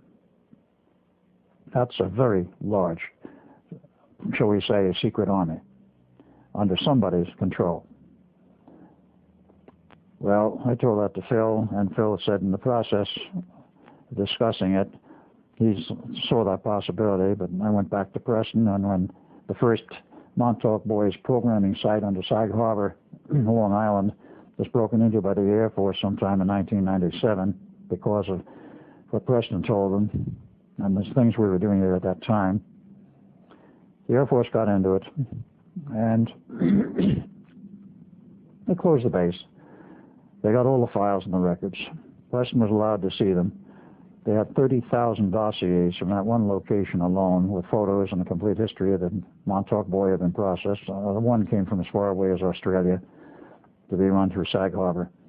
The personnel were all low-level personnel in strange gray uniforms with no rank, no bars indicating name, but strange red threads, epaulets or whatever it was on their shoulders. But the desk hardware was the most interesting. The desk pen and pencil sets all had a red rosy cross, a red rose on top of a golden cross, which could be the Rose Cross, it could be the Rosicrucian Order. We're not sure exactly what, because there are both. And further digging on part of Preston and myself indicated, so far as Preston was concerned, the Palatine monks were involved in this thing, and other groups, the Knights Malta, not the Knights Templar. And by implication, of course, the possibility of the Masonic Order. They're not making a statement the Masonic Order was involved, but there is an implication there could have been. Somebody at high level was running this thing. The religious orders were being used as a front. And as we finally learned, the government and the military had nothing to do with the operation of this program. And it was set up by the Germans. It was not being run by the German people as it went on in time. We are still to get all the answers as to who's running it, what the ultimate purpose is. Again, at that time, I got no answers as to what the purpose was and what they'd be used for, but it's fairly obvious today because all you have to look around you, as I've already said, you can see the mayhem that has been created, and particularly in terms of the school shootings, where these kids act, in some cases, absolutely blankly, a blank mind, and then are snapped out of it later. Particularly the Conyers, Georgia incident, exactly 1 month after the Columbine operation, where the kid was shooting one quite randomly in the yard, hit no one. The assistant principal came out, told him, talked him into dropping the gun, putting it down, which he did, then came up and put his arms around him, and the kid snapped like that, jolted. Where am I? What's going on? He had absolutely no recollection of what he did. This is what has been going on in all of these cases of these school shootings. One has to look a little further and understand what the program is. And it's becoming quite obvious what the program is to those who look at it at all, particularly in the Columbine operation. This resulted in passing legislation on gun control, which had been stymied for a long period of time. And that operation was massive. I won't go into it because that's a totally different story, but it's one of many. This is only one aspect. Somebody is running a program to control the thrust of legislation. This is one possibility, and there's actually one reality. The Montauk Boys can be used for a lot of other things. One can look around and one can see it. You might note that in the whole operation of these school shootings, whether it be Conyers, Columbine, or whatever, no one ever suggests that these kids have been under some form of mind control. This is a totally verboten subject. They will not approach it. They will not admit to it. They will not even consider it. This is one aspect of what I would like to get public. This Montauk Boys Program is very subversive. It is very invasive. It intrudes in many areas of our society in a very unobvious manner, but it's very real. Those who are manipulating it, we cannot really point out and say, you, or you're running this program, or you're doing this. There are many levels involved in terms of this mind manipulation as to who is responsible and what the ultimate agenda is. I could go on this for a very long period of time because one can surmise where some of it is coming from. And I might add, from my experience, I don't think all of it is directed from our legislative bodies or the secret governments on the face of the earth. I do feel that some of it comes in the agenda, and the ultimate agenda comes from off-planet. But that is my feeling, and my stated feeling. I cannot prove it. Before I close out totally on the subject of the Montauk Boys, I might add that much of the information I have garnered, of course, is my recall of what I was involved in after I became aware of my connection with the Montauk Project and the many phases of it. Further research since that point, in terms of what's going on with the Montauk Boys, I think you will find interesting. What they went through at that time, 76 to 83, and for quite some years after, because while Montauk Point was closed down, the programs were not. The Montauk Boys Program continued to this day at various locations. If you have psychic sensitivity and can see auras, or if you are good in reading body language, a Montauk Boy in phase 1, of course we call the initial phase, not the physical, that was perhaps 1A, whatever. Phase 1 in terms of electronic processing, the one-on-one pad business, continued for many years. And this produced a product, if I may use that term, which was rather obvious. Anyone, even without body language or without psychic sensitivity, could detect that these victims, in many cases, didn't act entirely normal. They lacked spontaneity. They sometimes were a little jerky in emotions, and so forth, depending on how severely they've been hit. Anyone who could read auras could see immediately this person had been processed through the Montauk Boys Project, if they knew what it was about. But they would see in the outer aura a jagged black outline. It's just like let's say a fairly wide pen or a narrow paintbrush would paint a jagged line around the entire aura. A person who could read body language would see, because of what the body language says, that I have been programmed, I'm not normal. This is very obvious to a person who can read body language. This system, this approach, went on for quite a number of years, and I would estimate about 1995, it went into phase 2. It was refined in terms of the electronics, They were much less obvious in normal daily life. The outline in the aura was much smoother and less obvious, and the body language was not as easy to read. About December of 1997, while I was in Denver, I was in Denver in 1997 from August to December, I started to note an influx of a new type of Montauk boy, and I also noted something else. It was approaching saturation of young people, because it became a case not of trying to find a Montauk boy among the boys running around the town, but trying to find somebody who was not a Montauk boy. This is what the situation is now, and virtually all young people who went through the program, it's at least 90%. Those who are unfit, of course, physically or mentally, and they are dropped out. But those who run through the new program, there's no longer one-on-one pads, there's no EEG machines or anything similar. But the new program is now on a totally new approach. Speaking in terms of electronics and electronic manipulation of the mind, they now have a technique using RF microwave energy with the proper modulations.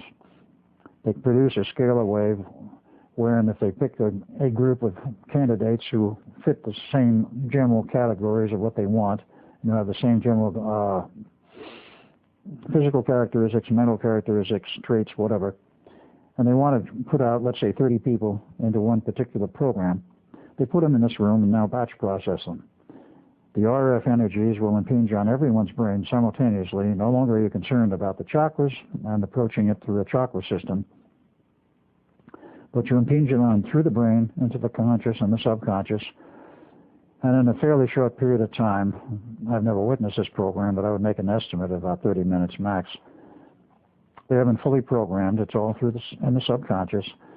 And they've done some 20 or 30 people all at once. They go out the door and they're Montauk boys, but very undetectable. The new system is very smooth. It leaves almost no mark on the aura, and body language is very difficult to read. And in terms of an ordinary person observing somebody else, there's hardly any evidence of a lack of spontaneity or any evidence of a change in that person's normal characteristics or behavior. This is the ongoing program as it is now, and this is where the numbers come in of at least 10 million Montauk boys in the U.S. Nothing like this around the world, but having been in Switzerland and in Australia, I've seen them there, but they are very limited in numbers. I would say not over 10%, perhaps not over 5%, if that much. But in the U.S. today, it's approaching 90%. The programming now includes girls because no longer are you concerned about the chakra polarities, and no longer are you concerned about approaching it with a pad or the electronic machine, but you do it with an RF system. You impinge directly on the brain. It doesn't matter whether they're male or female. You can impinge the same program through a male or a female, and now Montauk girls are showing up in larger numbers. And I might add, one of their primary functions is to keep a Montauk boy happy in the very physical sense. Sex between the male and the female will lock in the program that boy has received or the girl has even deeper. That was the major problem with the homosexual approach, is they would deprogram themselves. This is not wanted. But with a male-female relationship, it locks in the program, so if somebody is particularly important, and I know of at least one friend of mine who's in this category, who's been programmed, he had a girlfriend who was a Montauk girl, who wished to keep him in line and see he would do certain things. She's no longer with him. He married her. That broke up. He's remarried to someone much better, I'm happy to say. But this is a wrinkle on the program. There's an even more additional wrinkle, shall we say, to this program now. They've branched out. In the matter of the Columbine operation, and before that, of course, one of the things that showed up was a group called the Trenchcoat Mafia. Now, this term actually came out of Eric's mouth and also Dylan's mouth. They consider themselves members of the Trenchcoat Mafia. Others showed up at the site, which is not publicly reported. And I might add, my number 2 son considered himself a member of the Trenchcoat Mafia, and he had personally admitted that he was in a government employ as an assassin. This is one of the things they use the Montauk Boys for. And I'm not happy to say he was my number 2 son. I won't go into how I found out he was, but I did. And this whole operation of Trenchcoat Mafia can be traced to an Air Force base now closed upstate New York. the same air base where Eric Harris's father in the Air Force came from and was stationed with his family for many years. Now, what are the Trenchcoat Mafia, if I may explore this slightly? They are considered an offshoot of the whole Montauk Boys Program, which is specifically, shall we say, guardedly, religiously oriented. They're Satanists. The whole 9 yards of the Trenchcoat Mafia are Satanists and Satan worshippers, as was Eric and Dylan, which was never made public, and they have taken great care not to make that public. This whole group is considered of satanic relationship and origin. If you remember in the public discourse, the videos and everything that was shown on TV, and the little bit they showed about the diaries, one of the things that happened in the shooting in the library, and it was noted in the public press, when Eric or Dylan, doesn't matter which one it was, went up to one of the girls, grabbed her around the neck essentially, pointed the gun at her head, and says, "Do you believe in God?" This one particular girl said yes. Bang, shot dead. If she had said no, she would have lived. This was, among other things, a satanic operation in terms of the orientation of the boys being used. This is not good news, and I'm sure not sit pleasantly with a lot of people, but I wish to implore you to examine the facts and do it for yourself. There's another side to the new Montauk Boys Program, and that is now what they call the Jesus freaks, pardon the expression. But they're the ones who are going off the deep end of religion in the sense of the Christian orientation. Of course, the two are opposed, but they're both used, and they have their place. I do not know what the place is. And there's still the group in the middle, shall we say, midline America, the middle cross-section of society, totally not out of line, fitting the norm. And of course, there's still Montauk boys in that group and now Montauk girls. They are very unobvious because of the fact they fit into the mainstream of society. So much for the Montauk boys and the Montauk girls. It's an ongoing program. It's not fun. Nobody knows when, where, how they may strike next, or whether there may be some major operation in store for the future. To this date, I have not seen a massive operation. There was only one other I could report that was, to my mind, indicative of a massive Montauk Boys operation, and that was back some years ago, I believe around 88, 89, where on one night, large cities across the U.S. sprung up with fire simultaneously, from Los Angeles, not to New York City, but to many other cities, all the same night, riots and burning the city. And the police were hands-off in Los Angeles. I do not know if that implied the same action in the other cities. They let it go for a period of time, and then they were told to close down on it. It was an orchestrated demonstration of something. Don't ask me what, other than it was obviously, to me, and to my understanding, Montauk Boys. Let's get off the subject of Montauk Boys and go into something else.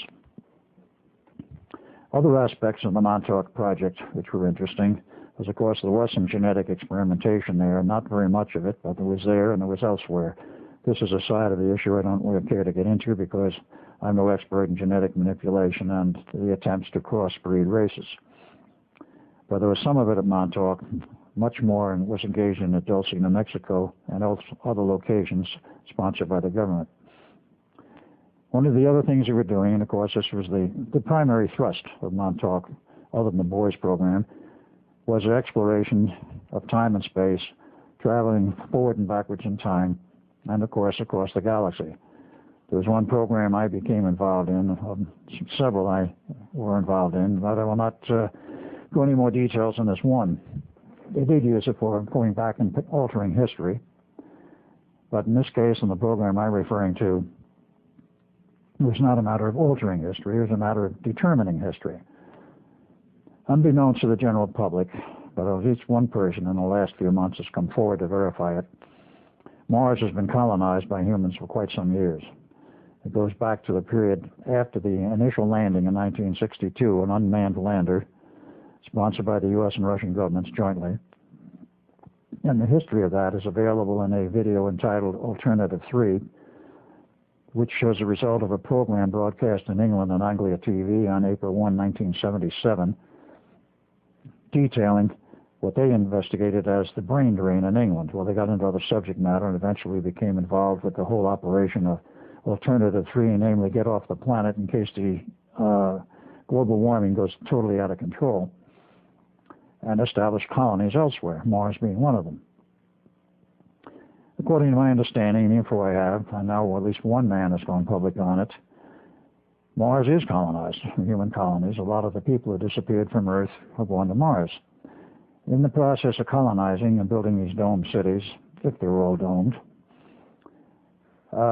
they found evidence of underground installations totally sealed off, like obvious cavern entrance, but a concrete plug in it or some other type of structure which blocked it, and they didn't have earth-moving equipment up there heavy enough to break in. So they radioed back via NASA, or whatever means they used, and said, we have these strange things here. It looks like entrances to underground installations. We cannot get in. What are we going to do about it, or can you do something about it? So the word went to Montauk. And this was about 1981. There's something here we'd like you to look into. So the management says, okay, give us the coordinates of at least one, maybe several of these locations, in terms of latitude and longitude of Mars, and we'll look into it. So they got the coordinates, and of course the celestial mechanics and all of the celestial perturbations and everything else of the solar system were already plugged into this monster computer. I mean, all of the basic scientific knowledge they needed was in it. So they figured, well, we don't know whether there's a cavern system there or whether it's solid rock and this is just a bum lead. We'll send a camera up there, and if it winds up in solid rock, nothing's lost except the camera. So they got the coordinates, put it through the computers, and decided, go. They put the camera in the tunnel, send it out, and of course the way the tunnel works is it's a one-way type thing. You start at this end, put an object, whether it be a truck, a car, a camera, or a person or a group of people, at the entrance point, move them up to it, and they're sucked through it like a vacuum cleaner was pulling them through. They're unharmed and uninjured. They go through this thing to the output end, wherever it has been determined it shall focus. So they sent the camera up to Mars, and it was on, and they got pictures. Of course, they brought it back. They were able to bring it back. And what they do is they reverse the polarity of this tunnel after some period of time, and whatever object is up there is brought back. Or if it's a person or a group there, they're told be at the entrance point on reverse polarity if you want to come back, which of course everybody did essentially. Back comes the camera. They get pictures of an underground facility. Okay, we'll send a team up there. They did. Duncan and I went on this team more than once, and we were in the underground of Mars. We found a huge remnants of an underground civilization. No one was there. There's no evidence of life or anyone being alive there, quite contrary to some of the metaphysical reports we get from people whom I shall not comment on their veracity other than to say other people have other ideas, but we found nothing whatever to support the idea there was anyone left alive on Mars of the old civilization. Found all kinds of equipment. Everything was off. Tunnels went for miles. The explorations continued for quite some time, I think probably to the end of the time when Montauk was shut down. But after a number of these explorations, Duncan and I decided we were going to go on our own. The computer system is set up with all of the celestial data as well as the data from Mars, and as Mars moved in its orbit around the solar system, they could correct for this on an automatic basis. All we had to do is punch in the proper code number for the, quote, trip to Mars, unquote, and it would make automatic corrections for the date. And when the green light went on, it says it was safe to go and the tunnel was operational. We went on our own twice to explore the underground. We found a lot of interesting things. In fact, as I remember, Duncan even found one of the power systems for lighting was still operational. Don't ask me how. We never tracked that down as to where it came from. We saw a lot of things. A few things were brought back. And of course, these teams brought a lot of evidence back. It's all buried somewhere. Even some of the religious artifacts. There was religious artifacts. We didn't learn much about the people. That is Duncan and I. Maybe somebody else did. But on the return from our second trip, they were waiting for us.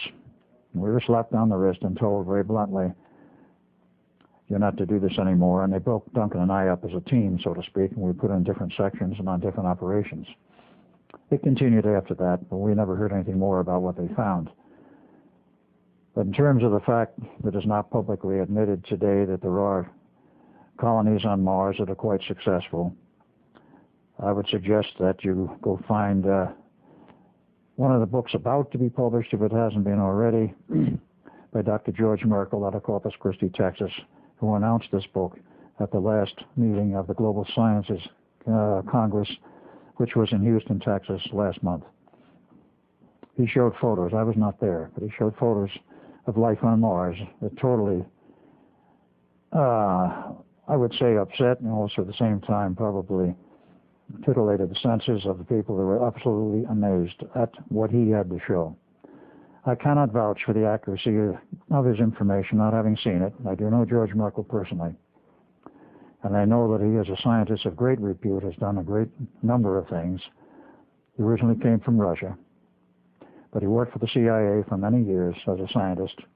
He holds 4 PhDs. He is not a dummy. He knows what he's talking about, so far as I have seen in every case. At this point, let's take another break.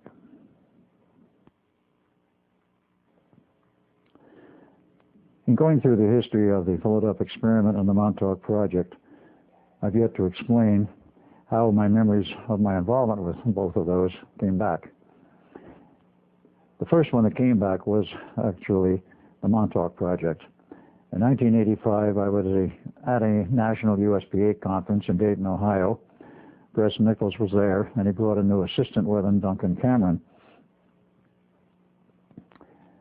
I did not know at that point who Duncan was, and I really didn't pay too much attention to it until he was involved with a lecture with Preston, a presentation on the stage. I sensed he was a very sensitive person, so I cornered him in the cafeteria the next day, and we sat and talked for about 2.5 hours. And about halfway through this conversation, I got the feeling quite strongly that I knew him from somewhere else. And I asked him, Duncan, do you feel like maybe you know me from somewhere? He said, yes. I said, you have an idea from where? He said, no. I said the same thing. I knew him from somewhere, I was quite sure of it, but I didn't know where from either. As the conference broke up, I had an invitation from Preston to come out and see him sometime in Long Island. Possibly I might want to work for him because he was looking for some good engineers. He not only was working a full-time job, but he was also working in his laboratory on various research projects. So this was July 1985. In August of 85, I went to see Preston and Duncan, intending to spend a weekend. Wound up staying 2 weeks. And in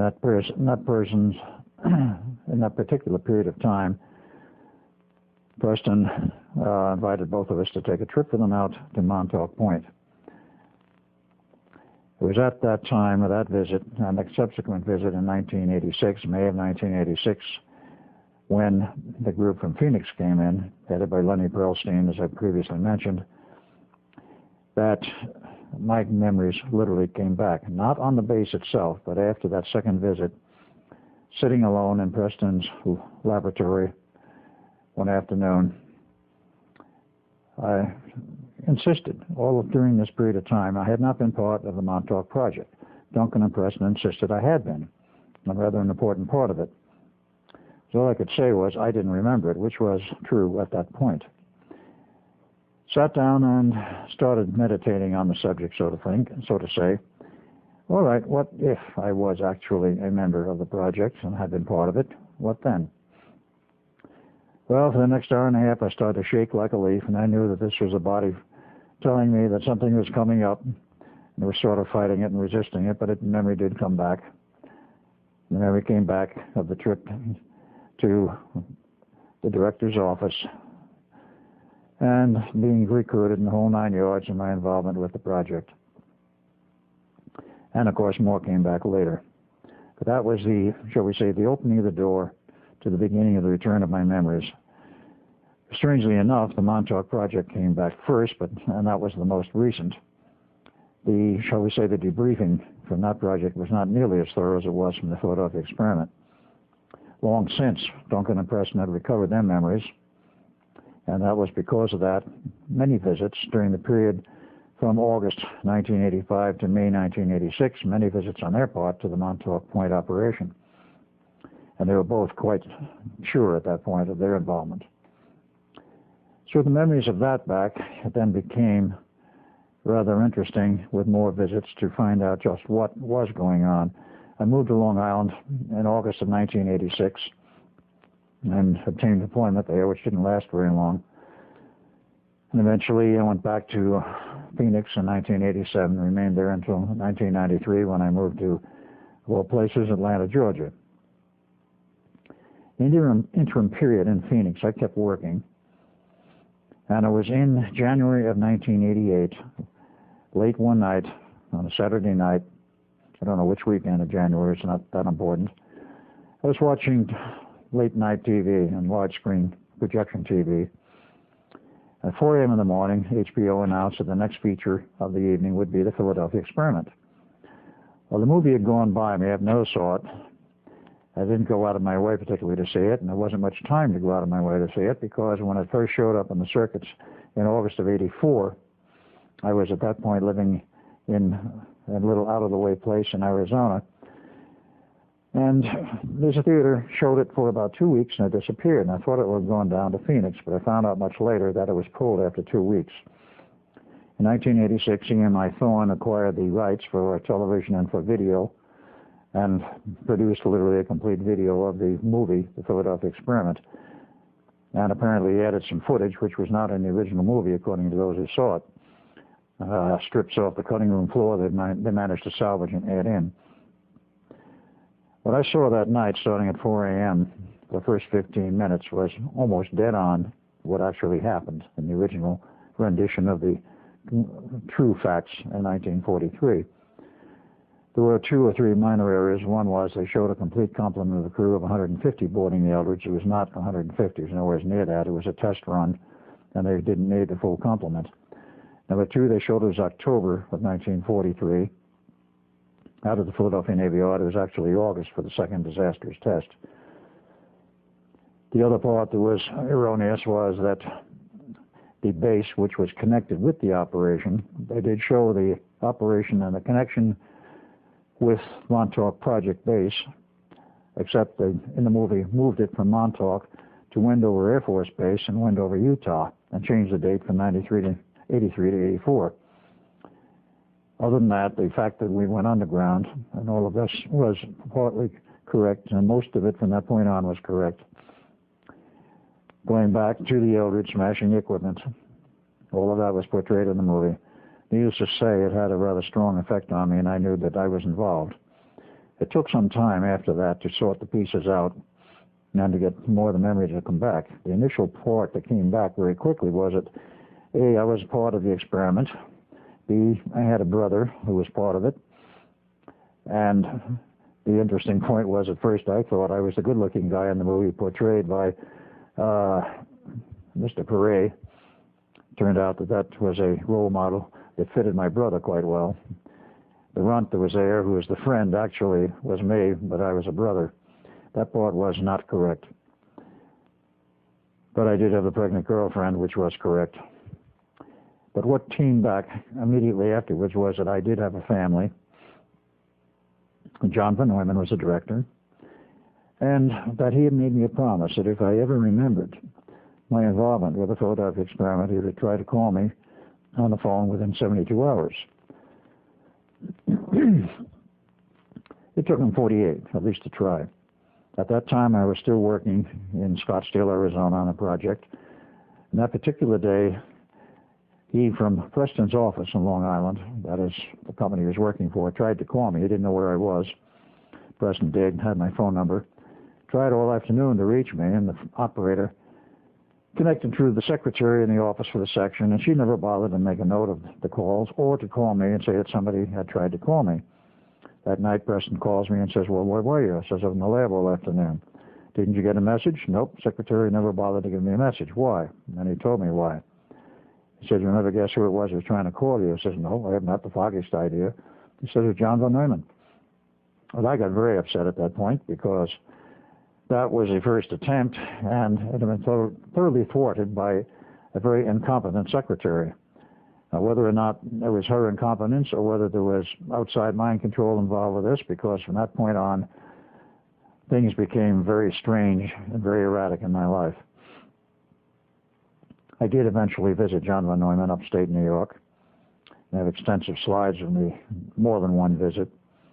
On the first visit, rather an elderly man with a beard, and did not appear to be in the best of shape. The house was a wreck. The whole area within was a shambles of old electronic equipment, deserted cars, what have you. He owned a piece of property there. Lived in a trailer that was relatively new.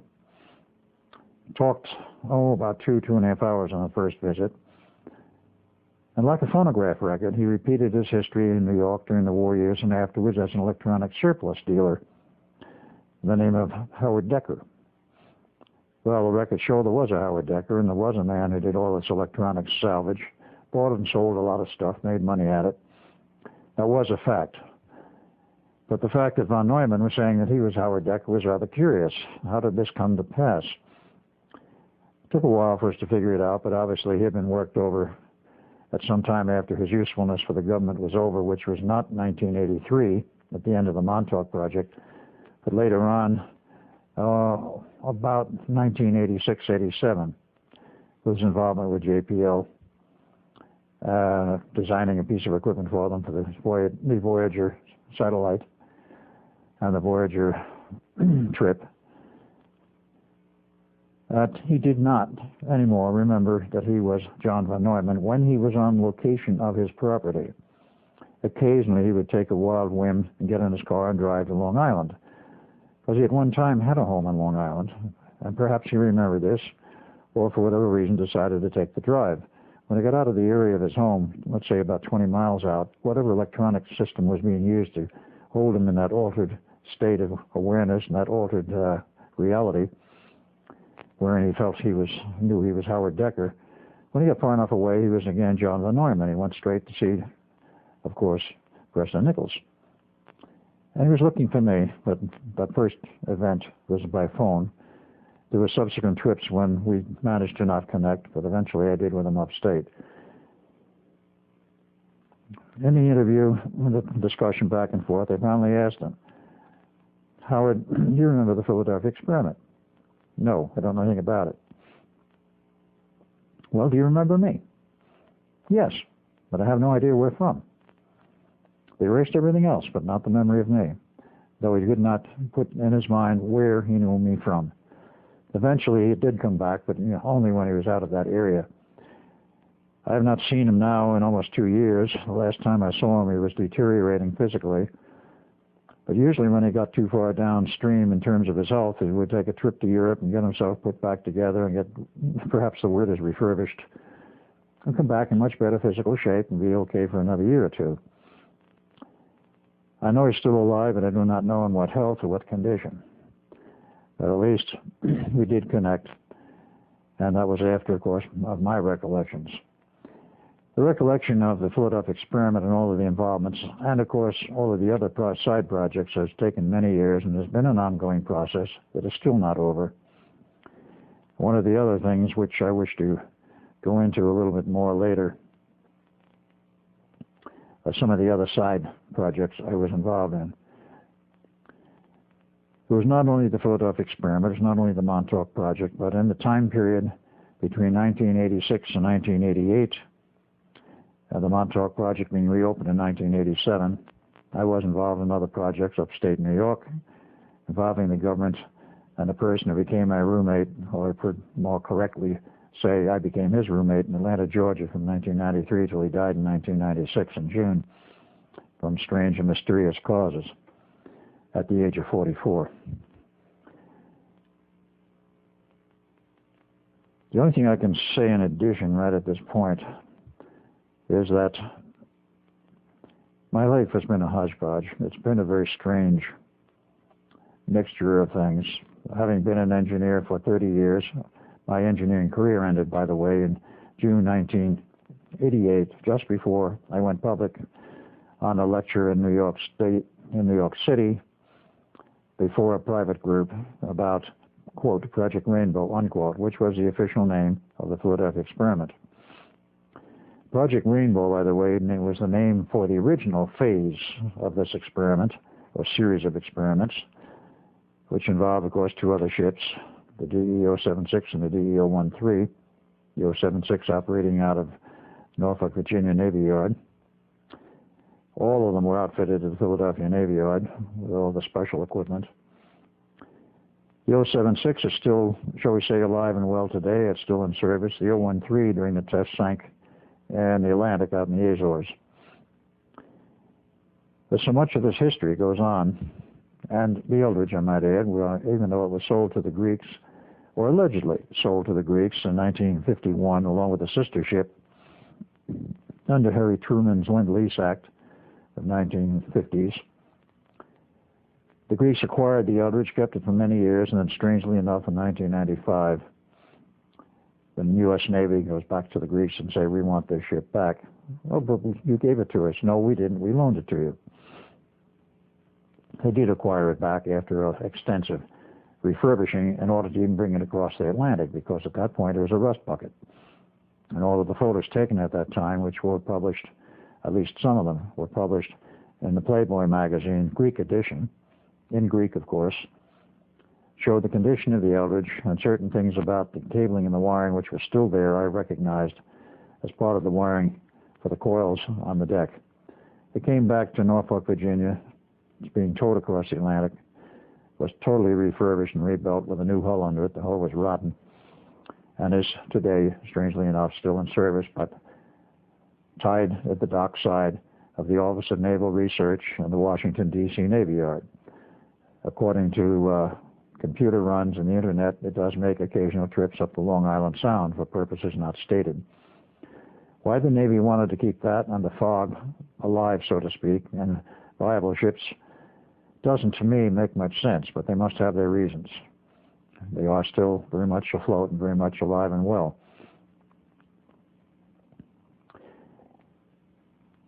The history of this is very strange because not only my involvement, but those others who were involved, some of whom remembered their involvement after many, many years.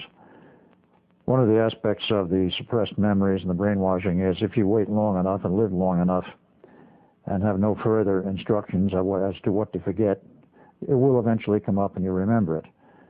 In my case, it was the movie and the visit to Montauk. In the cases of other people, it may be some other thing. Many of the elements which have come back to me over the years have involved a revisit, whether accidental or deliberate, and if it was deliberate, it was by design of my subconscious, to the site of some part of some missing piece of my life, some project I was involved in. Go back there to the area, you relive the atmosphere, you touch certain things in the area, and suddenly the memories involved with that area all come back.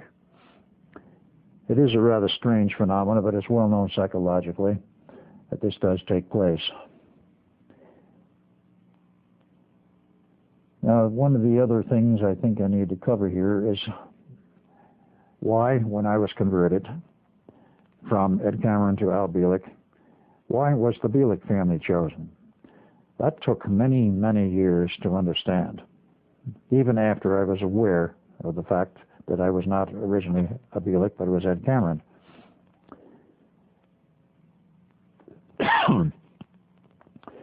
Many years ago, having an interest in astrology, I went to a friend of mine. This was before I became aware of my real history.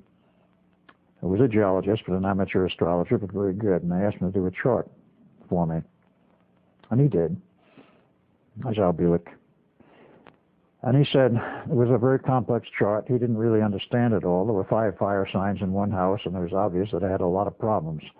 And he went through the list of them, but needless to say, there was quite a number of problems, which he was quite correct in his analysis. He simply didn't understand it. Quite some years later, after my recovery of the memory of Ed Cameron and the fact that I was born on 4 August 1916, I went back to him. And I asked him, would you mind doing another chart for me? I said, I have some new information that my original name was other than that. I was born on 4 August 1916. I said, okay. So he did up the chart, looked at it, and says, I don't believe it. I said, well, what is it you don't believe? He said, this is exactly the opposite of the one as Al Bielek. I said, what do you mean, exactly the opposite? He says, well, it shows here you had good social standing, good social position, you had no problems with money, You had every opportunity open to you, and it was sort of like a wide open book of somebody who would be highly successful. Although it's quite true that that was the case, and the family had a lot of money, good social position, and I did through the period that I was Ed Cameron. The only thing I can see, well, there's two things involved. Number one, when they decided they had to get rid of me as Ed Cameron, because of my traveling through time and the time loops involved, they could not kill me, because of Norman Levinson time equations, one of the people involved in the background of the experiments. Norman Levinson was a professor at MIT, wrote a whole series of books in the open literature, 5 of them, on mathematics, and some work that is still classified to this day, the time equations and the time matrix.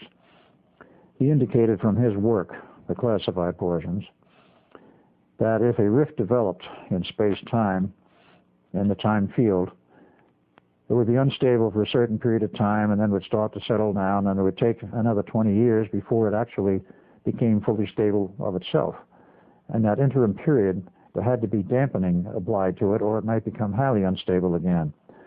For reasons I do not understand, nor does Duncan or anyone else involved with this, which includes John von Neumann, we are the dampers, if you will, providing the stability for the time field to settle down to its normal flow. How this works, I have not any idea whatsoever. Apparently no electronic equipment could handle it, or at least what we know of at this time. But the instability resulted because of the rupture of the space-time field between 12 August 1943 and 12 August 1983. One of the other things we didn't know is why this date, 12 August, was so significant, which I had mentioned earlier in this presentation. We had the drop-dead date, which was given to John von Neumann, complete the test by 12 August, or this was, of course, 1943, or forget it. And the other end of it, 12 August 1983, the Montauk Project was operating, and we wound up there after we jumped off the ship. The ship was yanked out into hyperspace. John von Neumann explained to us that because the two systems were operating on that same date, the 12th of August, 40 years apart, that they locked up. There were certain reasons why, and the primary reasons why we did not know at that time, nor did John von Neumann. In approximately 1986-87, after recovering my memories of the Montauk Project and talking extensively and visiting extensively with Preston Nichols,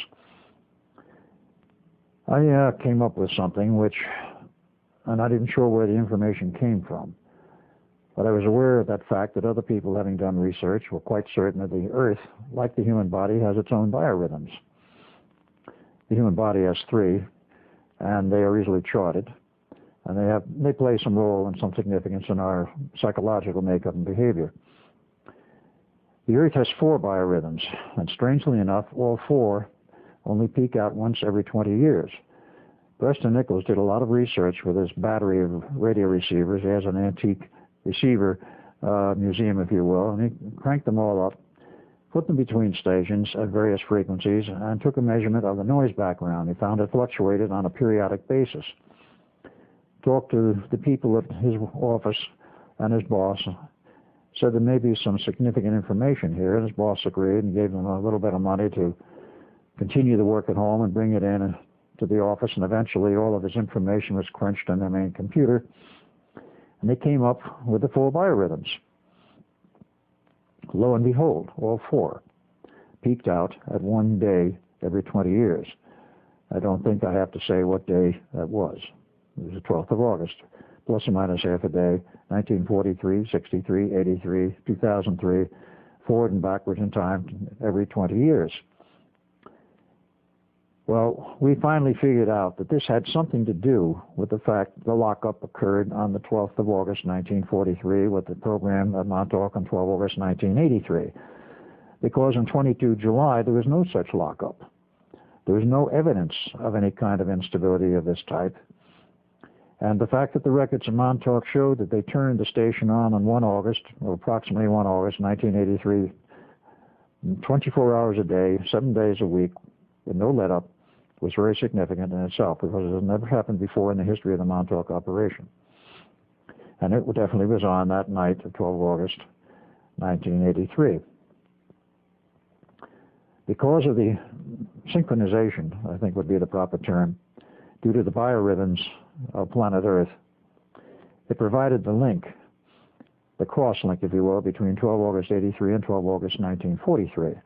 The 63 point in this particular instance didn't matter, even though it was possible to lock up there because you were 40 years apart for these two programs. They both use similar math, similar technology, and similar field generators, not exactly the same, but similar. And they were both playing games with time. So with that additional synchronization, the locked up boiler, the Eldridge left the harbor, disappeared into hyperspace, which was possible to create. The math shows that it can exist. It normally doesn't, except as a mathematical creation, but it became a physical creation because of the energies in the Eldridge, and they took the generators and the power systems with them. So the Eldridge was there in hyperspace, generating the field, which became a hyperspace field around the fields of the Eldridge and held it in that area. We didn't understand why this could happen. I don't know whether John von Neumann even understood why, but it did happen. And of course, we had to go back to the Eldridge and smash the equipment so the ship would return to 1943, which it did. The primary reason for this to happen was not anything that we knew about, was not anything which the civilian and government personnel at the station knew anything about as to what was going to happen or why this was allowed to happen. One has to take another look at the agenda of the alien groups, and the person who was the leader, shall we say, who represented all the alien operations and the alien interests in Montauk, was a very tall 7-foot Draco, who was quite haughty, but I did get to talk with him after a while, and he finally came off his high horse and became sort of friendly. Exceedingly intelligent individual. I found out from interviews with him he had 12 degrees, equivalent to the doctor's degree, a doctorate here on Earth, a doctor of science. As he said, we have 16 disciplines we can get a doctorate's, or what you call a doctorate's degree in. How many do you have? 12. What are you doing to get the other 4? He looked at me straight and he says, I don't know. I haven't gone back to get the other 4. In any case, he represented all of the alien agendas. The alien agenda was approved in advance by the government interests as the price for getting the technology to build this station. So they set it up so it would operate on the 12th of August, 1983, and produce a rift in space-time 40 years wide for purposes which we didn't understand then either, or didn't we understand for some years after that, even when we were looking at this in the face. What does this really mean?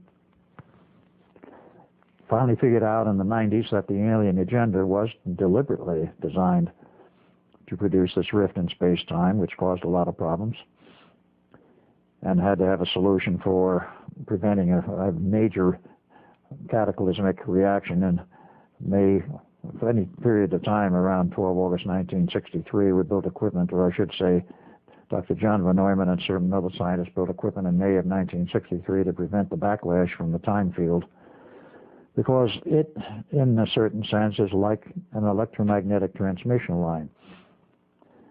And an electromagnetic transmission line is perfectly standard electrical theory. You transmit RF energy down a line from a certain source impedance. The transmission line cable has the same impedance, and you pump it into a load which is of the same characteristic impedance. You have maximum transfer of power, and it's very smooth. If you don't have a matching impedance at the final end, it's off, then you start to get standing waves. There's energy reflected back to the source. And if these are really out of balance, you get very heavy reflections. The standing wave ratio is a common thing referred to in RF transmission and RF transmission lines. You want a standing ratio of 1, which means it's totally damped and stable and maximum transmission of power with no reflections. Anything other than 1, you lose power and it reflects down the line. It becomes quite a mess. The same thing is true of the time field.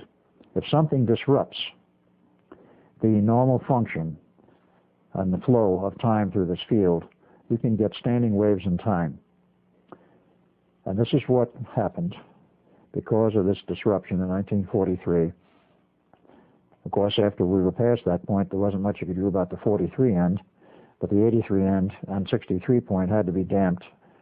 We were the dampers, and according to Levinson's equations, it takes another 20 years, and that is to the year 2003, before it is fully stable of itself. I suppose at that point the government could get rid of us if they wanted to, unless there are other factors involved. There are a lot of loose ends on this whole project, I should say projects. I'm trying to wrap them up and trying to show what happened, and we're trying to understand it still ourselves, all of the aspects of it. Montauk was shut down on 12 August 83. It was rebuilt, reopened in 87, and as I've stated earlier, of course, it became involved in Navy projects, Air Force, and then Navy, and is still operational to this day. There was other work that has been done on time travel at locations other than Montauk. I'm not privy to that information, other than I do know they exist. There have also been attempts at what could probably best be called re-engineering of history. Science fiction, of course, is replete with these stories and with ideas of how to re-engineer history and change the future. All I can state is, and my information is, this has been done, and we would not, of course, be aware if it was successful. The only way we would possibly be aware of it is if some of us, a group, were off-planet, far enough away to watch and record the change in history from a distant point, that suddenly everything changed. Because if you re-engineer history by changing the past, the present, so to speak, and the future will be altered. And since it has been changed completely, no one is going to remember that it ever happened. This is one of the strange facts about it. And, of course, the textbooks change, everything changes physically. This begs a question. How real is this reality? We write books, we make monuments, we carve in the stone, and this sort of thing. If we can re-engineer history by going back into the past and changing some major element, does all of this change? And if it does, then how real is our reality? It's an interesting point. I think I will leave it at that, except for one other item. Not the Bielek family of my parents, but the Bielek family of mine. When I married in 1943, of course, there was a son due. We didn't know at that point it was going to be a son or daughter, but in February 1944, a son was born, Jeff Cameron. And as time went on, there were other kids. I'll have to say, honestly, that Jeff Cameron was a legitimate son, number one, and the rest of the kiddies that came along were not exactly legitimate. Being in the Navy, and as the Navy had me traveling in the period when I was at Los Alamos, I was all over the state and all over a number of locations, and I had a problem like my father. The girls wouldn't leave me alone, and I couldn't say no. So like my father, there were a few additional children around, and I've only been able to track down number 2 and number 3. Number 2 I've seen personally, a man by the name of Morgan. Number 3, at this point I'm quite sure, David. Number 4, I do not know where he is, with the first name of John. Number 5, maybe a daughter, but I have no data or whatever on that. This is an ongoing pursuit at this point to find out where they all went, what's happened to them, and even though there have been many attempts on my part to meet with Jeff, they have all been thwarted. I do have a picture of them, and I'm going to put this up and show it, because I want this as part of the document. And this picture was taken at the time when he was age 20, as part of a New Mexico State Fair contest, probably 4-H. This is a blow-up from the original photo. The last time I saw him was actually about 1952 with the family. And of course, at that point, he was 8 years old. In this picture, he's about 20. Today, he's 54, 55. I've not seen him since that time in 1952. In spite of the 10 years of attempts, they've all been deliberately thwarted by powers unknown. And today, to the best of my knowledge, he's under the protection of the military because a contract was put out on his life in excess of $10 million. Somebody wanted him dead. That occurred in 1998. From that point on, I guess there's not much more I can say about my family. I'm still trying to find them. A little late, but better late than never. I will close here, except that I will do an epilogue, and a few other points will be raised in that, trying to recover, and shall we say, rehash the whole thing. A summary, if you will. Let's take a break.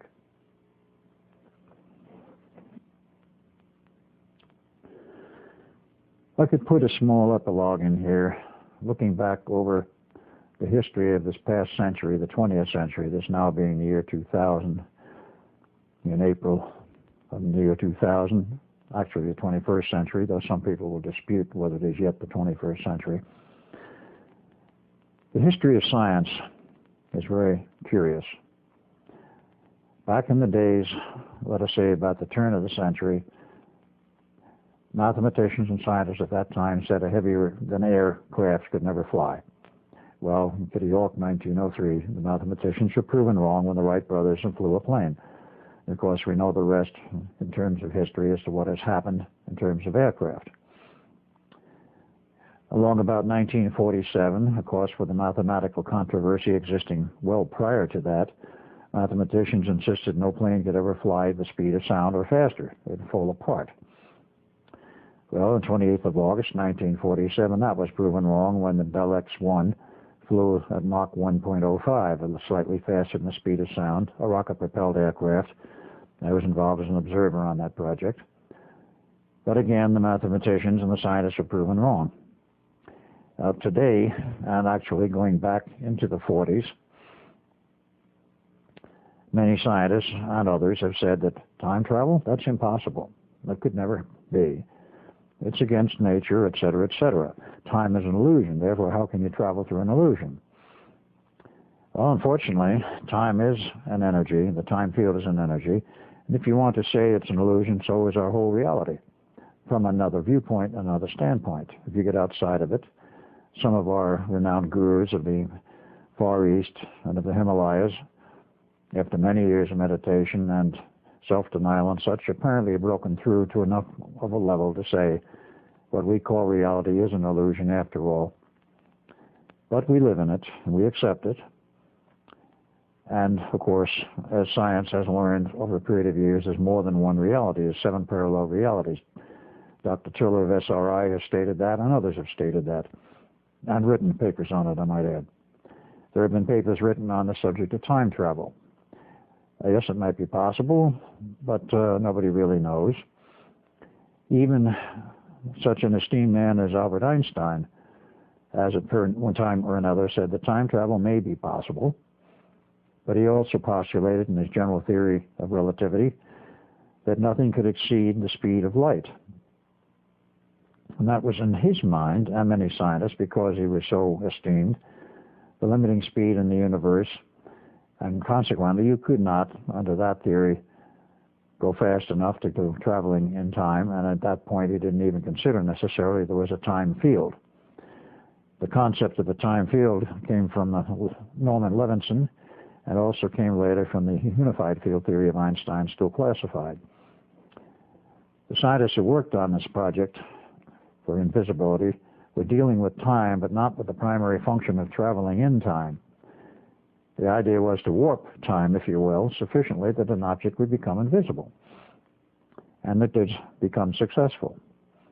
Some years after that, with the Montauk Project and the work that led up to it, as well as German research during World War II, we learned how to actually travel in time. I might add there was another project back in 1938 in which we learned a little bit about time travel then, before World War II. How far back the German research goes in time travel, I do not know. I'm not aware of it, except that they were successful, at least to some degree, during the period of World War II. They were all successful with a number of other things. Everybody has said, again, a scientific viewpoint, that gravity is an inherent function of matter, i.e. matter attracts matter, and there's nothing you can do about it. The larger the mass of the planet, the stronger the gravity field. Well, such was the accepted theories for a great number of years. Then along comes NASA, and they try to get a rocket to land on the moon. not land at first. They merely wanted to crash it on the moon. The first attempts, they missed by over 200,000 miles.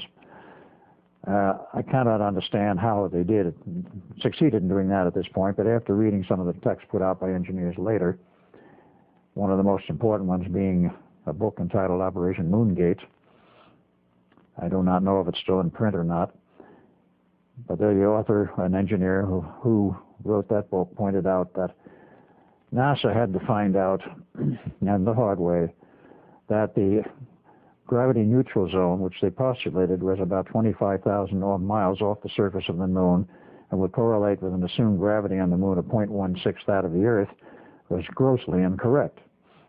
When they finally got to doing their recalculations with their very good computers and more attempts to hit the moon, when they kept getting closer, they finally found out that the moon's gravity was not what they had assumed. It was much heavier, much stronger. At first they said about 0.6 of that of the Earth. Today it's assumed to be about 1. And if you look very carefully at the photos of the astronauts on the moon jumping with their boots and leaving heavy boot prints in the sand, though they show it in slow motion to give the illusion of they're jumping great distances, they're not. And they never jump more than about 8 inches to a foot off the surface, which any good athlete can do on Earth. That implies, of course, that the earlier assumptions that they'll be able to jump 6 or 8 feet in the air and jump a stride of approximately 75 feet were proven to be totally false.